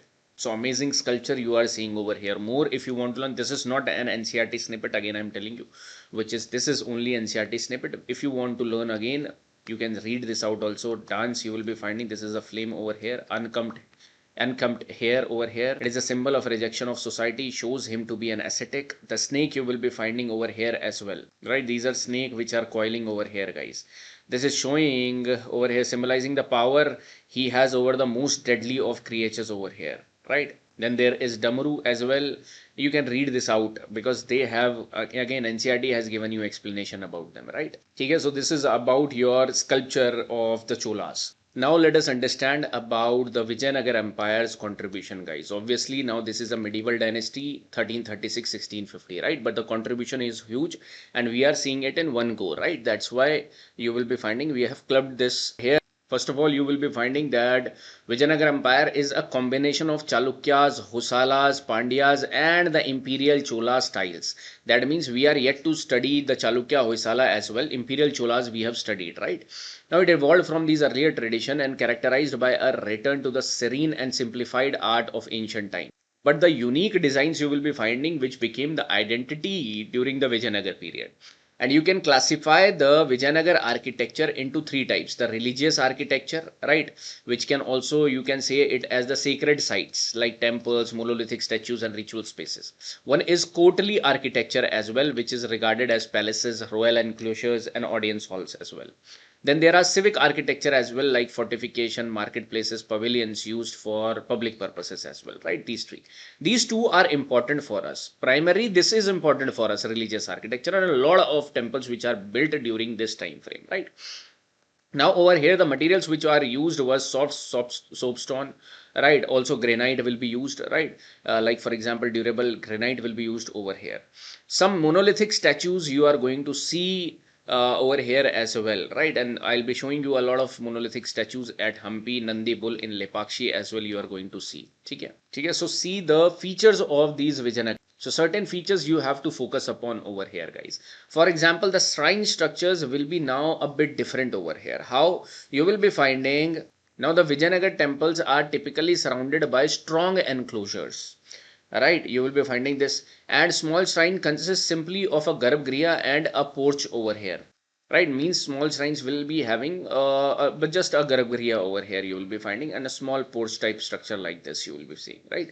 Medium sized temples will be a bit elaborative, like garbhagriha, antechamber will be there, antaral will be there, and mandap will also be there, guys, right? But we should not be focusing over here. We should be focusing upon the feature which are shown in the large temples. Now large temples are going to have the tall Rai Gopuram entrances you will be finding over here, right? And it will be known as Rai Gopuram, which will be built of wood, brick, stucco in Chola style, which was the earlier style that they will be following. Now they are more elaborate and they are more tall over here, right? So Rai Gopurams are the features of, because you are finding over here Vijayanagar, right? Devarai, Krishan Devarai, like this you are seeing.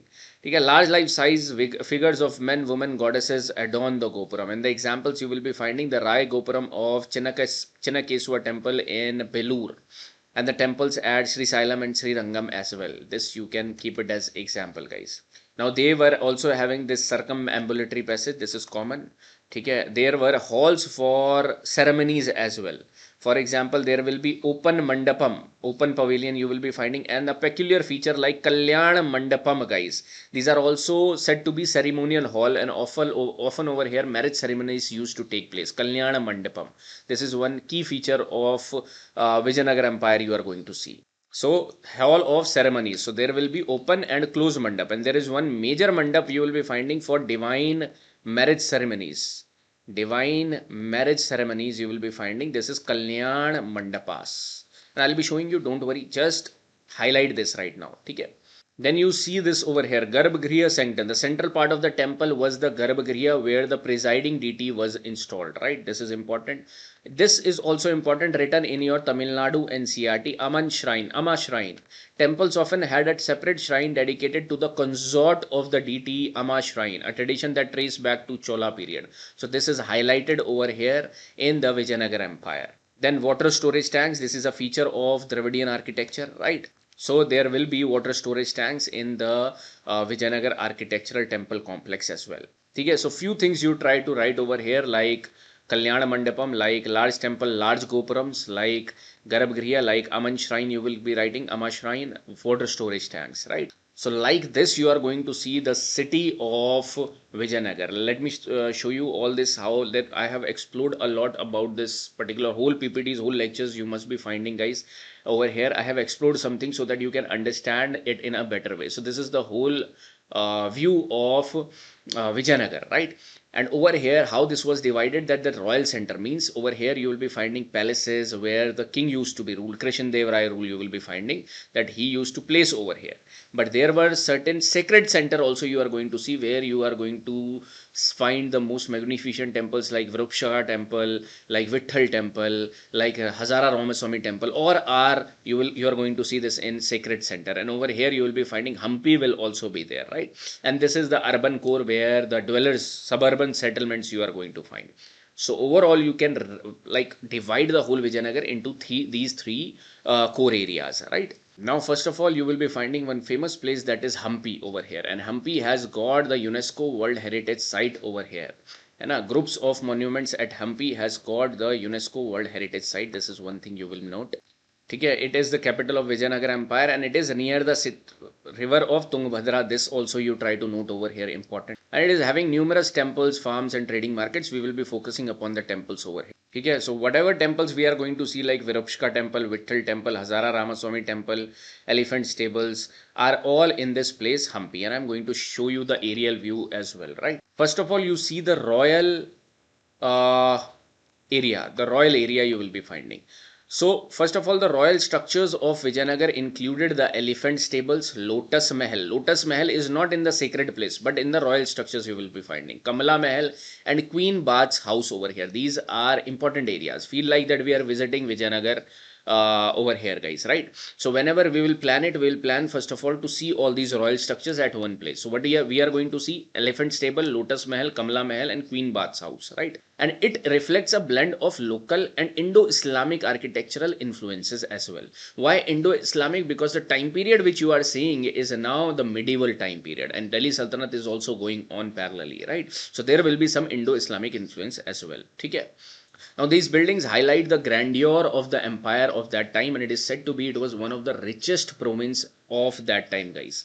It's a regal, traditional, serving ceremonial, administrative and leisure purposes for the royal family, right? Now let me show you the aerial view over here. Like for example, I have zoomed it out the royal center now, and when you will be zooming it out the royal center, you are going to find out these many places to visit. For example, elephant stable you will remember, Lotus Mahal you will remember, you can remember the royal platform over here, and over here 3 questions has been asked in UPSC other examination like CAPF, CDS you are going to see. Still question has not been asked in civil services, and this is the golden chance. I'm letting you know that question, if they want to frame, they will be framing from here, because this is reflected in other examination, guys, right? And this is present in NCERT as well, which I'll be showing you, don't worry. Okay, so royal platform we have seen. Okay, and the last one you will be finding over here, Queen's Bath. So you are understanding that if this is Vijayanagar, you will be finding at the royal place. This is finding at the sacred place, 2 places to visit. Okay. Over here, you will be finding at the royal place, elephant stables, Lotus Mahal. If you want to go to Ramchandra temple, you can remember this as well. But royal platform and Queen's Bath, right? Let me show you over here. So elephant stables, a bid for royal ceremonies, ceremonial elephants included an open area in front. This space was likely used as a parade ground, showcasing the regal tradition of the Vijayanagar Empire, right? This is one thing. In one line, you can sum it up. Lotus Mahal, important, you must have heard this about as well. Lotus Mahal is a symmetrical 2-story palace built for the royal family of the Vijayanagar Empire. Okay. Farmhouse type you can say over here. A dome resembles an open lotus bud and features 8 corner towers. Let me show you. This is the Lotus Mahal, guys, a modern day name for 2-story pavilion. First of all, this is the feature. It is a 2-story, not 1-story, that integrates elements from temple architecture, the base, roof and some stucco decoration with features of Islamic structures as well you will be finding. Right. So this is your Lotus Mahal which you will be seeing. Okay, so this palace had a central pyramid tower supported by 24 intricately carved pillars. Probably Krishna Dev Rai used it as his council chamber for meetings with his ministers. Right, important, Lotus Mahal. Where is it? At the royal core. Royal core you will be finding, right? And then there is Kamal Mahal, and that is basically Kamal Mahal we have seen. You are seeing the Queen's Bath over here. Ignore this, Queen's Bath. And this is notable ruins you will be finding. Notable ruins found within the palace buildings of Vijayanagar. These structures exhibit a distinctive Indo-Arabic architectural style. So this is an example of how UPSC can frame question that purely indigenous style you will be finding or purely Dravidian style. So this are showing you the Indo-Arabic influence as well, right? See, this is the picture of Queen's Bath over here, guys, right? You can see this. Okay. Again, these are all I have explored you so that you can remember all this. Let me show you this particular part, Queen's Bath over. So again, you will be remembering that this is Queen's Bath over here, Elephant Stables, Lotus Mahal, and now let me show you the royal platform as well. And this is the royal platform, guys. Now, royal platform, basically you will be finding a great platform dominates the royal center. And it is said to be that this platform is built on the highest point of Vijayanagar. Wherever that particular city's highest point was there, this platform was made. And this is the flat in nature, like this. Right? Like this you are going to see it. Okay? Like this. Okay? Okay, horizontal bands of low relief freezes depict various facets of courtly life. Right, for example, if you will go closely to these bars over here, you will be finding the reliefs over here, sculptures over here which will be built. For example, martial activities, women performing folk dances with sticks and musicians around. Right, and this is a multi-story stone stage over here. Now, in the examination, you can come up with that this is also known as a Mahanavmi Dibba.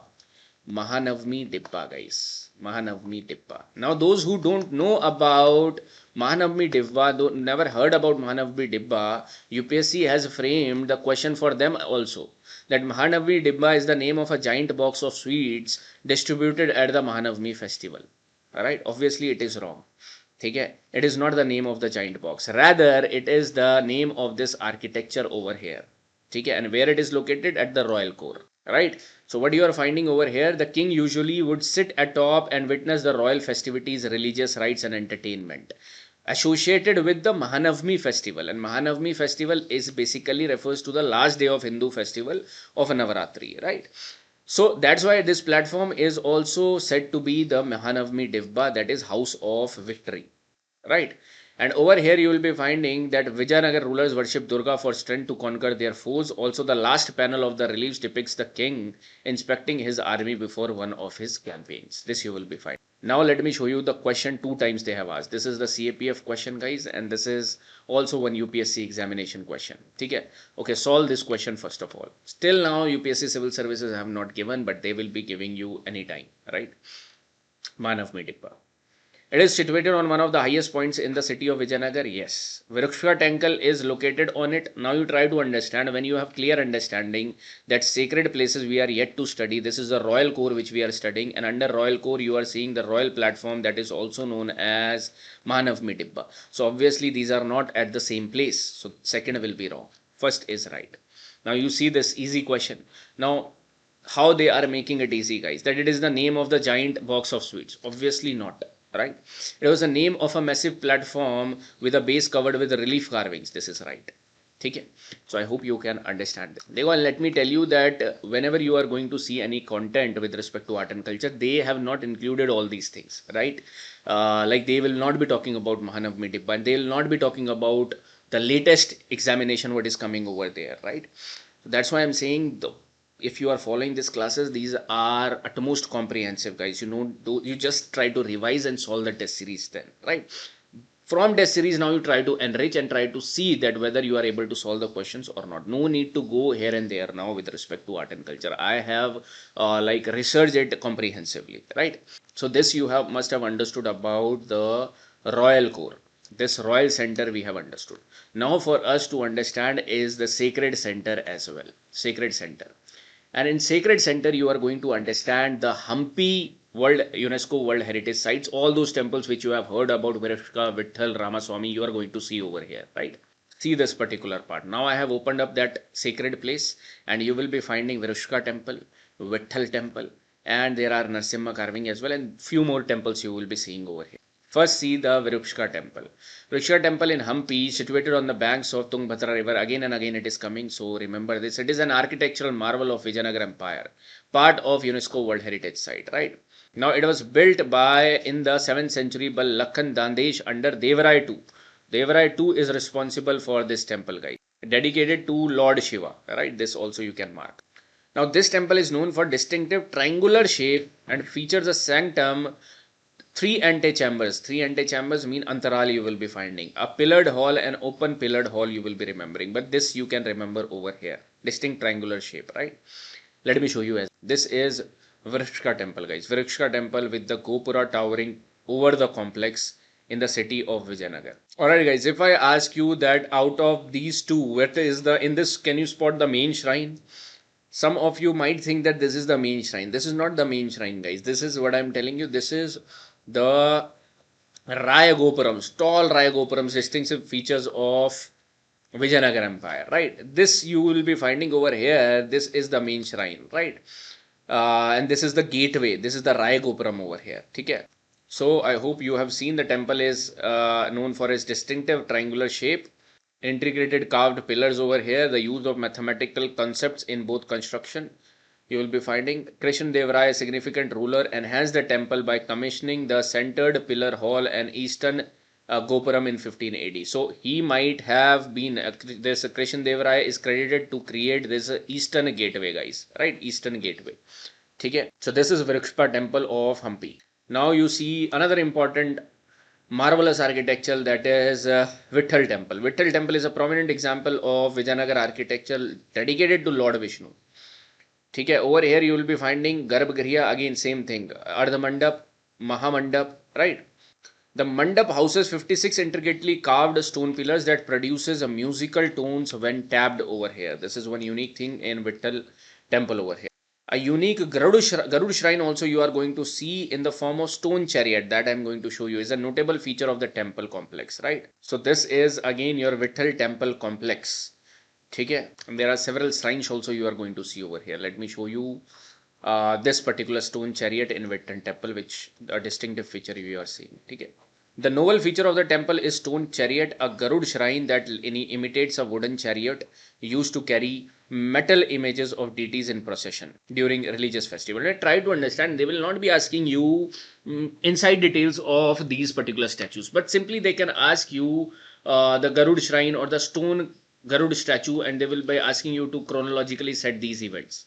Alright, so then you have to think about these places, guys. So in Hampi, I have told you about Vrikshka, I have told you about Vitthal, and one more thing you will be finding Hazara Rama temple over here. Now Hazara Rama temple, also known as Ramchandra temple over here. Alright, and you can remember Ramchandra temple is located at the Royal Center. So mark this up over here. Hampi means Vijayanagar Empire, they want to say it over here, Vijayanagar. Basically the whole Vijayanagar you will be seeing. If I ask you where is Vitthal and where is this Vrikshka over here. If I ask you Royal Center, where is Queen's Bath over here? Where is Royal Platform over here? Where is Lotus Mahal over here? And now one more, Ramchandra temple, also known as Hazara Rama Swami temple over here. Hazara Rama temple over here is also in the Royal Center, guys. Important. Okay. Now over here you will be finding the Viman has a lower stone story and decayed pyramidal superstructure made of brick less than 50 feet tall. Again, these type of things will not be asked. Temple has goddess shrines like Kalyan Mandap. This is important. And subsidiary temple as well. Okay, what is Kalyan Mandap? Already I have to just see as well. Marriage hall or this divine marriages will take place over here. These are the Kalyan Mandaps, right? And these are in various places you will be finding. In Vitthal temple complex you are also seeing. In Hazara Rama Swami temple complex you will also see. Okay. An important component and a hallmark of Vijayanagar art is the open multi-pillared marriage hall. That is known as Kalyana Mandap, already asked as PYQ in the examination, right? Used for ceremonies involving the symbolic wedding of the temple's deity to his consort. This comprises a raised platform surrounded by rows of massive intricately carved granite columns, right? And the hall exhibit external piers with riders on rearing like mythical creatures like Yalis. So Yali pillars you will be finding. Again, you are finding certain names, Yali, Shalabhanjika and Gajalakshmi. These are important sculptures you are seeing. Yali with respect to Vijayanagar Empire you are seeing in on the Kalyana Mandaps. Shalabhanjika and Gajalakshmi you have seen primarily in the Ajanta cave sculptures, right? Remember these guys, okay? Important. Yalis were a common motif in South Indian temples since about the 16th century, and they depict a creature that is part of horse, part lion, or part elephant.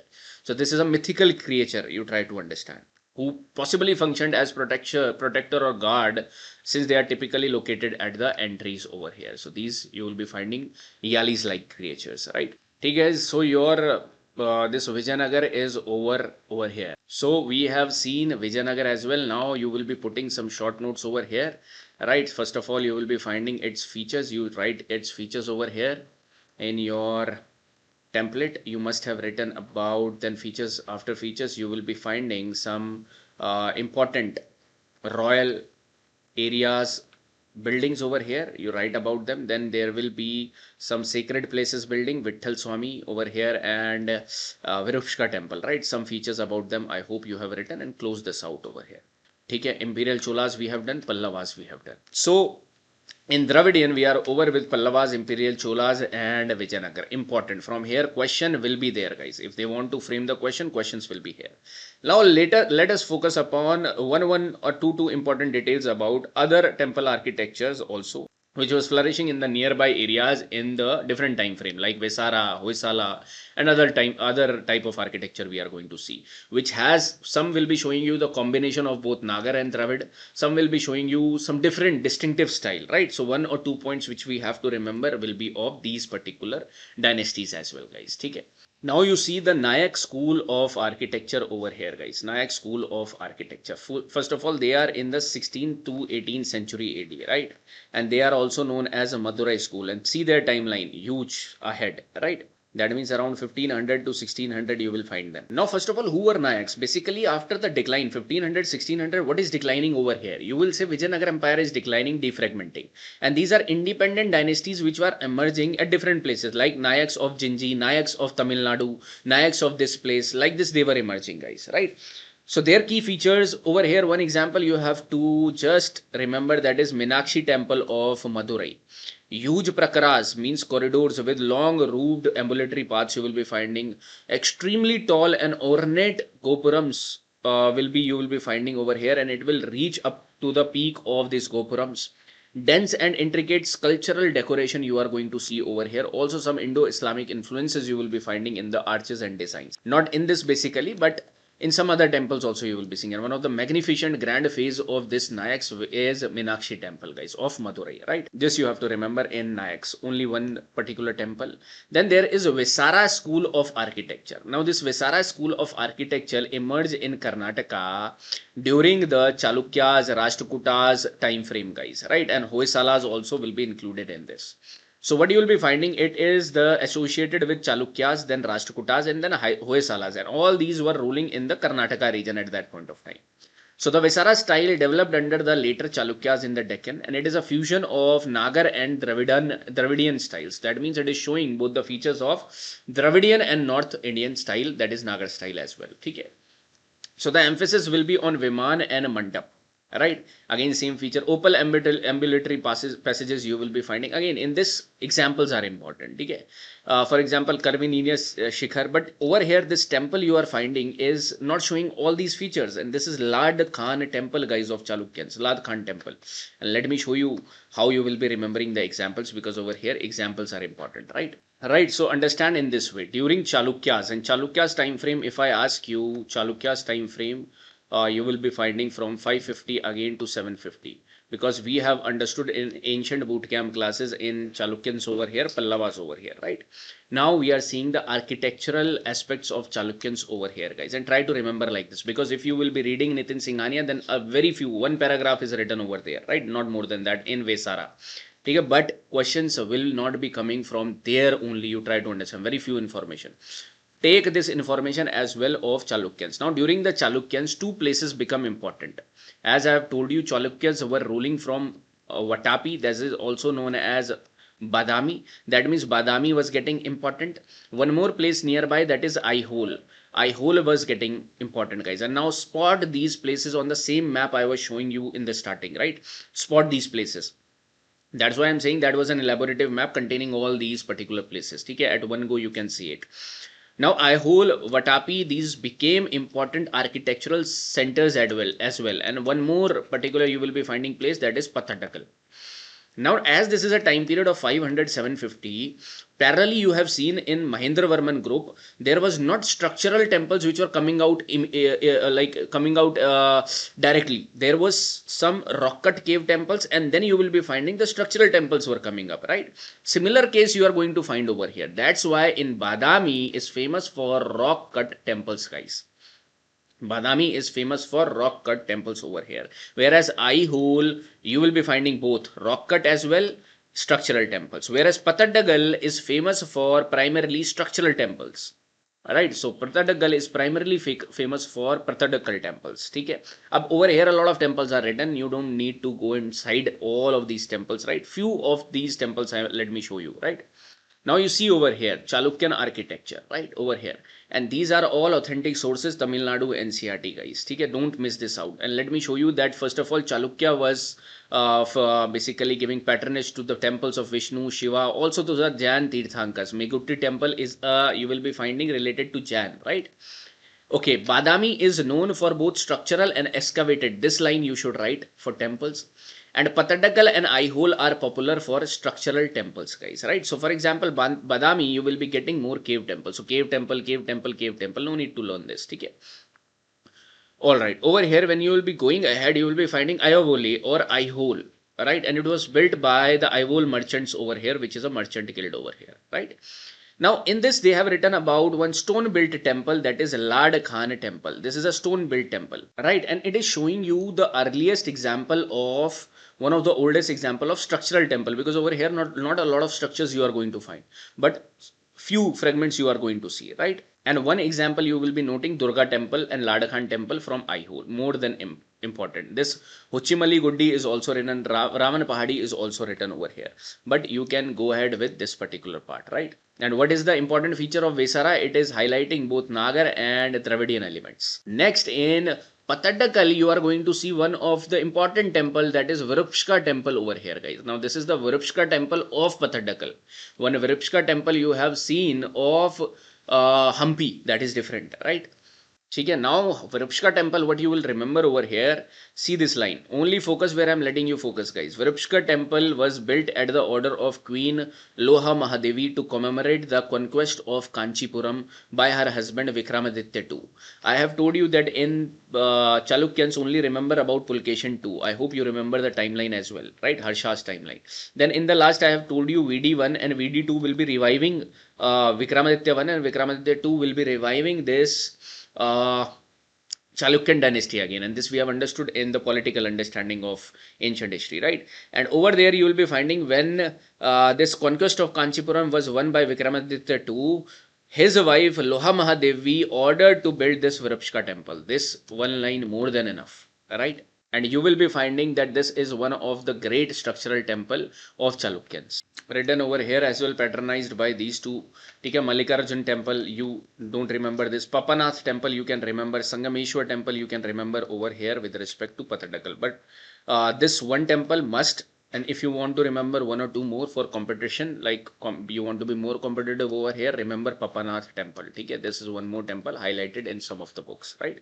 Okay, so this is one thing I have told you about the Chalukyans. So Chalukyans is not this much. You will add this information as well. Now, as you will be moving ahead and you will going to find during the Rashtrakutas, one magnificent architecture was made, guys. Rashtrakutas. And under Rashtrakutas, you will be finding Krishna one is attributed to this particular temple, that is Kailashnath temple. And this Kailashnath temple is of Ellora, also known as Kailash temple of Ellora. If I am saying Kailashnath temple of Kanchipuram, who is responsible for this? You should remember the Rajsimha group, guys, right? I hope you remember this. So the construction of this Kailashnath temple began during the Dantidurga time frame, but this construction was completed by Krishna one over here, guys. Important, right? It is situated in the Maharashtra town of Ellora, and one of the Ellora, a lot of caves are there. Ellora we have studied. One cave is cave number 16. Over there you are going to find this rock cut temple, right? Monolithic rock cut temple, right? And the layout you will be finding something like this. See this particular layout over here. This is the main temple shrine. This was initially a rock, guys. Later on it was built from top to down. How you will be finding the skills of those people at that point of time. It is again initial theories, it was saying that this was done by some aliens, right? But this is not the case. Obviously at that point of time the skill of these people were something different over here, right? If you want to take a close look, this is the type of structure you will be finding from one monolithic rock, guys. Now I don't think they will be asking you this much information. For example, this will be a gate over here, Gopuram. Then you will be finding over here Nandi Mandap, right? Inside this Nandi Mandap, right? And over here you will be finding Kirti Stambh around this. Okay, now you will be finding this is your Sabha Mandap, where you can sit, where you can go over here, right? And then there is Garbhagriha, main shrine over here, right? So aside from the Gopura, main temple has Garbhagriha as well, vestibules as well, and a Nandi Mandap that leads to the Garbhagriha. Now you can see Nandi Mandap, right? Nandi Mandap leading to the Garbhagriha over here, but before that Sabha Mandap will also come. And they have the type of Dravidian structures as well. That's why it is a Vesara style, right? Rashtrakutas. So this you are seeing as Gopuram, gateway, Nandi Mandap, then you will be Mahamandap, and then main shrine you will be finding over here. Okay. So this is the contribution of Rashtrakuta. Now see the contribution of Hoysalas. Hoysalas you are going to find again. Remember the Khilji rule, Khilji, Alauddin Khilji, Hoysalas over here, Pandyas over here. You will be finding Kakatiyas and Yadavas over here. So during 1200 around you will be finding they will be flourishing. And over here Hoysala school of art will be developing in near Belur, Halebidu and Somnathpura. So what temples you will be learning over here? Hoysaleshwar temple, Chinnakeswar temple over here. These two temples are associated with Hoysala. Okay, this is your Hoysaleshwar temple, right? And this is your Chinnakeswar temple, guys. What are the features? You will be finding first of all distinct stellate star-shaped plan instead of Panchayatan layout. Panchayatan layout will not be there. Star-shaped plan will be there. Right, star shaped means like this you will be finding over here. So there will be shrine, there will be main shrine over here. Okay. Extensive sculptural decoration on both interior and exterior walls. They will be utilizing soft soapstone over here like chlorite schist, built on an elevated platform like Jagati over here. And exterior walls and stairs follow a zigzag pattern. So these two distinct features you can remember. Apart from that, just remember the example over here, guys. Hoysaleshwar temple and Chinnakeswar temple. So by this, guys, we have covered our temple architecture. I hope you have seen it comprehensively. All those details which are important I have added over here. Okay. So our ancient architecture, from where the chances of coming the question is huge, has been completed over here, right? This we have completed quite well over here, right? Long session we have to take because I cannot rush when I'm teaching you something. So I have like added information over here which is important. Now what you have to do, just revise your whatever points you have made. Okay. Now medieval and modern are not that much detailed. They are very short and you will be able to do it, right? Very shortly we will be able to do it. Okay. So this, let us see this particular thing now. Now let us see our Delhi Sultanate architecture over here, guys, under medieval architecture, right? Delhi Sultanate. Okay. And then after this we will be seeing certain provincial schools were also developing over here. Provincial architecture was also developing. So under Delhi Sultanate there will be the contribution of whom? Slave. You will be finding the contribution of Khiljis, Tughlaqs and Sayyids, though negligent contribution, but we will be seeing if any Lodhis. In provincial schools, you will be finding of Bengal, Jaunpur, Malwa, and Bijapur. Now from here, guys, you try to understand only examples are important, right? If you know the examples, well and good. Okay, for every particular dynasties which I have written over here under Delhi Sultanate, this you can call as the royal patronage. Royal patronage which was given by the Delhi Sultanate, and a provincial school which flourished under these independent dynasties over here, right? Let us see some prominent features of over here of Delhi Sultanate, that the arc and dome type of features will now be visible over here, and it led to the emergence of Indo-Islamic architecture, guys, right? You will be finding these dome-like structures will be very common over here. Because before that you will be finding if you want to make a roof, you have to put the lentil over here, right? So these will be columns and then lentil you have to put, right? But now you will be finding the arc-like structures will be coming, and this arc-like structure is known as arc and dome style is known as arcuate style. Arcuate style. Now nobody will ask you about this style. We will not go into the detail of it, right?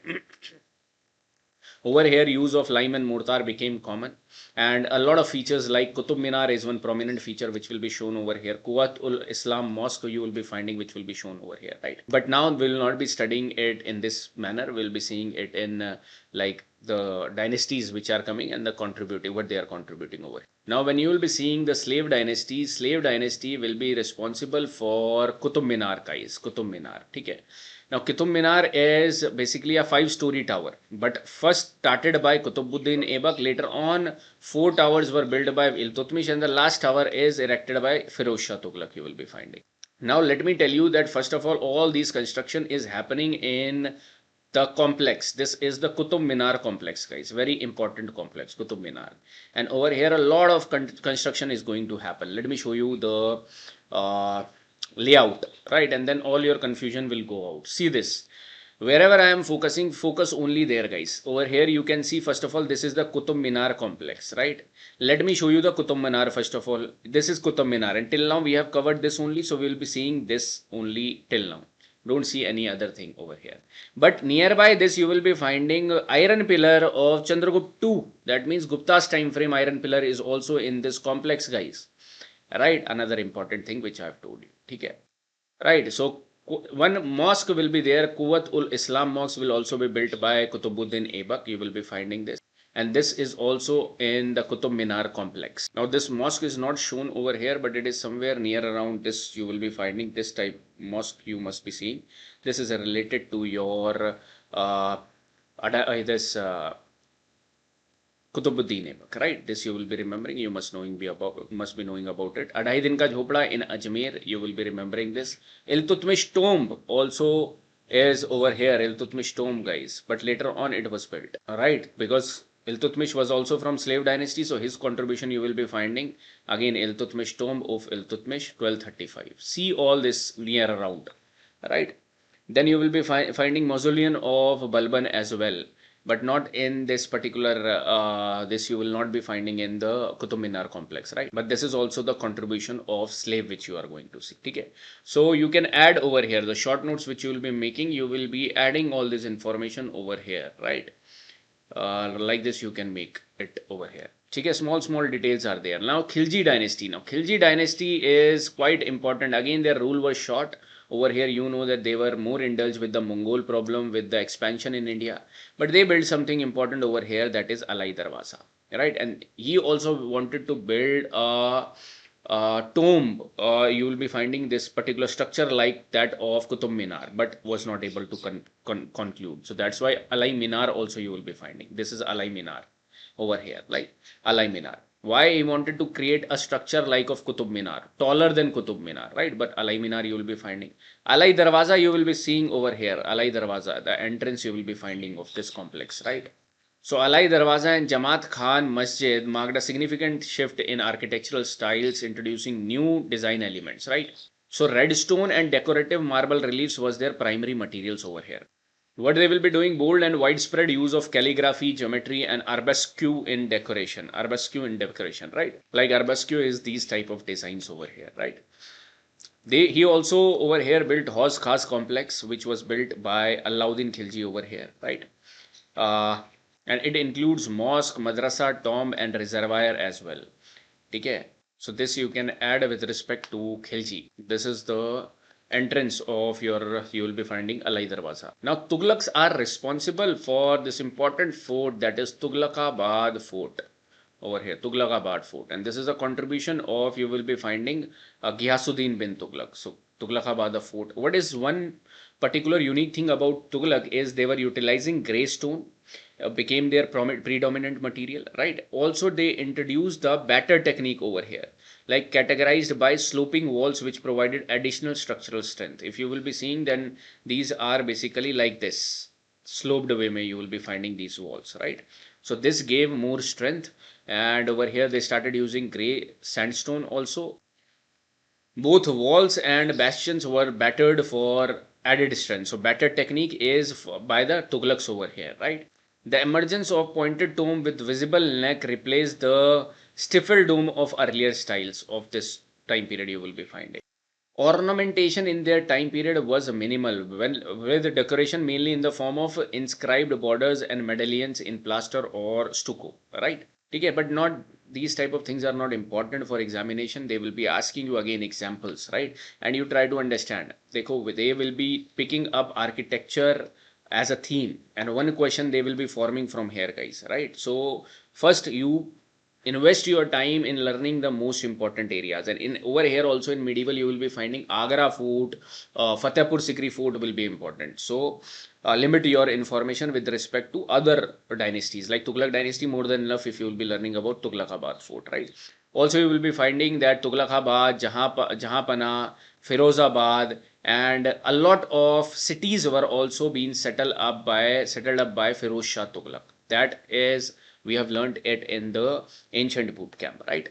Now during the Sayyids you will be finding there was a ruckus happening over here, and Timur invasion has happened. So they were not into this architectural angle, but they were responsible also for octagonal plan tombs were started to build over here.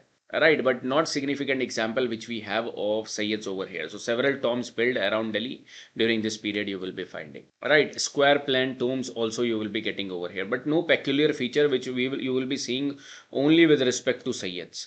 That is not the case. Square plane mein what you will be finding, there will be absence of veranda, whereas octagonal plans mein veranda will be there.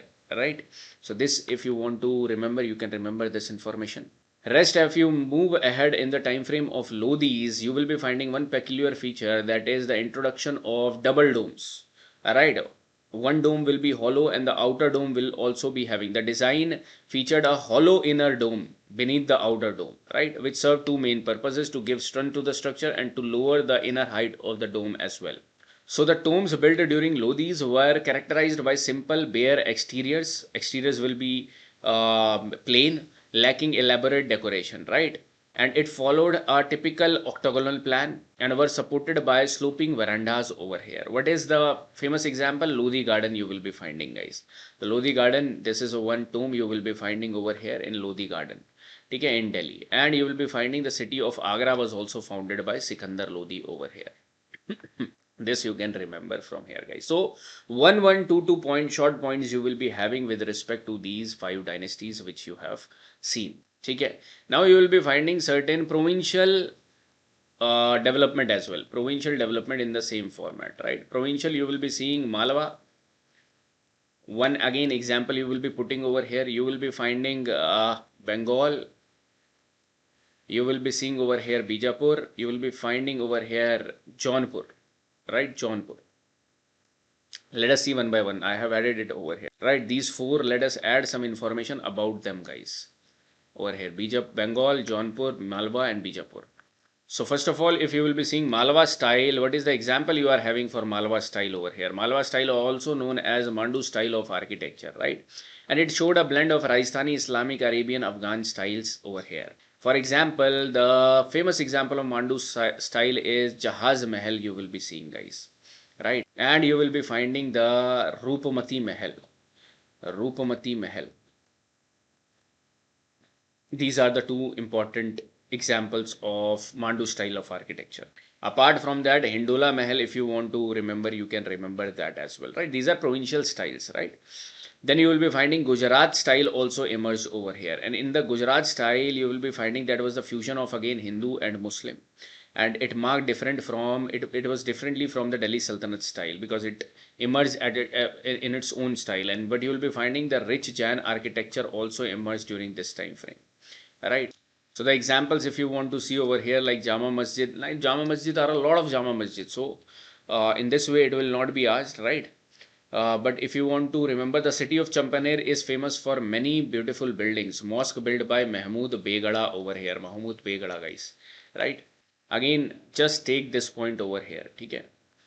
Then you will be finding Bengal style of architecture will be emerging. It is notable for it, and this is out of all school, this is one important school you will be finding over here.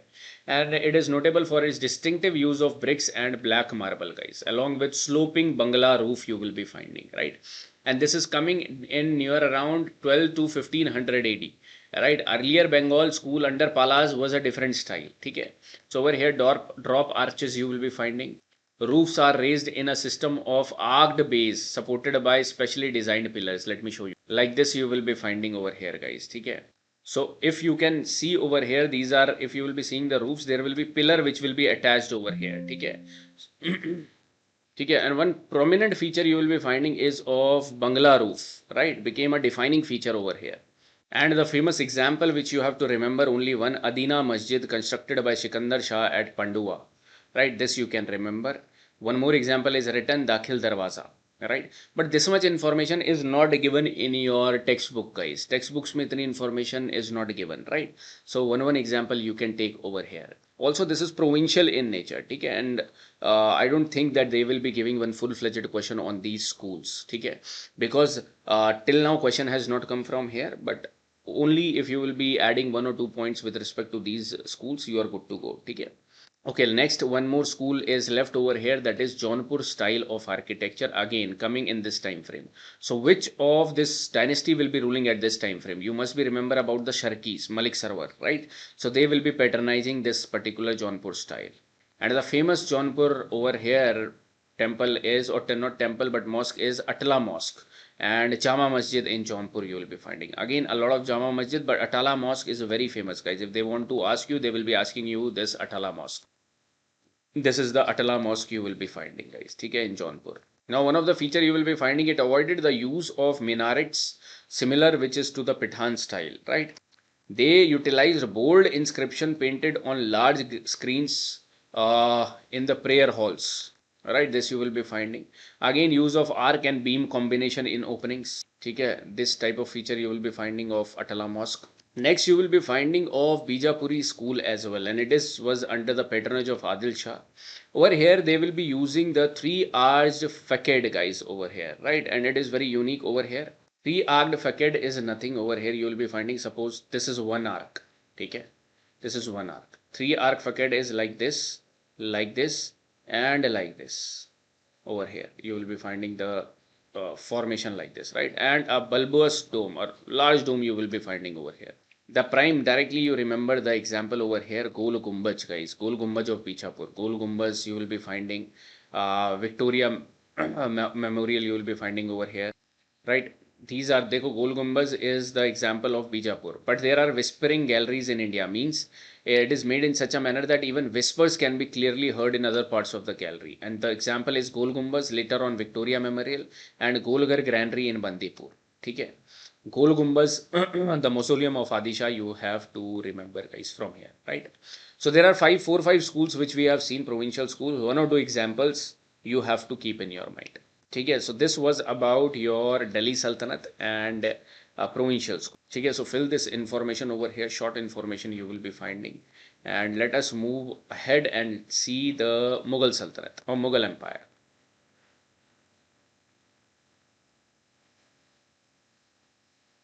Now again, Mughal Empire, we will be focusing only on 2 personalities. That's why I'm saying that we have completed a major chunk. Now medieval and modern you will not find much things, and neither question is asked from here.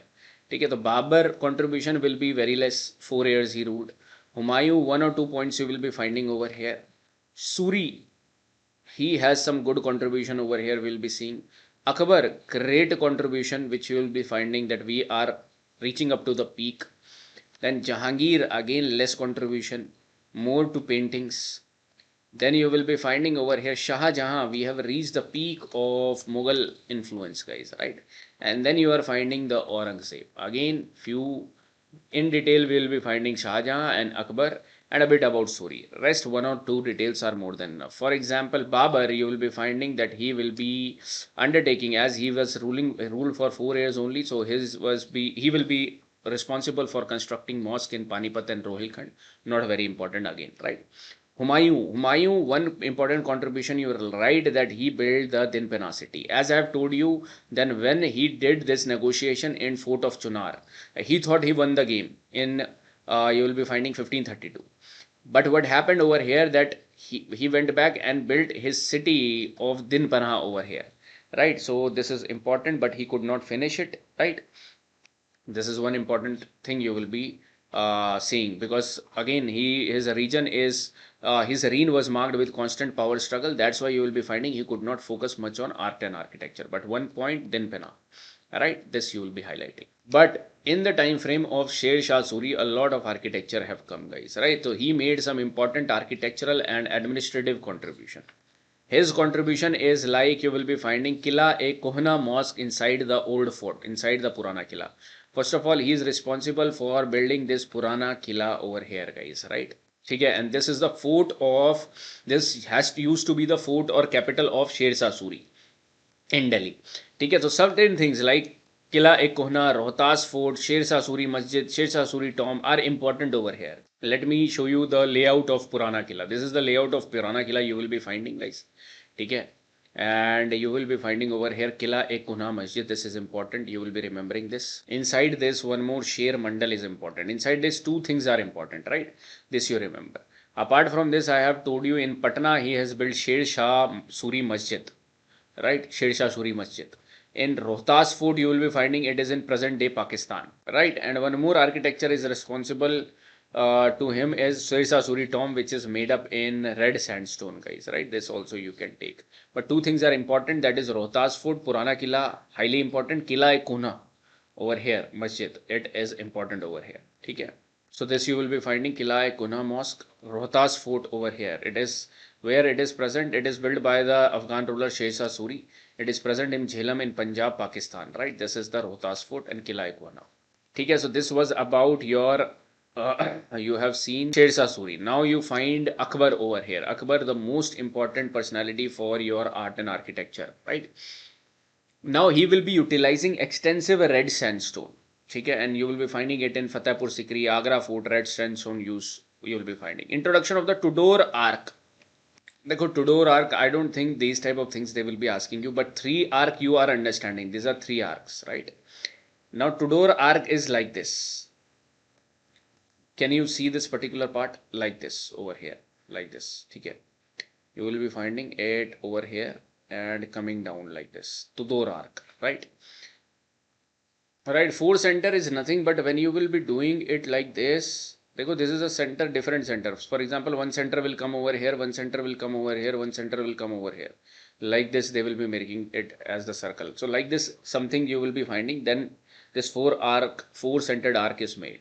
Again, not very important, guys. It is showing the blend of Persian, Central Asian and Indian elements over here, right? Now you will be finding two major construction done by him. One is at Agra, later on in Fatehpur Sikri. Okay, both are important. The forts which are built inside this particular, the places, important places which are built inside this fort are going to be important. Okay, so let us see one by one, guys. First of all, you are seeing the plan of this Agra fort. Now in this there are certain important you will be finding places. So over here you will be finding Yamuna River, Agra Fort, nearby Yamuna River. First you focus upon, can you see Moti Masjid? This is Moti Masjid is in Agra Fort, right? But this Moti Masjid were later on added by Shah Jahan.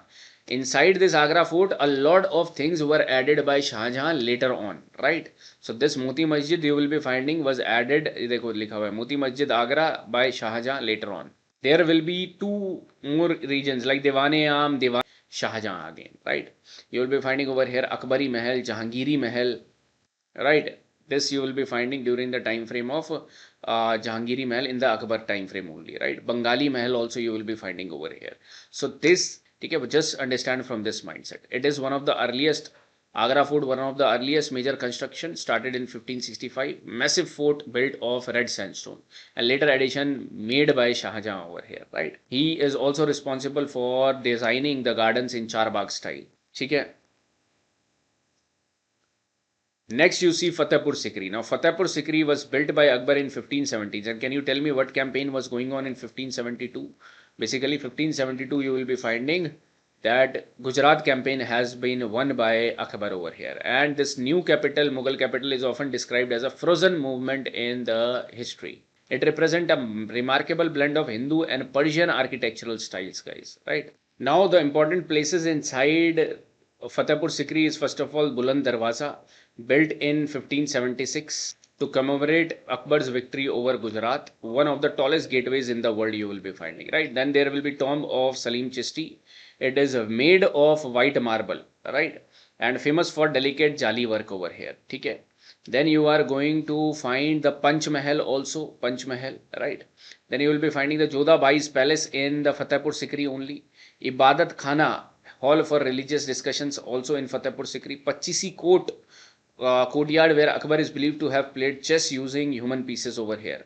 Pachisi Court is also over here, right? Hiran Minar also you are going to find over here. See these all places over here. Jodhabai Palace, can you see? Right, this is a layout over here, right? Birbal also you will be finding palace. Panch Mahal you will be finding over here, right? And then Pachisi Court you have seen over here, right? Okay, so these are certain places you are going to see inside Fatehpur Sikri. And this is the Buland Darwaza which you are seeing, right? Okay, so this you will be finding in Akbar's time frame, right? Next you move on to Jahangir, and Jahangir you will be finding architecture took a secondary role because he was more towards painting and fine arts, right? So some important tombs built at this point of time was Sikandra tomb you will be finding of Akbar, completed during Jahangir's reign. It is a blend of Mughal and Persian architecture or elements. Like Shalimar Bagh, Kashmir, you will be finding on Charbagh concept. Okay, this is Shalimar Bagh. This is you will be finding Akbar's tomb, right, at Sikandra. Then you will be finding Moti Masjid in Lahore was also built by this during Jahangir's time frame, right? In the same time frame, as I have told you in the political understanding in medieval history, that Noor Jahan influence was huge. So Noor Jahan will be playing a major role in architecture, and she will try to build a tomb for her father, that is Itmad Dawla, entirely of white marble, right? That means before Taj Mahal, one more structure tried to build completely of white marble, right? And this shows the shift from red stone to white marble. And this showed the earliest and finest example of Pitra Dura. Pitra Dura is nothing but the marble inlay work. Like this, you can see this is Pitra Dura, right? And it is also known as the baby Taj, right? So yes, this information over here with respect to Jahangir. Next, you see the most important, the zenith, the apex of the, you will be finding of Mughal architecture in Taj Mahal. It is the finest expression of Mughal architectural grandeur. Shah Jahan built in the memory of Mumtaz Mahal, right? It represents the climax of Mughal aesthetics. Okay? So over here you will be finding, first of all, core Mughal features will be present over here, like Charbagh garden layout, extensive calligraphy you are going to see, Pitra Dura work, semi-precious stones inlay in white marble you will be finding, right? Foreshortening technique, right? Use of water channels and reflection pools, perfect symmetry in layout you will be finding. And there are unique, all these features you will be finding in Taj Mahal. One of the unique feature of Taj Mahal is extremely fine lace-like marble jali work. Delicate low relief marble carvings also you are going to find over here. Also, these are certain things which you have to remember from here, guys, like foreshortening technique. Foreshortening technique, I hope you have understood. Basically, it is the technique with which you can create certain depth on the, for example, calligraphy they have written. So with increasing height, as you will move away, certain depth will appear. The similar goes for the architectural style as well, right? So foreshortening technique, for example, if you will be finding that foreshortening is a technique, is a perspective technique used in art to create the illusion of depth by depicting objects or figures as shorter than their actual size when viewed from a particular angle, means when you will be viewing from at major height, right? Again, no need to go into the detail. Peter Dura work, I hope you have understood. For example, this is white marble. So with some precious stones, like for example, some blue stone they will be picking and they will be drawing something over here. They will be like these metals will be inscribed in this white marble and they will be creating something out of this. Okay, if you want to see Pitra Dura, you can see like this. Pitra Dura, this what you can see over here, that these are the semi-precious stone which are attached over here. Okay, these are not paints. Okay, these are metal, these you can find the stones are attached over here. Okay, I hope you have understood these features. Now, apart from this, you will be finding, for example, this is the architecture of Taj Mahal, guys. Over here, Charbagh style of, you will be finding this Charbagh style over here of gardening. Okay, this is the Taj Mahal over here. This is one masjid you will be finding over here, right? This is known as Tajganj over here, guys, right? And then there are royal tombs over here. Okay, so this is one thing about the Taj Mahal over here. Other works of Shah Jahan you will be finding over here with respect to Red Fort, right? Jama Masjid you will be finding. Shalimar Bagh, right? Shahjahanabad. Again, this was the capital in Delhi. You will be finding Mughal capital city, right? Red Fort, important construction, imperial authority symbol, right? Was constructed by Shah Jahan only. And one important peacock throne was also attributed to Shah Jahan, which shows the epic example of Mughal metal craftsmanship, right? And it was studded with precious gemstone, including Kohinoor at one time. It is later on taken up by Nadir Shah over here, right? So this you can see it from the Shah Jahan. Okay, next is your Aurangzeb. Now, this Aurangzeb will be showing you the decline of Mughal architecture, and over here one will be built, that is Bibi Ka Maqbara. Okay, and it is said to be a poor imitation of Taj Mahal, right? Built in memory of his wife Rabia ud Durrani. Bibi Ka Maqbara you will be finding in Aurangabad. Okay, this is one thing you will be finding with respect to Aurangzeb. And after this you will be finding there will be decline. Okay, so this was the architecture you are finding in Mughal empire time frame. Okay, Mughal era time frame you are seeing. Okay, so this was your Delhi, this was your medieval art and architecture, short one. Now again you will be finding few information about modern architecture, guys. Again few example you will be seeing over here. Question have not come in recent times. Again, last 20-30 years you will not be finding questions from here, but we have to see if question comes, right? Because modern architecture basically will be influenced by the coming up of, for example, the Europeans, like Portuguese you will be finding. So some Portuguese influence you will be finding, and you have to put the example. ठीक है, यहाँ पर जितना बता रहा हूँ उतना ही करना, because I am telling you the things which we have to see in detail. We have seen it in detail, like the ancient entire architecture, because from there 99% of the questions will be from there, right? From here you try to pick up the only examples as I'm telling you, right? Then you will be finding French influence will also be here. French influence, again you pick the examples from here. Okay, this is also known as Iberian type of style of architecture. Okay, French influence you will be finding, and then you will be finding over here majorly the British influence, because they ruled over here for a majority of the time frame, right? So under British influence you will be finding three type of architecture will be emerging, guys. Three type of architecture, as in first the Gothic style you will be finding. The Gothic style, right? Gothic style is the British type of style. Then there will be mixing of, just wait guys, then there will be mixing of this Indianness with the Gothic style, and it will become Indo-Gothic style, right? And then there will be Neo-Roman style will also you will be finding over here. Neo-Roman. Again, what our job is to have 2-3 example of each style over here, right? Then there is certain post-independence architecture also. Post-independence architecture. Post-independence architecture. Over here you can see in the form of Le Corbusier, responsible for Chandigarh. Then you will be finding Laurie Baker.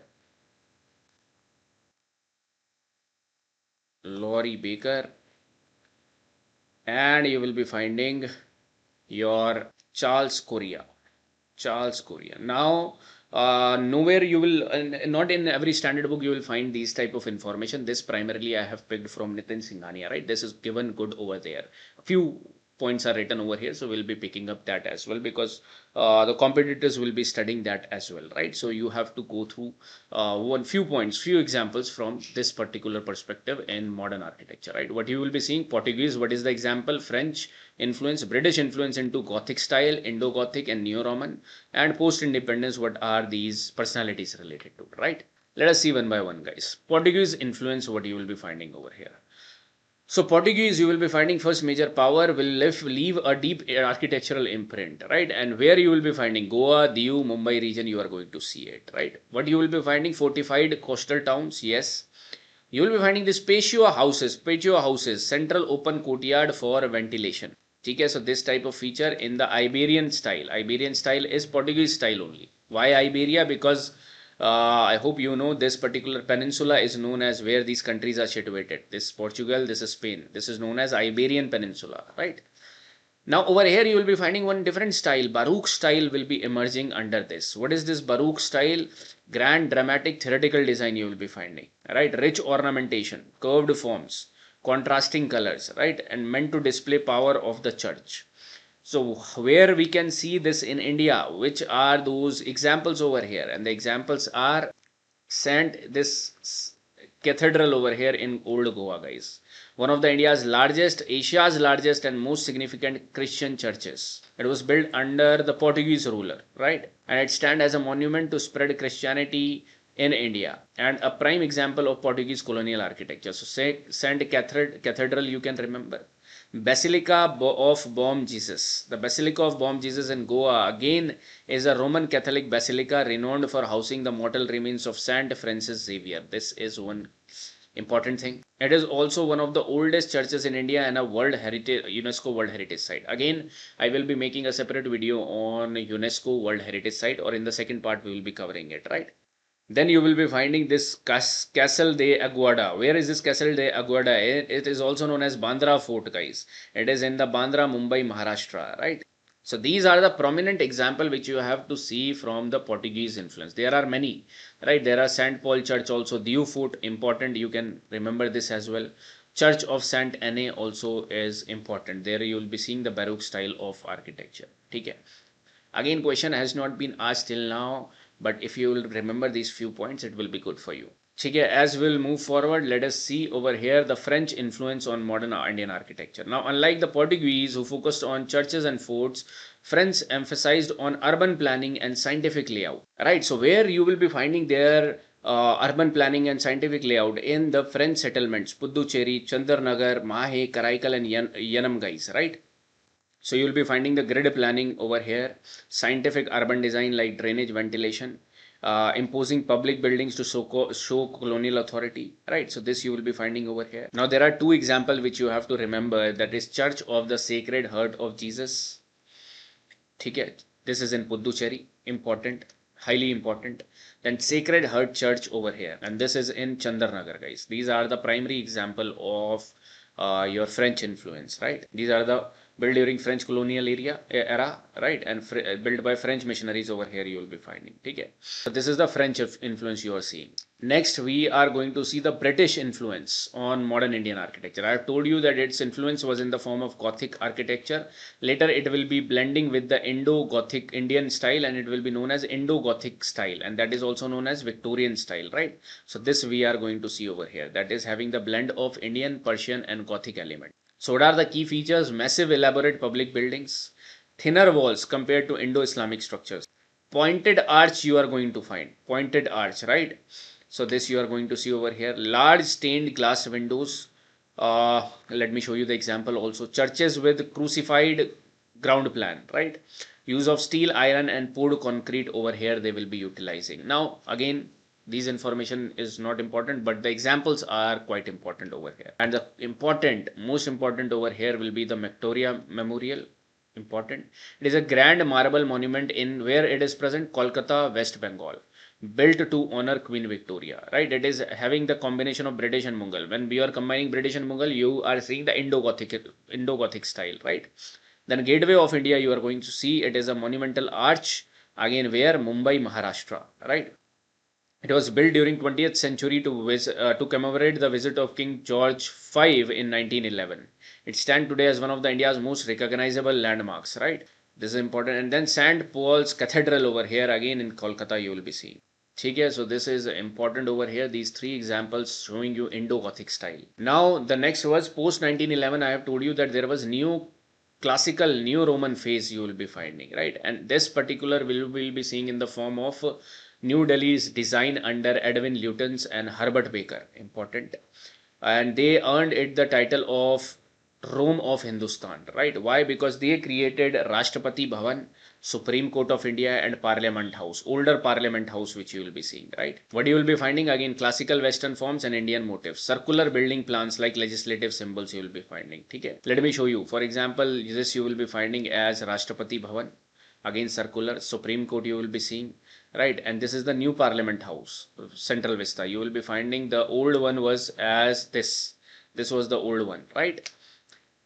So what you are finding over here, these are the things which you have to remember. Rashtrapati Bhavan, Supreme Court are responsible. Who is responsible for this? Edwin Lutyens and Herbert Baker. Okay, so this is under New Classical, Neo-Roman phase. So under Britishers, we have seen Gothic, that is nothing but Indo-Gothic and Neo-Roman phase, right? And the examples you have to know. Portuguese is done, French is done. Now we will be moving ahead and we will be seeing the post-independence phase. And in the post-independence architecture, you are going to find certain personalities. For example, the Chandigarh and modernist experiment under, like, Punjab government invited Le Corbusier to design Chandigarh, right? And it is India's first fully planned modernist city over here. Sector based plannings, raw concrete structures, functional geometry you are going to, right? This is Le Corbusier over here, guys. You can read about him again. Okay. Next is your Laurie Baker. Laurie Baker is responsible or is said to be for the architect of the poor. Why? Because he built low cost sustainable housing in Kerala. Right, use of locally available materials, introduce filler slab construction and which reduces steel and cement use. Also, he is also called the Gandhi of Indian architecture and he is nominated for the Pritzker Prize over here, guys, right? Important for the Kerala's contribution. Then there is Charles Correa. You will be finding an urban visionary. He is important from the work of Mahatma Gandhi Memorial Museum. Over here you can see Madhya Pradesh Legislative Assembly, Charles Correa is responsible. LIC building, Connaught Place, Charles Correa is responsible for that. Right, so this is Mahatma Gandhi's memorial which you are seeing. Charles Correa has important influence in this. Okay guys, keep it simple over here and you have seen this particular modern architecture as well, right? So just remember this particular thing as we have done. Portuguese influence, I hope you remember the 4 example over here, right? I have shown you 6 example. French influence, 2-3 examples. Indo-Gothic, Neo-Roman and post-independence, these 3 personalities you will be remembering. Okay. So with this, we have completed our one major topic for our art and culture, that is architecture, guys, right? Architecture and the sculpture part is completed, right? Architecture and sculpture part, right? So our initial framework was, let me show you. So this was our initial framework and we have completed ancient. Most important question will be from here and I'll be showing you the PYQs as well, don't worry. Medieval and modern. Okay, over here you will we have not seen any question till yet in the last 20-30 years. Medieval Sultanate, you will be finding 1 or 2 questions from here. Major rest of the questions are from here, guys. Now, there are certain random questions from art and culture as well. From there, you have to build certain knowledge as well, guys, right? For example, they have once asked about the sun temples. Which of the following is the famous sun temple, right? So now what you have to do with respect to this question, you have to develop knowledge about the sun temples, guys. And this will be your homework because once you have to just see that which of the areas you will be getting these sun temples. So this sun temple, one slide I have added. Now you already know about Modhara. You already know about Odisha. Where is Odisha Sun Temple? Konark Sun Temple, right? Here there will be Konark Sun Temple. One is Arsavali Sun Temple. Then there is Katarmal Surya Sun Temple over here, Uttarakhand. So some temples you have to remember and what UPSC have mentioned in the PYQ that you have to do, guys. Just see it once, right? Rest of the questions I am telling you, if 4 or 5 question, now recent trend is declining, but if it resumes to the normal trend, 5-6 questions are coming from art and culture, let me tell you 1 or 2 questions will be random bounces, but you will be able to attempt 3-4 questions, guys. Let me tell you straightforward, right? So over here, let me show you more questions. For example, you try to do this question, guys. Ajanta, based upon your knowledge, what you have got from this lecture, right?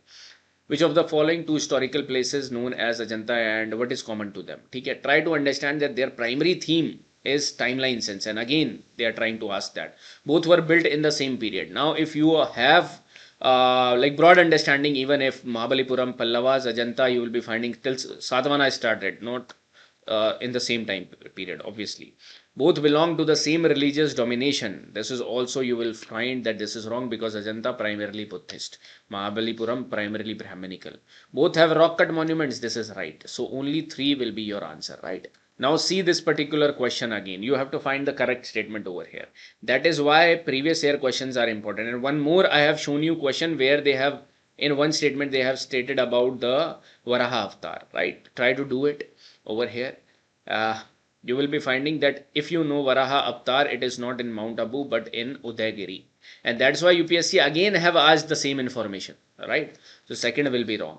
When you will do second wrong over here, your answer will come 1 and 3 guys. Okay, because 1 is also right over here, because when we'll study more about paintings and all, you will be getting it. But this particular information, a grand image of Buddha's Mahaparinirvan with numerous celestial musicians is shown in Ajanta. This is right. Right. Arjuna penance Ganga is in Mamlapuram, Mahabalipuram. This you 100% know, right? Okay, let me see how many of you are able to do this question over here. This is a very old question of back in 2011, 2010 you will be finding. With reference to the history of Indian rock architecture, consider the following statement. The caves at Badami are the oldest surviving rock cut caves in India. Let me see how many of you are able to. What is this statement? One is right or wrong? What do you think, guys? Try to understand carefully. Oldest surviving rock cut caves and Badami. Badami is responsible, or when you have studied Badami, automatically remember Chalukyas. But Chalukyas you have remembered in 550 to 750 AD. In ADs you are seeing, so how that can be oldest surviving? Because you know the next statement you will be seeing Barabar rock cut caves. This has been constructed during the time period of Mauryas. Right, so Mauryas, this particular cave is the oldest surviving over here, guys. Barabar rock cut caves, right? So 1 will be wrong. 3 at Ellora caves were made of different faiths. This is right. And the Barabar rock cut caves I have told you is not belonging to Chandragupta Maurya but belonging to Dashrath and Ashok. Right, Dashrath and Ashok. This I highlighted it too. So this is also wrong. This is also wrong. But Barabar rock cut caves are the oldest surviving rock cut caves, you can say. Right. So the correct answer will be 3 only. Now these recent question you have already seen over here. Okay, Base Nagar, Bhaja, Sita Navassal you have already seen. Concept of stupa already you have seen, right? So try to see more PYQs now, guys. Okay, you just have to solve the PYQs, see other examination PYQ, and then solve your test series as well, right? And by that you will be building the knowledge base on architecture. Now let us open our next topic, next important topic, that is Indian paintings, guys. Let me tell you that apart from architecture, everything else is less important. But apart from everything else which we are discussing, Indian paintings will be coming in the forefront of everything else, right? So first architecture, most important part, Indian painting, most important part. So even if you have the command over these two topics, a fixed command over these topics, you are good to go, guys, right? But again, we will be seeing all topics from neutral aspect, that what if that topic will be picked, so we should be in a position to solve easy to medium questions, guys, right? But again, Indian paintings over here, that is, we are going to see it in the form of evolution of Indian paintings from prehistoric to contemporary art, right? So again, in this way, I have divided this particular topic. In the last 10 years, 15 years, you are going to see only 2-3 questions. In the last 5 years, there have been no direct questions from paintings, guys, right? And the questions you will be finding are straightforward. If you know, you know. If you don't know, then like you will be facing problem. Like if you have heard about Banni Thanni, over here you will be finding, I'm not telling you the answer right now, but Banni Thanni directly they are asking. Bodhisattva is related to. Directly they have asked. No technical knowledge they are demanding from you with respect to the paintings you try to understand, right? And like this, 1 or 2 questions have come earlier as well, right? So how we are going to understand paintings? This is again the framework, how we are going to see paintings over here, guys. Paintings, Indian paintings. Now painting is not a new activity to humans. It is one of the oldest, older than your writing, right? Older than writing you will be finding. One of the most creative activity which humans were practicing since ages, since 30,000 years ago, right?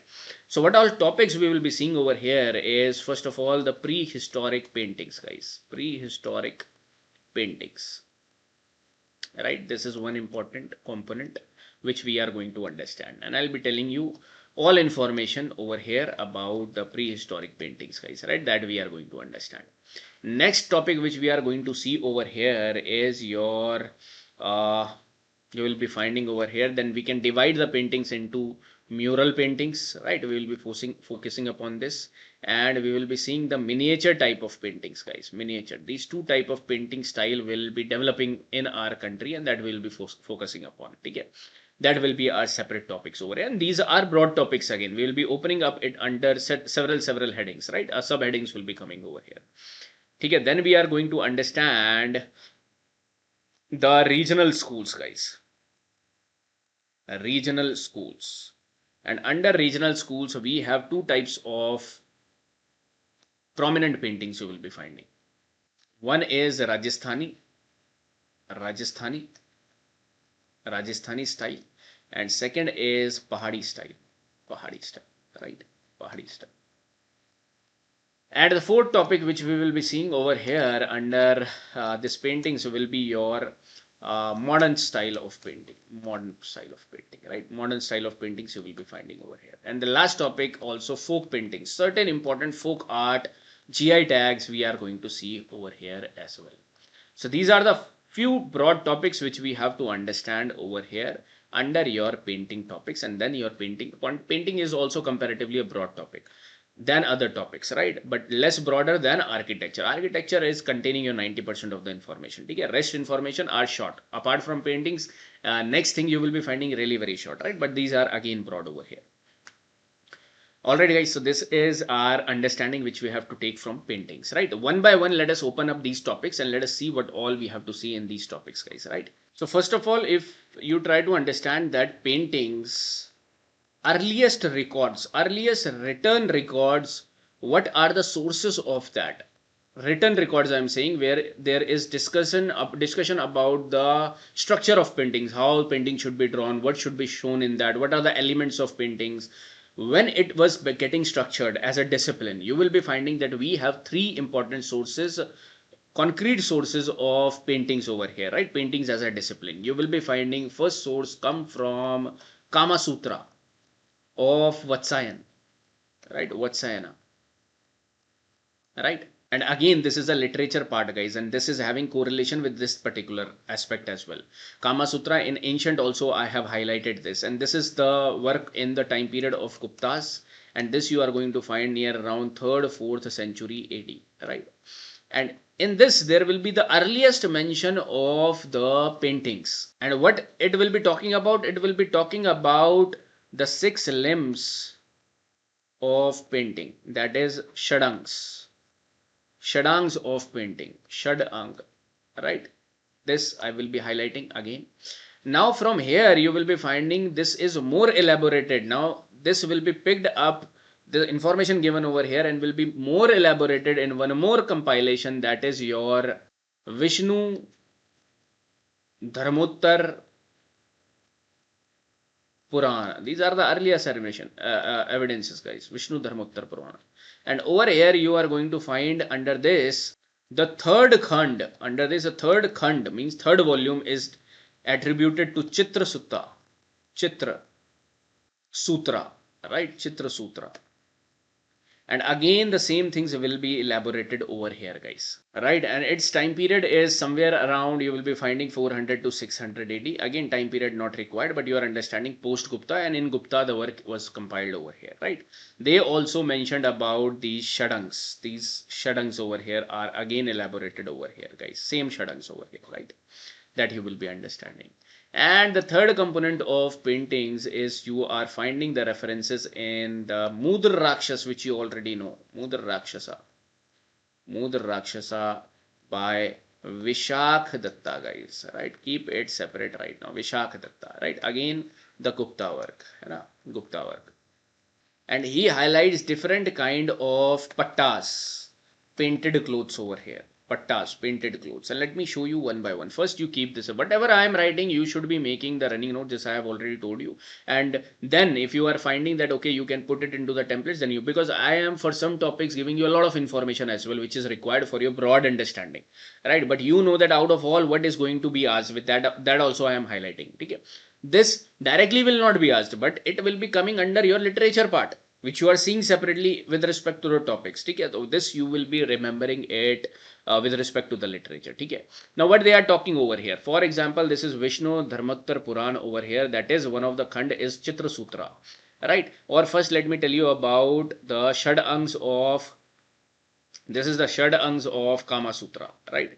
In Kama Sutra they have mentioned about these shadang. What are these shadangs? Roop Bhed, Praman, Bhav, Lavanya Yojana, Shadrishya, Varnika Bhang. Nobody will ask you this, but you are understanding that that point of time they were having elaborate understanding of the paintings, guys, right? You will be finding this, and this also again you will be seeing that this was again further elaborated in the Vishnu Dharmottar Purana, third khand as Chitra Sutra, right? Chitra Sutra over here, right? And it is often regarded as the theoretical backbone of Indian art traditions over here, right?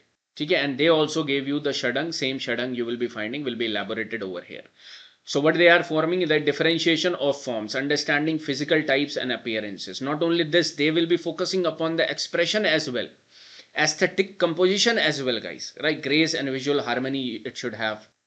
What kind of and how brushwork color application you have to apply, right? So all these features you are seeing already compiled structurally in a complete discipline of this painting, guys, you will be finding, right? These are the first sources which we have got. Again, no need to remember all this, neither this will be asked, but a broad understanding of that, yes, this was considered by the people in the Gupta's time frame. This started, right? This painting as a discipline started, you must be knowing. But over here you will be finding that painting has been one of the core component of the prehistoric people as well. Whatever we know about prehistoric people, we have taken it out from the paintings itself, right? So our topic will be prehistoric painting. So our major topic, what will be prehistoric paintings over here, guys? Prehistoric paintings.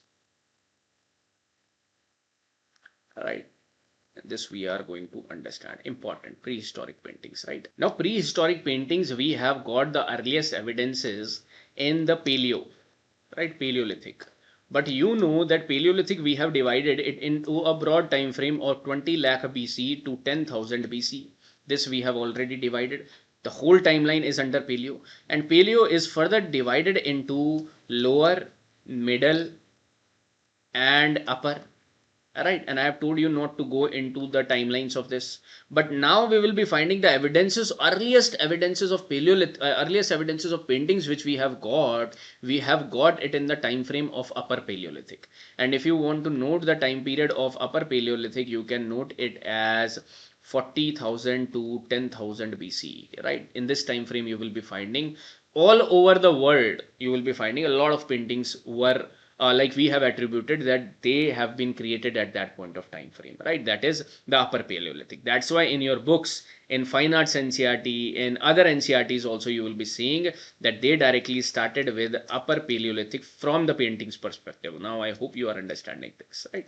Because before that we have not found the evidence of paintings, right? That humans were involved in paintings, right? That we are going to understand upper Paleolithic. Next, we are going to understand the Mesolithic paintings over here. Mesolithic paintings we are going to understand. And the same will be continued with the Neolithic as well. So Neolithic in your fine arts book is not given separately, not also in other aspects you will be finding not given separately, right? So this we will be understanding in one go, and then we are going to understand what they have highlighted over here. Over there is Chalcolithic paintings, guys. Chalcolithic paintings. This we are going to understand what are the attributes of these paintings. Now the question comes, what is important from the examination point of view? From the examination point of view, the important area is remembering the sites. Sites with respect to paintings. For example, Lakhu Odiyar is very famous painting, this prehistoric painting site, right? That you are going to understand. Like Bhimbetka, a very important site over here, right? So over here you will be finding that, just wait, over here prehistoric paintings generally executed on rocks, and these rock engravings were called petroglyphs as well. Sometimes you will be finding these are known as petroglyphs, right? Indian cave paintings are regarded as the earliest evidences of Indian paintings that are made on cave walls, right? And we are going to see a lot of example. Out of that, Bhimbetka is the most extensive place where you will be finding a lot of prehistoric paintings, right? And how we have divided upper, Meso and Chalco majorly, right? Right. So first of all, before starting into the content, I want you to give some insights with respect to the prehistoric art forms, and it tells a lot about humans, guys, a lot about humans, right? If I ask you that when you will be finding these paintings, when you will be seeing these paintings, right? And you all must have seen, let me show you these paintings like this over here, right? So what things come to your mind? Three questions comes to the mind, that how they have made these paintings, how these paintings have been made at that point of time when there was no colors, when there is no pen available, how they were creating it, and that too completely artistic with technical details there as well, right? You can identify that this is an animal, this is a boar, this is a human, this is something else, right? How they were able to do so artistic at that point of time, right? So second question, which is analytical in this understanding, that is why they created this painting. And over here you will not get a fixed answer. Over here a lot of speculation is there, but this is worth debating for, this is worth understanding for, right? But this is not asked in the examination, guys, sadly, right? And we will not be devoting our time over here in understanding why. Neither it is written in the books. And what is written in the books, I will be telling you as well. And I will be telling you one perspective of why these people used to create these paintings at that point of time, right? All right, so how we will be understanding it, because this is important. Why? It is just for understanding, for your insights about humans, right? And that you can utilize if you want to see the utility, you can utilize it in your essays, guys, right?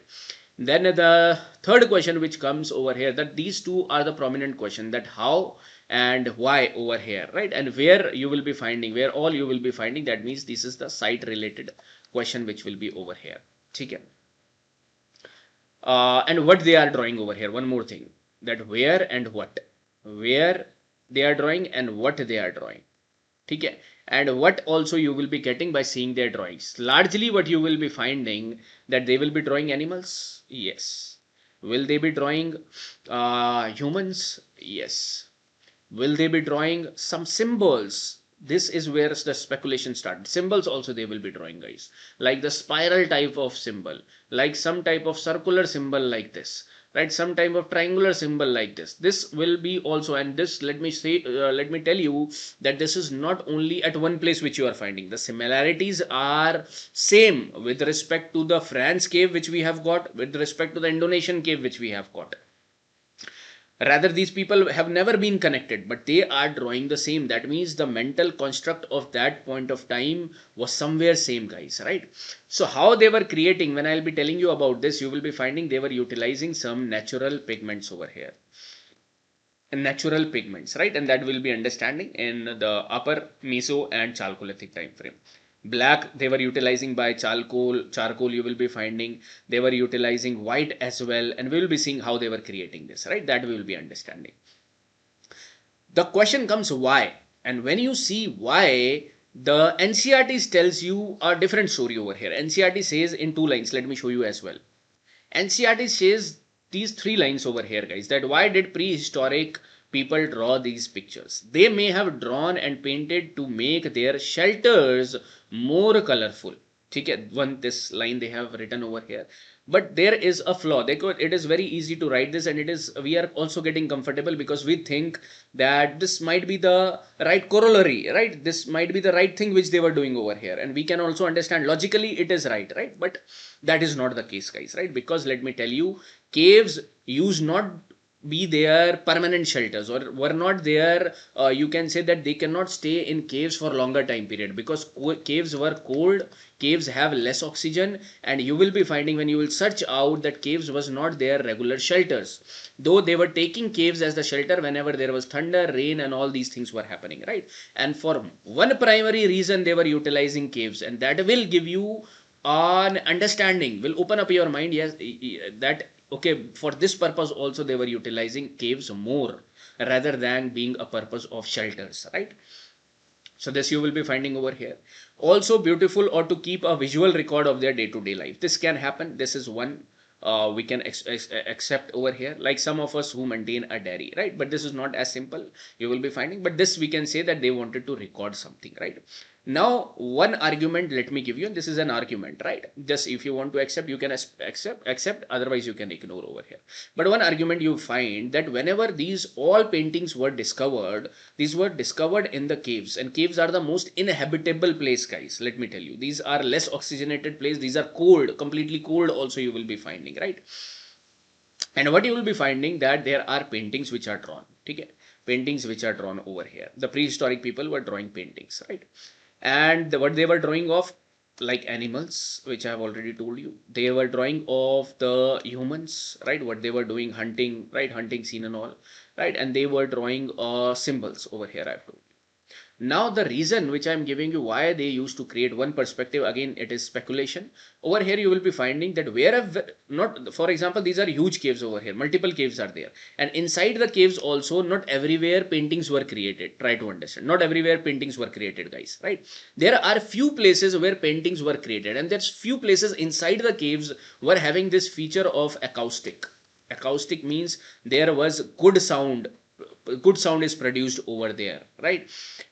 Those are the places where the people, where these prehistoric people were drawing something, right? So there is painting, there is acoustic over here, paintings, acoustic, and the evidences of musical instrument also we have got over here. Now you combine these three things, guys. You combine these three things. Acoustic, good music, like musical instrument, that means something, someone was playing something, singing something, right? And there is good acoustic, means the sound was good, reverberating over there, right? Creating a trance type of feature over here. And then they were drawing it something as well. What you can say of this, right? What you can infer from this three information? You can infer, pause the video, think about it, that what might be happening over there. You can say that over there they might be enjoying, the party was happening, right? And their party at that point of time, we can say, was of ritualistic in nature, guys. Ritualistic in nature, let me tell you. And when I'm saying ritualistic in nature, means there might be, they were drawing these paintings not for fun, not to just decorate, but doing some religious activity together, which were combining them together, guys, over here, right? Under some rituals over here, because they were drawing first of all animals, and this they are highlighting the natural spirit, the nature's spirit, or the nature world, guys. Over here you will be finding like animals, they will be drawing trees over here, right? Nature world they are drawing over here, right? And animals primarily, because animals they are going to hunt, and they are hunting scene as well. And there are shamans as well, because you will be finding some human and animal bodies as well, combined form, right? That I have told you as well, right? The second thing which you will be finding, that they are drawing the humans, that you will be finding again their world which they are seeing. And this symbol is representing which some of the scholars you will be finding, when you will be reading more, just for your curiosity, just for the sake of studying, you will be finding that this symbol is representing the energy over here, right? Which cannot be explained, because right now we have the scientific explanation of almost everything, right? That's why we are comfortable with our worldview. But their worldview, they were not having the biological information to explain why childbirth is happening, why darkness is coming, why stars are twinkling in the sky, right? So all of this they might be feeling it with respect to the energies. That's why they used to draw the symbols. That's why they had a good strong connection with the spirit world. So natural world, human world, physical world, you can say, right? And then there is a huge belief in the spirit world as well, right? And when you will combine these three things, that is known to be their religion of that point of time, that is animistic, right? And they were doing all these paintings to celebrate, or not to celebrate, but do some rituals over here. So once, like frequently, they will be coming to the caves and doing these activities over here, combining all of these activities you will be finding. For example, before a hunting scene, for example, after the hunting scene, there might be some rituals, right? So this is just for insight purpose, right? Just for insight purpose. Nobody is going to ask you this. Okay. What you are understanding over here is humans, like with the help of these particular rituals, they were bonded together over here, and later on, like in the Mesolithic time frame, in the Neolithic time frame, you will be finding hunting scene, not in the Paleolithic time frame. Let us discuss one by one. So the upper Paleolithic period. Now you will try to start writing one or two points which I'll be highlighting over here, guys, right? So over here you will be finding the walls of rock shelter caves were made of quartzite, and hence using minerals for pigments. What they are using? Minerals over here. One of the most common mineral they were using for this red color was ochre over here, red color mixed with lime and water, right? That is how they used to create this. And they were utilizing different minerals over here, like to produce red color, white color, yellow color, and in fact green as well, right? So red, white, green you will be finding over here. And they were drawing figures like bisons, tigers, elephants, rhinos, boars over here, right? Like a stick like human figures you will be finding. And then there will be some geometric patterns as well, and there will be green paintings are of dances and red one of hunters as well you will be finding, but these peculiarities will not be asked in the examination. Don't worry about it, that they will not be asking green paintings are highlighting what, right? But if you want to write something, you can write this one out, guys. So this is one fishing scene you will be finding, Lakho Jowar, MP. Family scene you will be finding again over here. You will be seeing this, how they are showing the humans over here, right? And these are the actual paintings for the matter of fact, right? And you will find that one of the greatest artists of the modern day is, you must be knowing about Picasso, right? Picasso, right? When he visited the caves of France, you will be finding one of the oldest cave paintings, just like Bhimbetka in France, you will be finding over there also they have. When he visited these paintings, he remarked one thing, and he remarked that we have invented nothing new as compared to what they have created, right? And this is one very important remark which what he has given about the prehistoric paintings, guys. Now hunting scene Lakho Jowar you will be finding, okay, MP. Now let me show you some of the paintings as well. This is what I have shown you. These are the Mesolithic art. Again, later on I'll be showing you over here, but first you try to understand that one of the major source for our information is Bhimbetka, right? And Bhimbetka caves has been discovered in 1957-58. This is the NCERT snippet by eminent archaeologist V.S. Wakankar, right? And later on many were discovered over here. So Bhimbetka is having not only 2-3 caves you will be finding. Bhimbetka are having a lot of caves, more than 400-500 caves you will be finding, guys. In that you will be finding that a lot of paintings are we have found, right? So if to be exact, if you want to write, till now our finding have been 700 to 800 caves, right? In those caves 400 to 500 caves are having the paintings, right? And most extensive. Now one thing you try to understand, if the question comes that the Bhimbetka caves are highlighting only one period of painting, means they are highlighting only the upper Paleolithic time painting, that is wrong. You will be finding layered paintings over here, guys. That means generation after generation paintings have happened, overlapping paintings you will be finding like this, right? So this is highlighting that at different stage different people have continued this tradition of paintings, right? Okay, so this you will be understanding. First of all, it is some kilometer. Where is Bhimbetka? Some kilometer away from Bhopal. Got around 500 rock paintings in near around 800 caves. It has got a UNESCO World Heritage Site. Again, UNESCO World Heritage Site status we are going to understand separately in one go, but keep on telling you 2003 it has got, right? Now the oldest paintings, it have a lot of paintings, right? But the oldest painting which we can account is of 30,000 years old, right? And what you will be finding have survived due to its location deep inside the caves.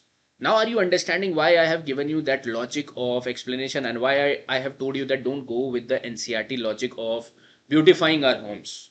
Like home cannot be deep inside in the caves, guys. There must be something going on ritualistic in nature, where people were performing their religious duties, where people were like doing some spirit worshipping over there, right? And you will be finding this one explanation of deep inside the caves why it survived, right? Now later on you will be finding that a lot of caves are representing some recent paintings till 1000 AD as well, right? There will a lot of overlapping which is happening. There could paintings being painted on top of another, right? This is also happening. So how we have divided the paintings up at this Bhimbetka prehistoric you will be finding in the form of Upper Paleolithic, Mesolithic and Chalcolithic period, right? I hope you remember the timeline. Can you write the timeline which we have spotted in the ancient history class? This is the way you can revise more faster, guys. Again, were they drawing everyday life picture? Yes. Were they drawing animals? Yes. Like elephant, bison, deer, peacock also was there. Snake also was there, guys. The paintings also shows hunting scenes. Yes. War scenes. Yes. But war scenes and hunting scenes came a bit later on, right? So you will be finding bows, arrows, spears also they were showing over here. And some paintings have shown geometric designs and symbols, maybe highlighting some energies over here, right? Which they must be believing that this is the spirit world over here, right? Were they depicting the social life? Yes, they were depicting. I'm telling you in this format so that if they can frame certain statements like this, you will be able to solve. But they will not be framing statement like this. Okay? Various colors like red, ochre, and these colors were utilized over here, guys, like purple, brown, white, yellow, green as well. And what they were using, the hematite ores and other minerals they were using over here, right?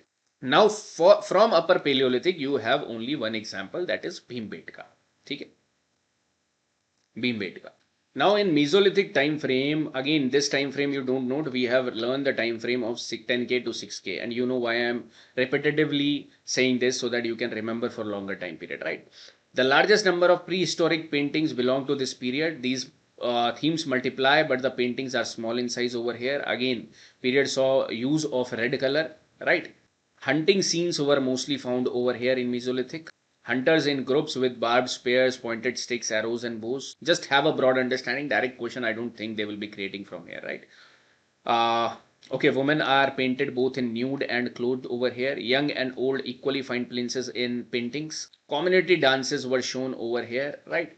Over here you will be finding community dances as well. Like for example, you will be finding dancing scene of Lakhojiar over here. See the way they have drawn over here, right? And in this you can put one more example of Lakhu Udiyar, guys. Lakhu Udiyar in Almora in Uttarakhand. Almora in Uttarakhand, right? This you will be finding that the dating was done in 6000, 5000 you will be finding BC's Lakhu Udiyar caves in Almora, right? This one example you take. Okay, Mesolithic art you will be finding like boar of Bhimbetka, bull of Jaura over here, right? Again, polychrome boar you will be finding. Pair of hunters you will be seeing. Hunter with basket filled with animals over here you will be finding, right? So these are certain art from the Mesolithic over here, right? Now you see the Chalcolithic time frame, and Chalcolithic time frame we have taken from 3500 BC to 1000 BC, right? This was the time frame which we have taken. It is the Copper Age art. You will be finding the utilization of green and yellow color more. They will be showing you battle scenes again over here. The paintings are riding horses and elephants, and these paintings reveal the association, contact, and mutual exchange of requirements of the cave dwellers over here, right? Again, just for your understanding, no need to write because you will remember this, right? Also, pottery and metal tools are also can be seen in the paintings, right? So, this pottery you will not be finding in the Upper Paleolithic. This domestication of animals you will not be finding in the Upper Paleolithic, right? Now there are certain important sites which are highlighted over here. For example, Narsinghgarh in Madhya Pradesh. Now they have paintings to show skins of spotted deer left for drying that provides credence to the theory that the art of tanning skins was perfected by man for providing shelter and clothing. Right, so Narsinghgarh in Madhya Pradesh, one important prehistoric painting site you are getting, where you are getting the skins of spotted deer, right? Other paintings from this period also have depiction of musical instruments like harp. So this is important again over here, right? And some paintings show complex geometrical shapes like spiral, rhomboid, and circle. Okay, right. So second example you will be getting of Jogimara caves in Ramgarh hills of Chhattisgarh. So Jogimara, Chhattisgarh. You try to just write this over here. And these are dated to be some Neolithic, Chalcolithic, because these the time period are same, right?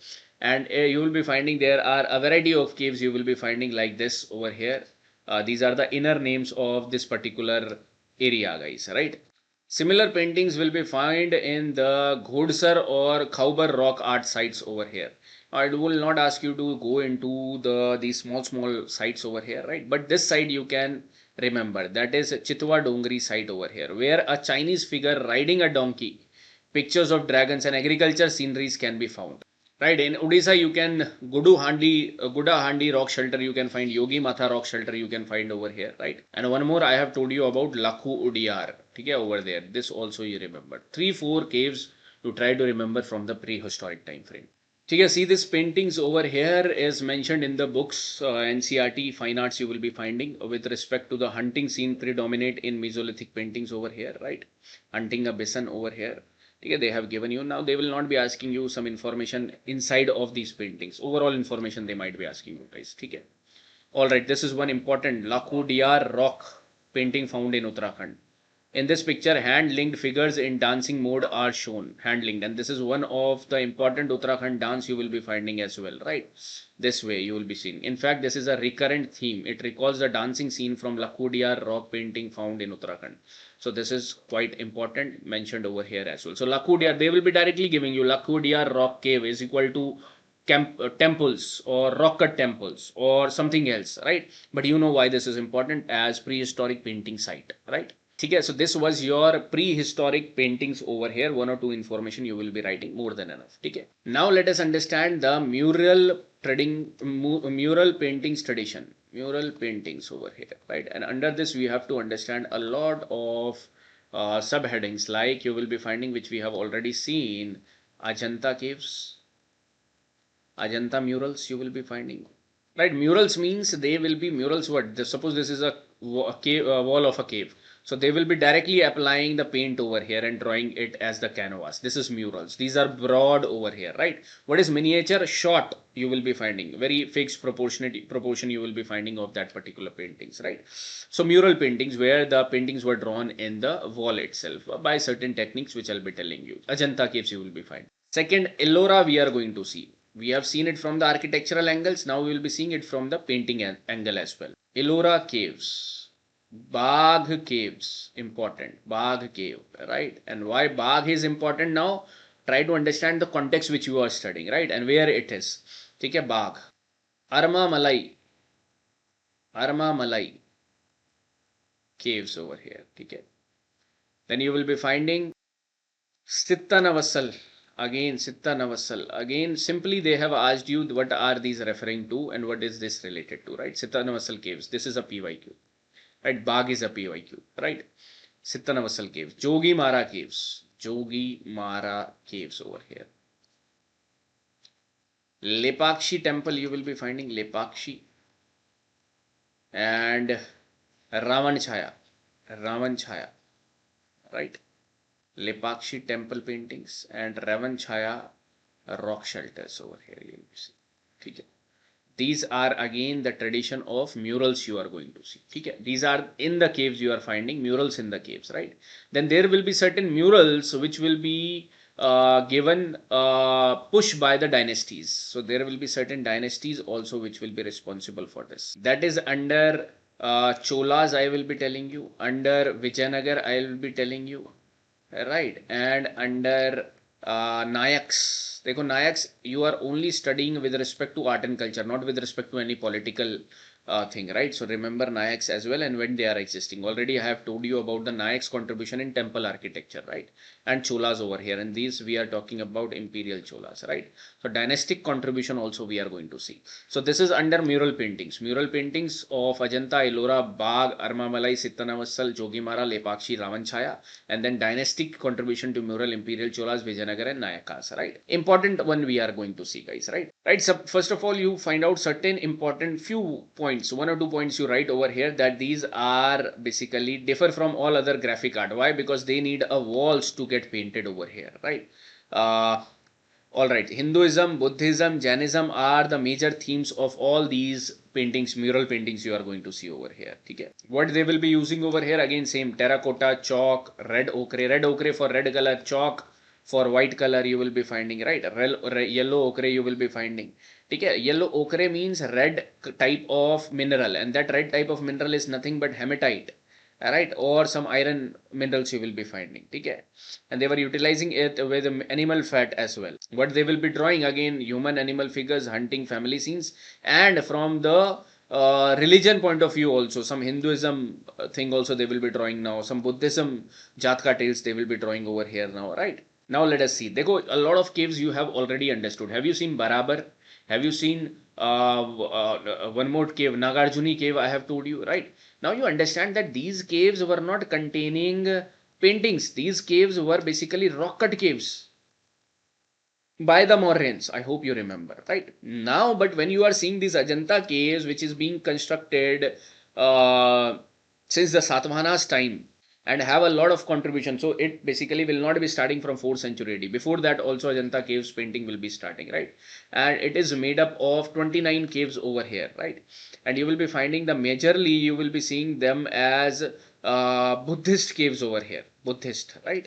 Buddhist caves. Right, and you will be finding that, okay, they are writing over here that murals started to draw during 4th century AD. This is right. Okay.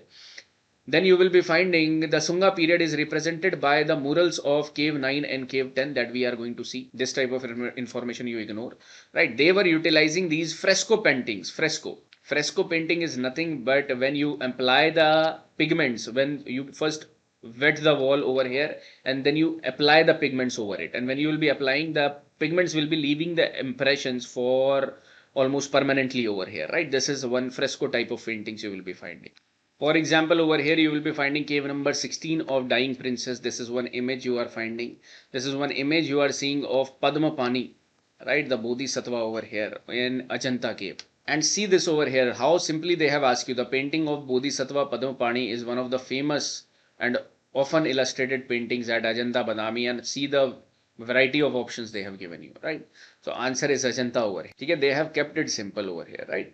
So Ajanta cave painting you are finding with respect to these Buddhist caves and the Jataka stories which you are seeing. Then you will be finding pink elephant painting as well in Ajanta caves, like this you will be seeing, guys. See the next type of paintings, that is in Ellora caves.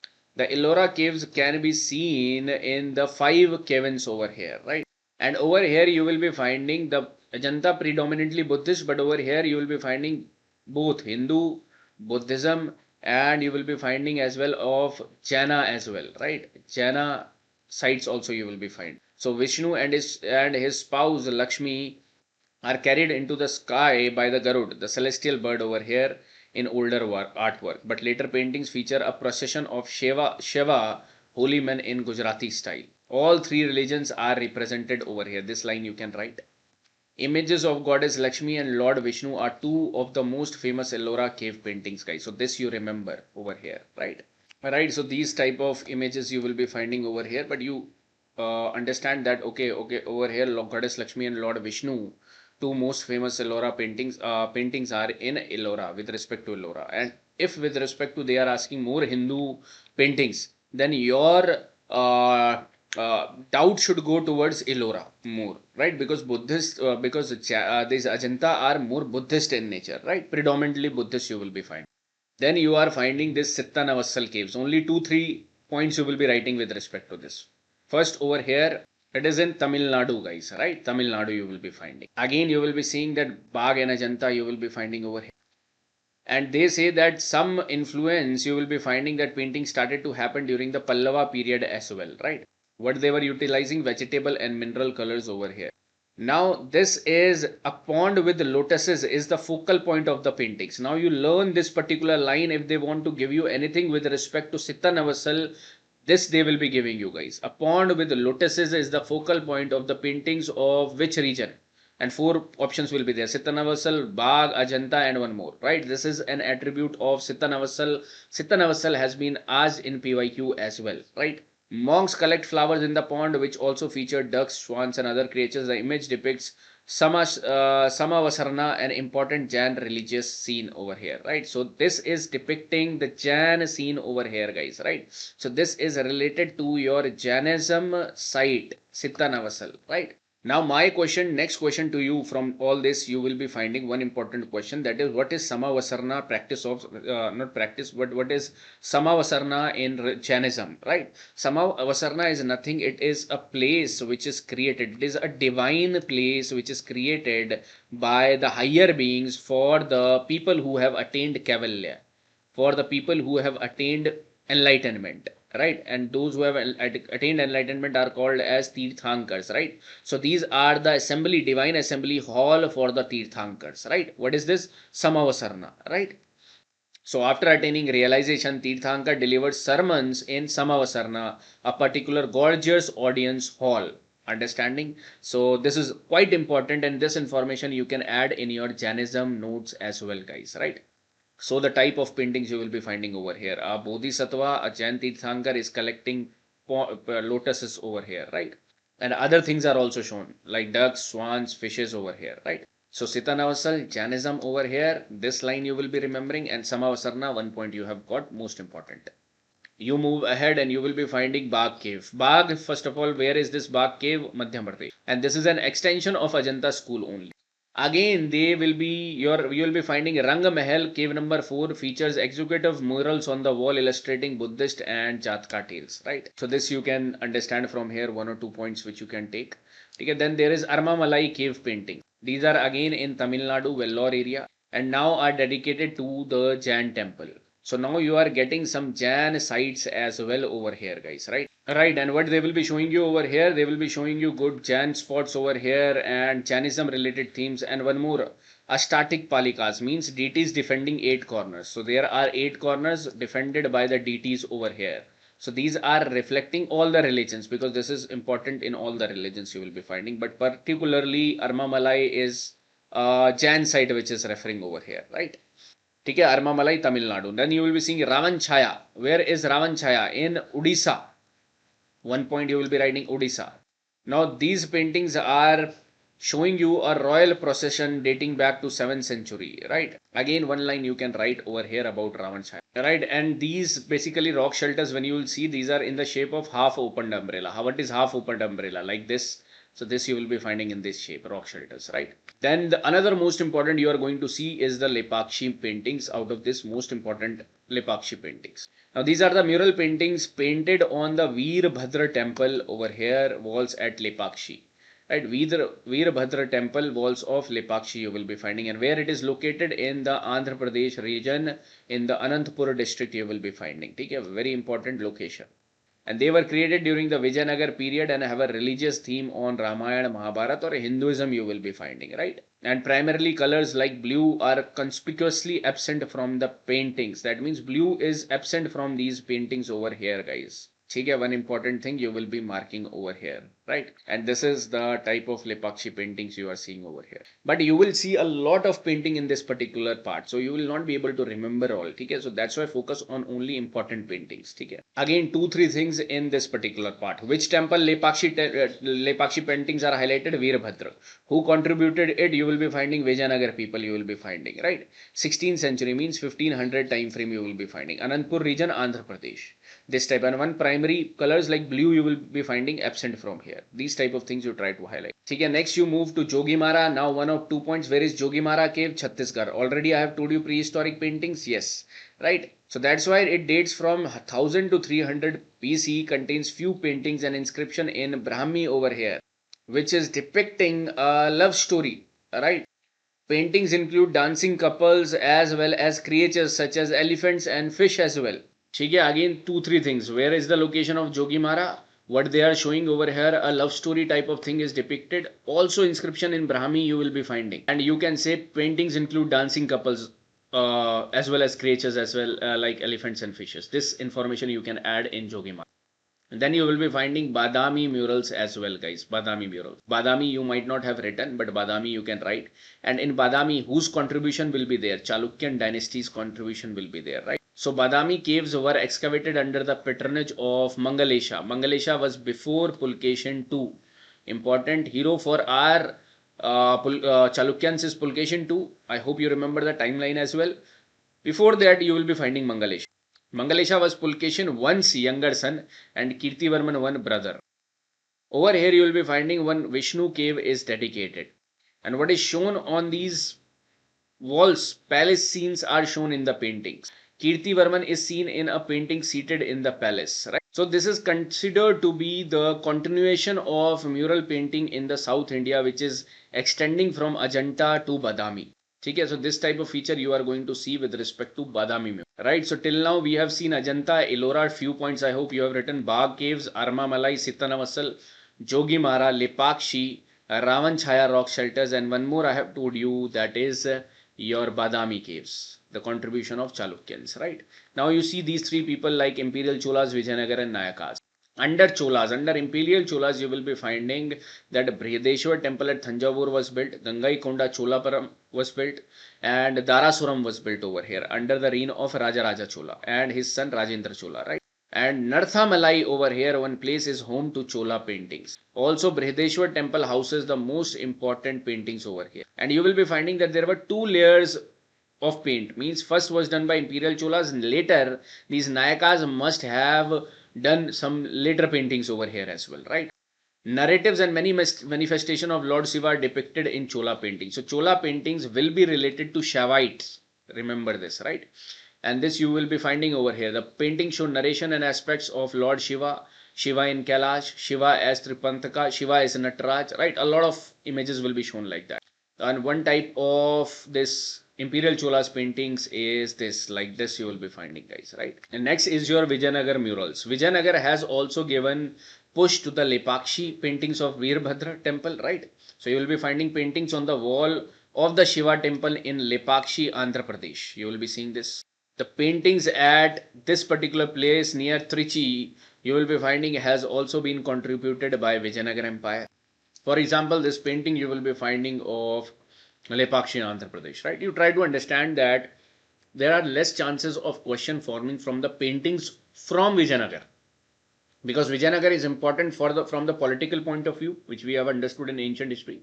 Then second question which they can form is on the architectural aspect, which we have just seen before this, right? And then if they want to form question, they can form over here on paintings, but less chances, guys. Okay, so 1 or 2 points you put and move ahead.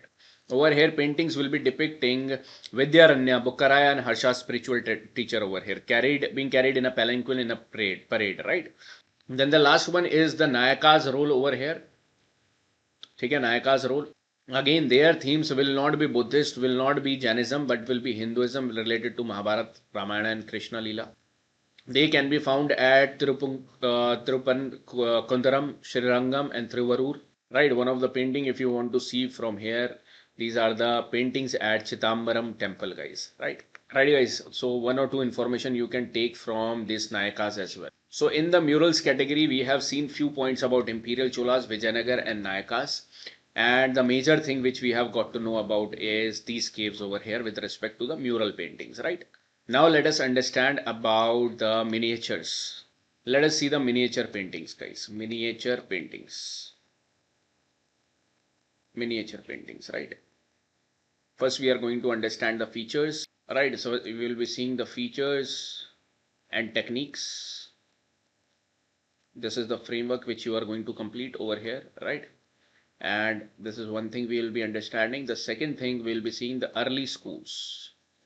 And in early schools, we will be understanding about one. One is Pala School of Art, Pala School of Miniature Painting Art, and Up Brahmsa over here, Brahmsa School of Art, right?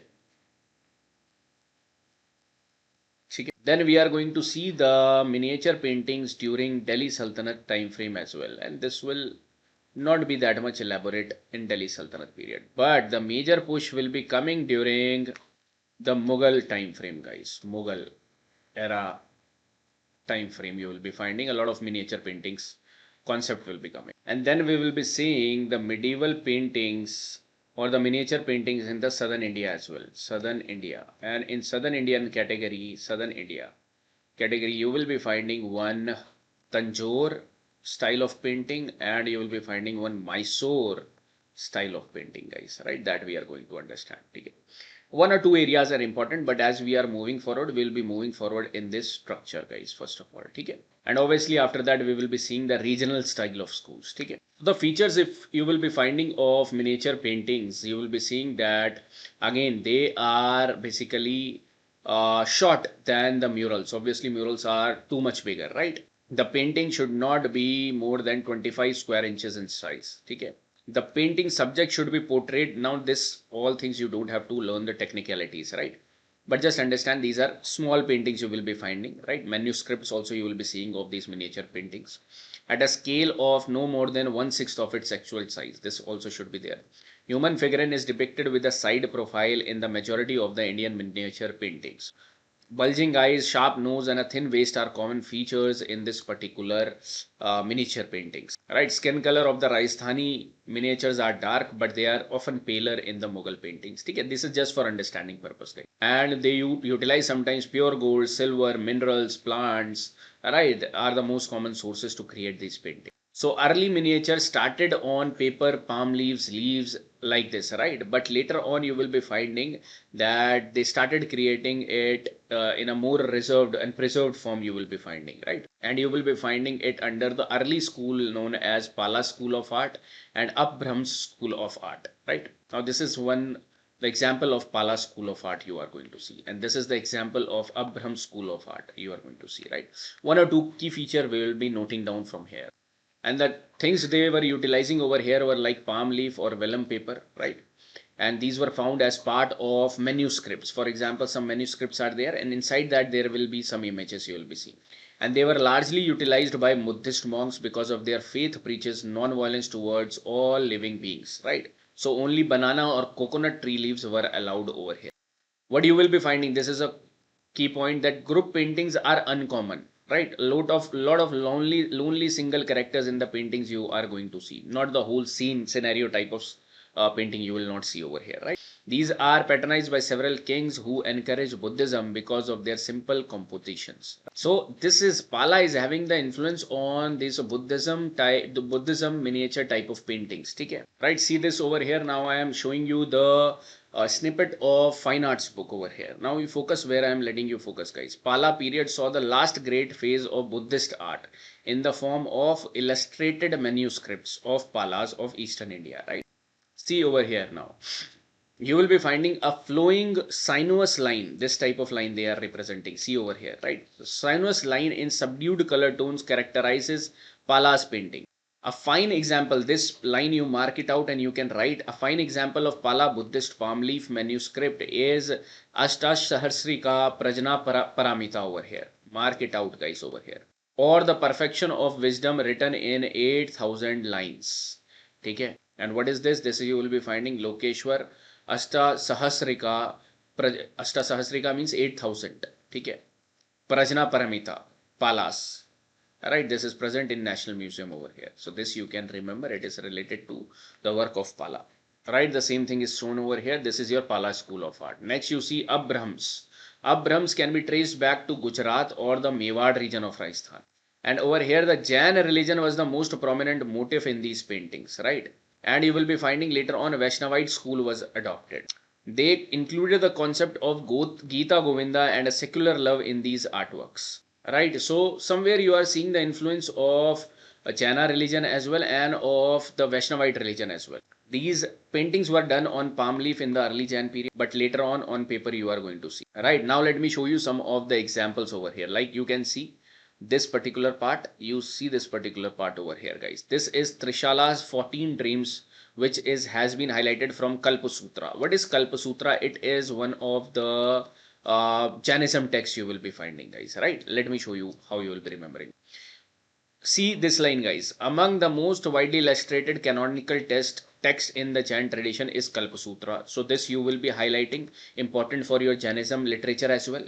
It has section reciting events from the lives of 24 Tirthankars from their birth to salvation. Again, they are providing a biographical narrative over here. So what they will be: conception, birth, renunciation, enlightenment, right? And first sermon. So these things will be represented in the form of these manuscripts. Okay? For example, birth of Mahavir, Kalpa Sutra is highlighted like this.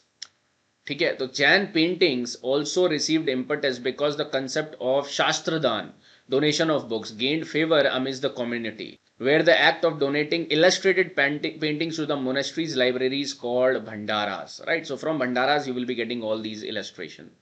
And this you will be finding again, this is the Trishala's Dream you are seeing over here. Other popularly painted texts, again, Kalpa Sutra, you are having certain painted text. Other important painted text of your Jainism is this over here, guys, and Sangrahani Sutra. These two you can mark over here, just from the point of view that these are related to Jainism, right? And again, why you have to remember this? Because this is written nowhere other than your fine arts books. In any other book you will not be finding these names over here, right? So these two names you can remember with respect to, or write with respect to, these are the popularly painted text of Jaina. Like this you can mark it over here. Right, next you try to see over here the miniature paintings in the Delhi Sultanate. Miniature paintings in the Delhi Sultanate, you will be finding these attempted to combine Persian motifs, right? And they preferred pictorial manuscripts over here. For example, the Nimat Nana book written under the reign of Nasir Shah. So this is one important book. You are getting the illustration book, miniature paintings, Nimat Nama.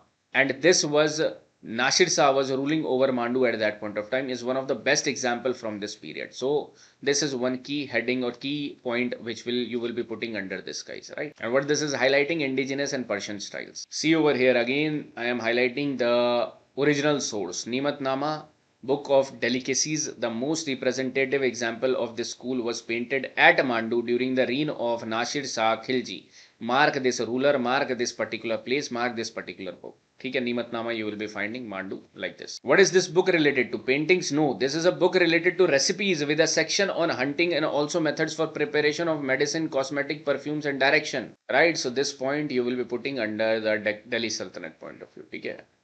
This is also one more painting you will be finding. Now the most important miniature paintings question might be coming from Mughal era because the impetus, huge impetus was given by Jahangir over here, right?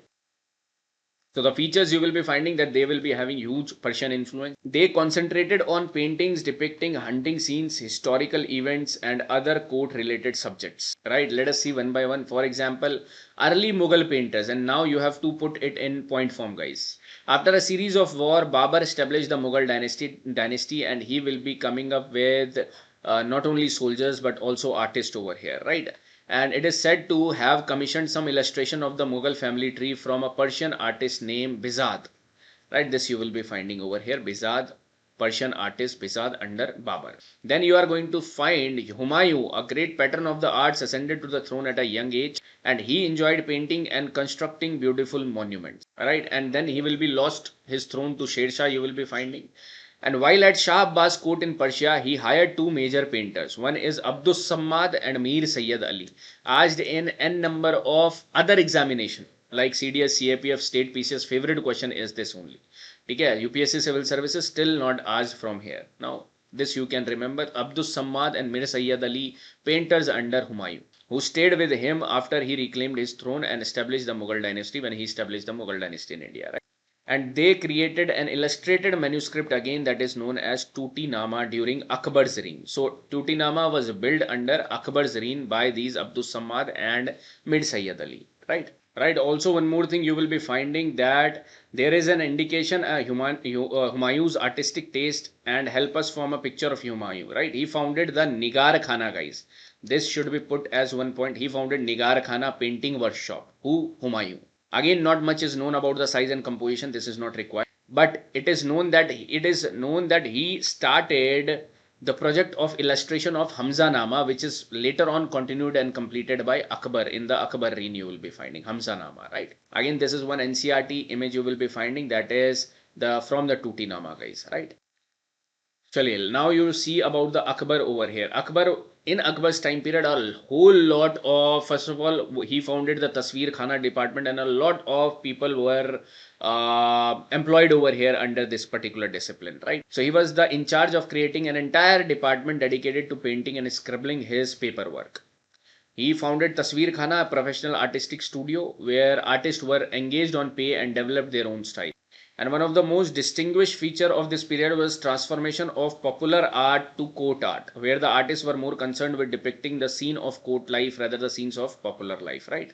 And one of the most important painters which you have to remember is Daswant, Basavan and Kesu are some of the most well-known painters. So this you mark as in n number of other examination again, right? So what are the illustrated manuscripts over here like Tutinama, Hamza Nama, Anwar-e-Suhaili and Gulistan of Sadi over here. Now why question comes, why Akbar focused more on the illustrations, right? And Abul Fazl wrote in his book that he was a die-hard fan of this art, right? And it is said that Akbar was dyslexic, right? And that's why it was hard for him to read and that's why he could not get formal education as well, right? So this question, this is that he was dyslexic is written in your 12th class fine art NCRT, nowhere else, right? So this you can see and mark it as one point, right? So this you will be finding in Tutinama. Again over here, the earliest of his projects is the continuation of his father's artistic legacy, that is Hamza Nama, an illustrated account of the heroic deeds of Hamza, the uncle of Prophet Muhammad, right? Akbar, who is believed to be suffering from dyslexia, you will be finding laid greater emphasis on illustration of manuscript. This point you will be finding one, he will be continuing Hamza Nama over here, maybe means that he will be hearing the stories of Hamza, right? Also took delight in hearing the stories of Hamza, and you will be finding that and he will start giving the project that he paint Hamza Nama, that not he, but he will be giving this direction to paint Hamza Nama narrative was held for a clear view over here, right? So one book only Hamza Nama you remembered from here, all right? Okay, guys, next you move on to Jahangir, and this is the apex you will be finding reaching to the pinnacle of miniature paintings. So during the reign of Jahangir, Mughal paintings achieved their pinnacle. By nature, he was a naturalist who loved paintings of flora and fauna, such as birds, animals, trees, flowers, right? And he will be giving more importance to the naturalism into portrait paintings, like this zebra painting by Jahangir, you will be seeing. And one of the distinctive trends of this time, that decorated margins around the paintings which you are seeing. The borders are huge over here, right? So this became one of the distinctive feature of Jahangir time period. Jahangir was talented artist and maintained his own private workshop over here, right? Though no major works by him have survived though, right? And one of the important you will be finding painter was Ustad Mansoor. So in the three time frame, three people I have told you important, right? Who was the master of drawing most complex faces over here, right? During his reign, animal fable called Ayar Danish, touchstone of knowledge, was illustrated. So this also you can remember, guys. Right, one more information you will be seeing that Jahangir employed Akka Riza over here, a well-known Iranian painter, and his son Abul Hassan. So these two names also you can remember from here, guys. The keen patron in Jahangir rebelled to set his own atelier alongside his father's over here. Right, Tusuke Jahangiri tell us about his great interest in arts and his efforts of achieving scientific correctness in rendering flora and fauna that we have already discussed. Right, so this is one thing you will be learning from here in Jahangir. Right, now Shahjahan, during the Shahjahan's reign, the tone of Mughal art shifted dramatically. Why? Because Shahjahan preferred to use artificial elements in the paintings now, not the naturalistic images which Akbar and Jahangir was following. Right, he discouraged the use of charcoal in drawing and instead encouraged the artist to draw and sketch with pencil. Also, he directed to use more gold and silver over here, right? And but not significant points you will be finding during the Shah Jahan's time frame. One important book you will be finding over here is in the time period of Shah Jahan is Padshahnama, the Chronicles of the King. Is one of the most exuberant painting projects undertaken by his court atelier, reflects the extraordinary manuscript that presents the height of that Indian miniature paintings achieved. And who wrote and who did this Padshahnama? Abdul Hamid Lahori, guys. Remember this name as well, right? He is responsible for Padshahnama.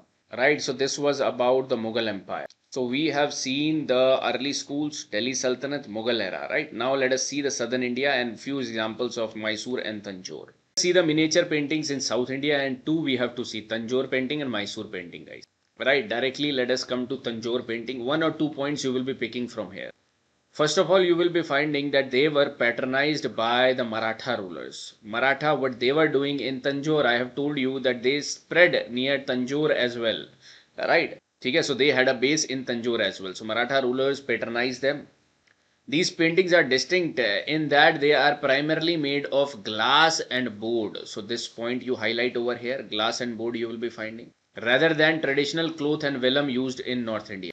Due to the bright color patterns and abundant use of gold leaf, they are one of a kind. So this mark, you can mark it. Right, and they utilize a variety of gemstones and cut glasses as ornaments. So you are finding over here green, red, these are the ornaments they have utilized over here, gemstones they have utilized, right, to create larger than life images.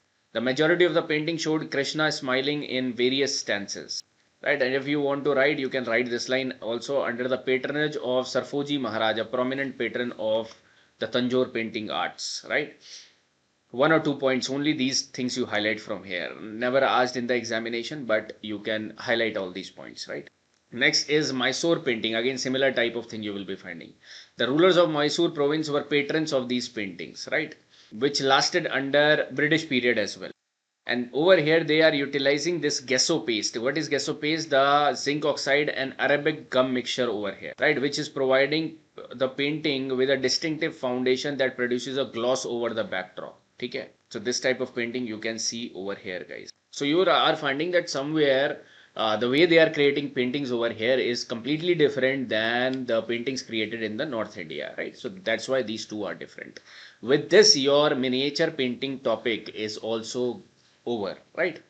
And now next we will be understanding about the regional school of painting. Regional schools of painting. And how far we have reached in our painting topics, let us see.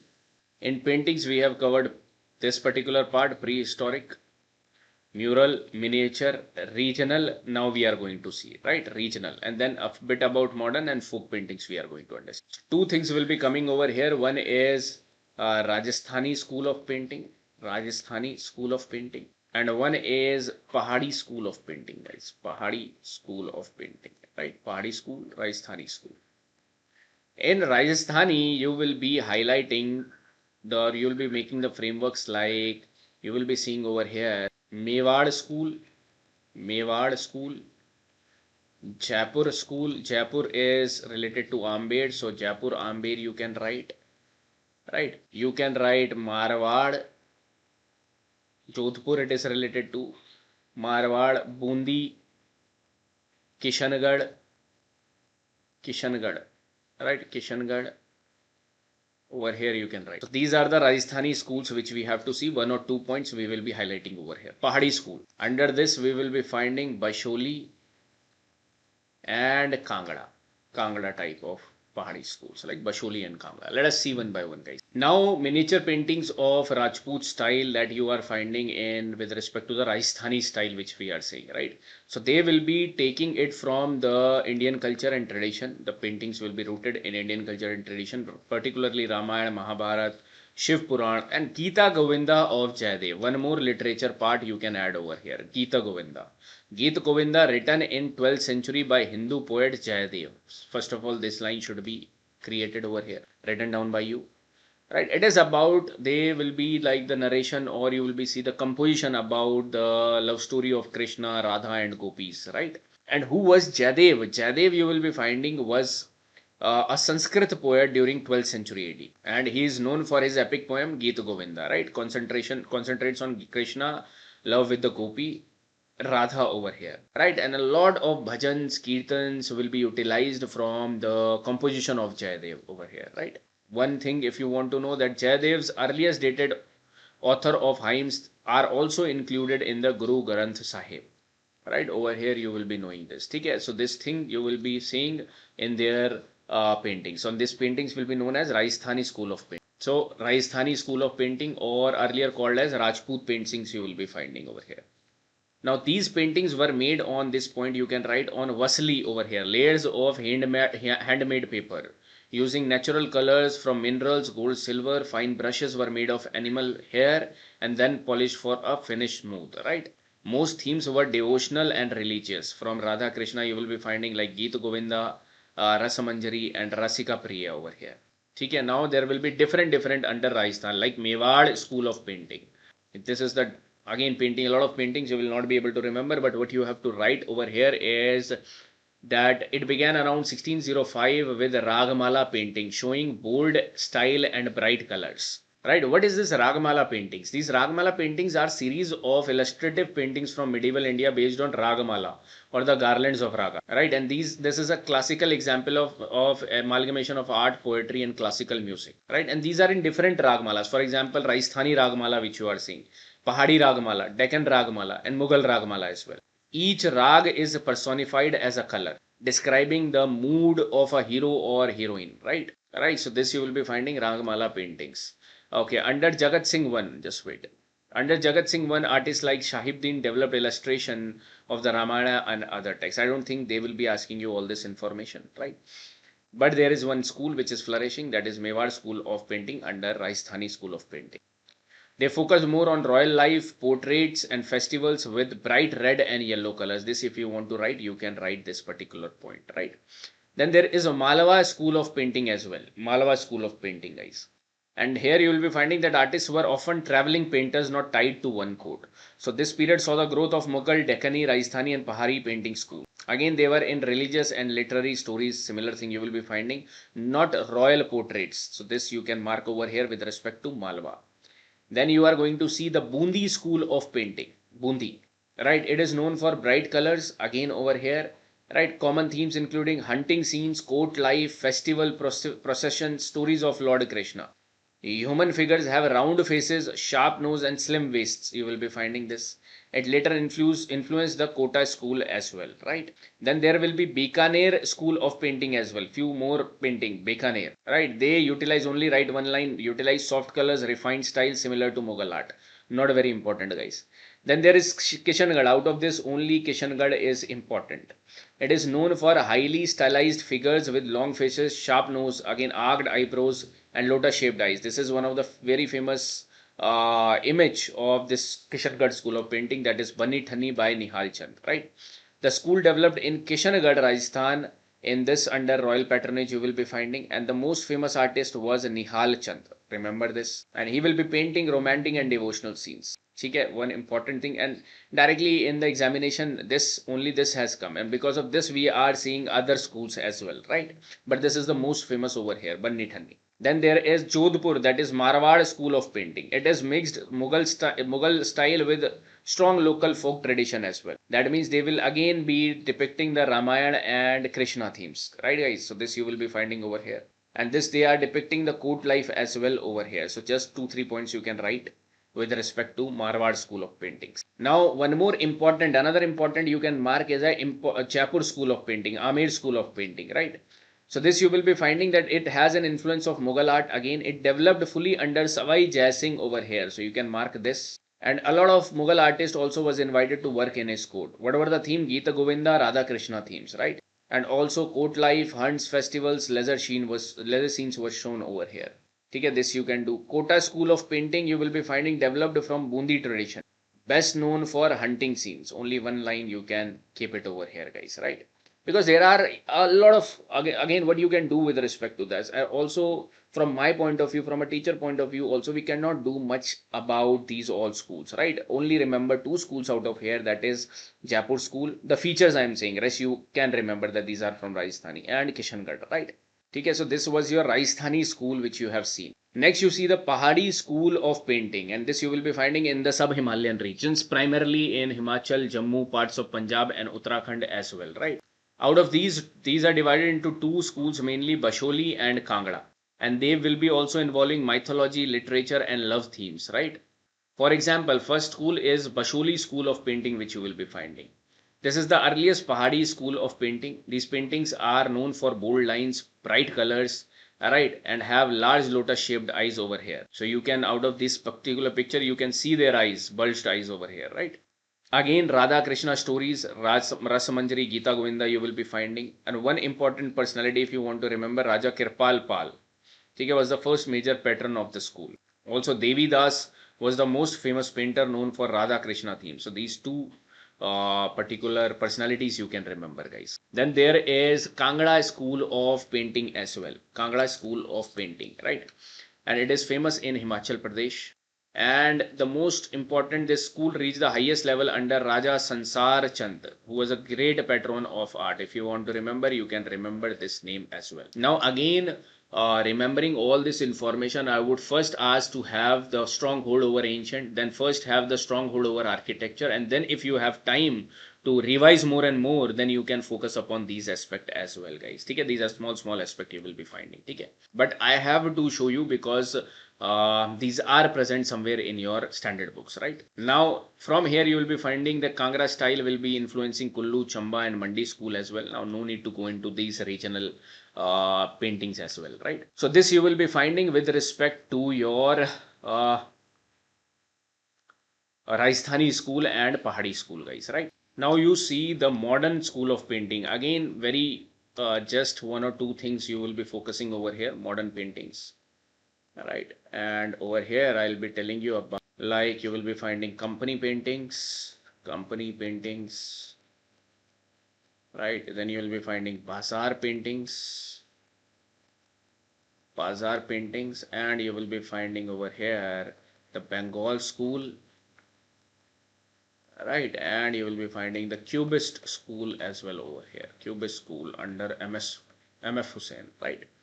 Now 1 or 2 examples, 1 or 2 personalities you will be keeping fixed from modern paintings as well. Okay. Now first of all, see this particular modern painting style of company paintings, that is also known as company kalam, right?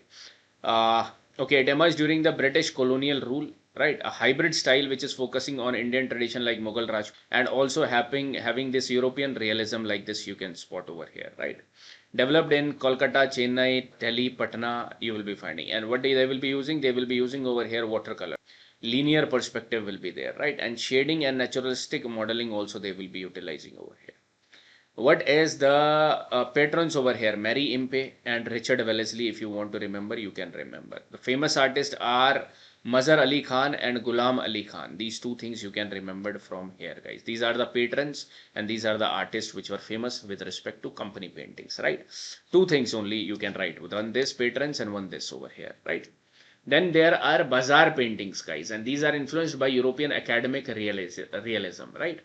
And these are popular in Bengal and Bihar, focused on everyday bazaar scenes like this you will be finding, like this you will be finding over here, right?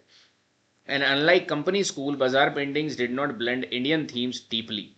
They leaned towards European taste over here, right? And then there is one snippet about Raja Ravi Verma over here. Raja Ravi Verma is one of the India's greatest painters. He is considered to be the originator of school of modern painting over here. The school was called modern because of the heavy influence of Western techniques and themes, right? So he basically brought together the elements of South Indian painting and the Western techniques of color and style. Like is one of the most famous painting is Ravana kidnapping Sita and killing Jatayu.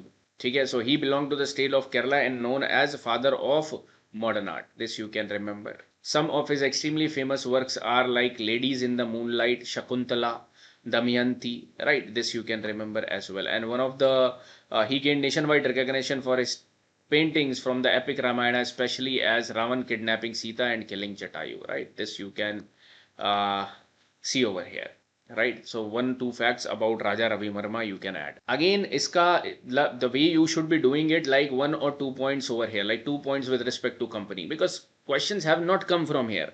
And this will be the least priority area when questions will be picked from here. This will be considered in the random category also, because somewhere if they want to focus upon company, they will be focusing upon some random personality. Understand, right? But you can not ignore also this particular part. 1 or 2 things you try to have with you, right? All right, guys. So next school is Bengal school you are finding over here. Bengal school, important school which you have to learn. It is a nationalist reaction against Western materialistic art styles. And then Bengal school will be developing when? During the anti-partition movement, when it will be going. And which will be the artist who will be coming forward? Nandalal Bose you will be finding, guys. Abindranath Tagore. And Abindranath Tagore's famous work Bharat Mata you will be finding. Highlight this. This you will be seeing over here, right? He will be responsible for Arabian Nights series as well and promoting the Swadeshi idols. Nandalal Bose Gandhi Dandi March sketch. This you will be finding over here. Let me show you the full image. This is the full image of the Dandi March you will be finding of Nandalal Bose. Rabindranath Tagore, small paintings with bold black lines also he will be responsible, guys. Okay, and now the last school, Cubist style in India was influenced by European Cubism. Like this you will be finding, right? And one of the most famous artists for this is M.F. Hussain. Right, so objects broken, reassembled, geometric abstraction will be shown, balance between line and color will be shown over here, right? So this was overall your paintings over here. Now the chances of questions will be from only certain aspects, right? From certain themes you will be finding. So this over here you have seen mural, miniature, regional, modern, right? Modern over here. So they might be asking you about caves, about murals over here. A lot of caves you have seen, right? Some aspects about Akbar, Jahangir and Shah Jahan. Focus upon over here, over these people only, right? And modern. But now a whole lot of folk paintings are also there, guys, right? So again, folk paintings are more than 30-40, which are present in the Nitin Singhania has given like 40-50 paintings over there, right? And in your textbooks also there are certain folk paintings, but I would recommend that you have the hold over 5 to 10 folk paintings that you can recognize, that you know, okay, this is kalamkari. And many people have like this hobby also of knowing it. Generally the female side you will be finding, but you also can remember 5 to 10 paintings easily, guys. 1 or 2 paintings have been come in the examination in the last 20-30 years, but few paintings you can go ahead so that you can feel confident that you have knowledge about certain folk paintings as well. How you can develop these folk paintings other than this, because when I'll be teaching you in one go, right? And this is monotonous, guys, for me as well to teach you this aspect. But when you will be seeing the same folk painting in your test series, that you can add and you can remember as well, right? So from these particular less important topics, you can utilize test series, that whatever coming in test series will be focusing over there, right? So that way you can do, because already it is a too long class. Architecture we have explored from every angle, paintings also we have seen, like whatever is important from here, right? So we will not leave this particular folk painting aspect as well. Okay, so these are the folk paintings you will be finding over here. One by one I'll be telling you, then this chart you can follow over here, or you can make this chart as well, right? But elaboration is needed. This is also one map I have shown you over here. A lot of paintings. Again, only I am saying try to have 10 paintings initially, 5 paintings initially, then try to develop 10 paintings, right? In just one go you cannot cover all the paintings, right? And some paintings are worth knowing. Some paintings you will be finding in current affairs as well, right? So let us see. Right, most important Madhubani paintings you have to remember. First of all, from Bihar you are going to see this Madhubani painting. First you have to remember it all, right? What are the important things you will be finding? There is no shading. You will not be finding any shading. Second thing you will be finding that there will be double borders which will be involved, right? Double borders, right? Double line border. It is a two-dimensional. When there is no shading, that means there is no 3D effect, right? And you will be finding over here that traditionally these were painted on walls using rice paste and vegetable colors. But with the time, the base has changed to handmade paper, clothes and canvas, right?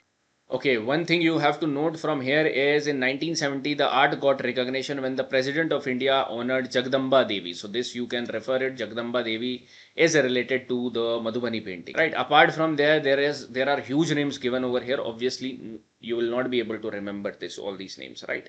But this art has got GI indication status as well. So this you will be finding. So this I have added like this, Bihar paper over here, geometric patterns, Hindu deities, nature, rituals you will be finding. These will be the themes, and GI tag yes over here, right? So this is Madhubani. Second is Varli, very famous, and this you should know. Varli paintings are a form of tribal art from the Varli tribes. This style usually simple geometric shapes you will be finding. These are the geometric shapes you are seeing, guys. Very famous over here. ठीक है, ये तो याद होना चाहिए आपको. So they will be utilizing circles, triangles, and they will be giving you, if they want to give you, they will be giving you the features of this painting. Triangles, lines to create scenes of daily tribal life, animals and nature. These paintings are typically done on mud walls with a white pigment made from rice flour and water, right? And it is creating a distinctive contrast against a brown background, right? And the minimalistic approach is utilized over here in the Varli paintings, guys. Okay, important. Then you are finding Tanjore paintings. Important over here. What you will be finding in Tanjore paintings, you are finding that this is involving layering colors and embellishing with gold foil to create three-dimensional effect over here, right? And they are depicting the Hindu goddesses and goddess over here. Okay, next important is your kalamkari. Very, very important. This you have to remember, from Andhra Pradesh. This involves hand painting or block printing on fabric using natural dyes. The term kalamkari translates to pen work, reflecting the use of pen-like tool to draw intricate designs over here, right? So over here also you can see the pen used is made up of sharp pointed bamboo over here used to regulate the flow of colors, right? Again, kalamkari from where? Andhra Pradesh. GI tag is there. Yes, GI tag is there. First of all, almost all have GI tags, guys, right? Then there is Fard paintings from Rajasthan. It is a traditional scroll painting for its large narrative artwork, right? It depicts the stories of local deities over here. So it is a type of scrolls of cloth, right? Like you fold and then you open it up. So Fard paintings are used in storytelling, performance, are characterized by their vivid colors and detailed narrative elements. And if I ask you how much long they are, 15 foot to 20 foot, you will be finding these clothes, right? Alright, then there is Pithoda paintings, guys. Important, Pithoda. Pithoda are an ancient tribal art form created by the Rathwa tribe over here. These paintings are often done on the walls of homes, depict mythological stories, right? This is the Pithoda. Again, remember that it is from Gujarat A. Okay, again, they will be utilizing natural colors, emphasis of symbolic representation, right? Next is most important from your Manipur, you are going to see, that is Thanka, or not Manipur, really sorry, from the Tibetan you will be finding, right? Or Buddhist tradition like Ladakh, like Sikkim, like Arunachal Pradesh, you are going to find these Thangka paintings, are traditional Tibetan artwork used in religious practices and ceremonies. Their scroll depicts Buddhist deities, mandalas and spiritual symbols, right? So this you can see over here.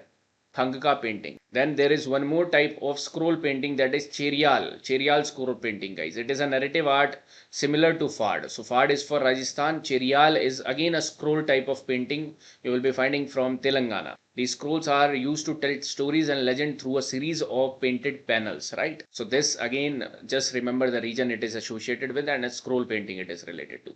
Again, questions have not yet questions have not come in the form of, though there are not n number of questions which I've asked from here, only 3 questions in last 20 years.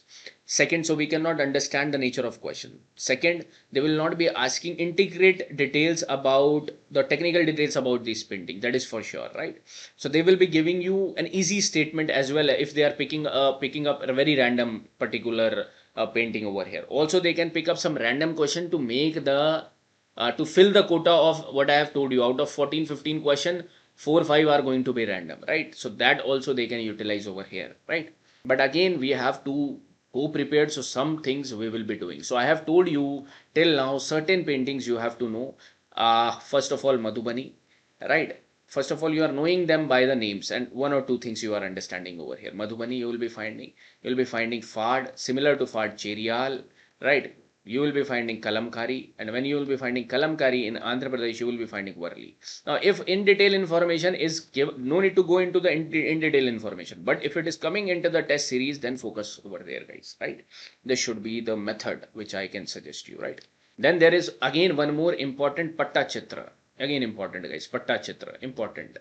That is Odisha and West Bengal you are going to find. And this is the type of things. Patta Chitra known for intricate detailing and mythological themes. It includes ornate borders as well and elaborate motifs as well, guys, right? Then there is Manjusha painting over here, again from Bhagalpur region of Bihar. It is also known as Angika art, refers to one of the Mahachanpad over here, Ang, right? So over here, snake motifs are always present. So this is one key feature you can note of Manjusha. It is also called snake painting, right? So this is one feature which they can give directly over here, right? So this is the type of Manjusha painting you are going to see. Then there is one more art, that is Pichai. Pichai uses natural dyes and simple tools to create integrate design on clothes, right?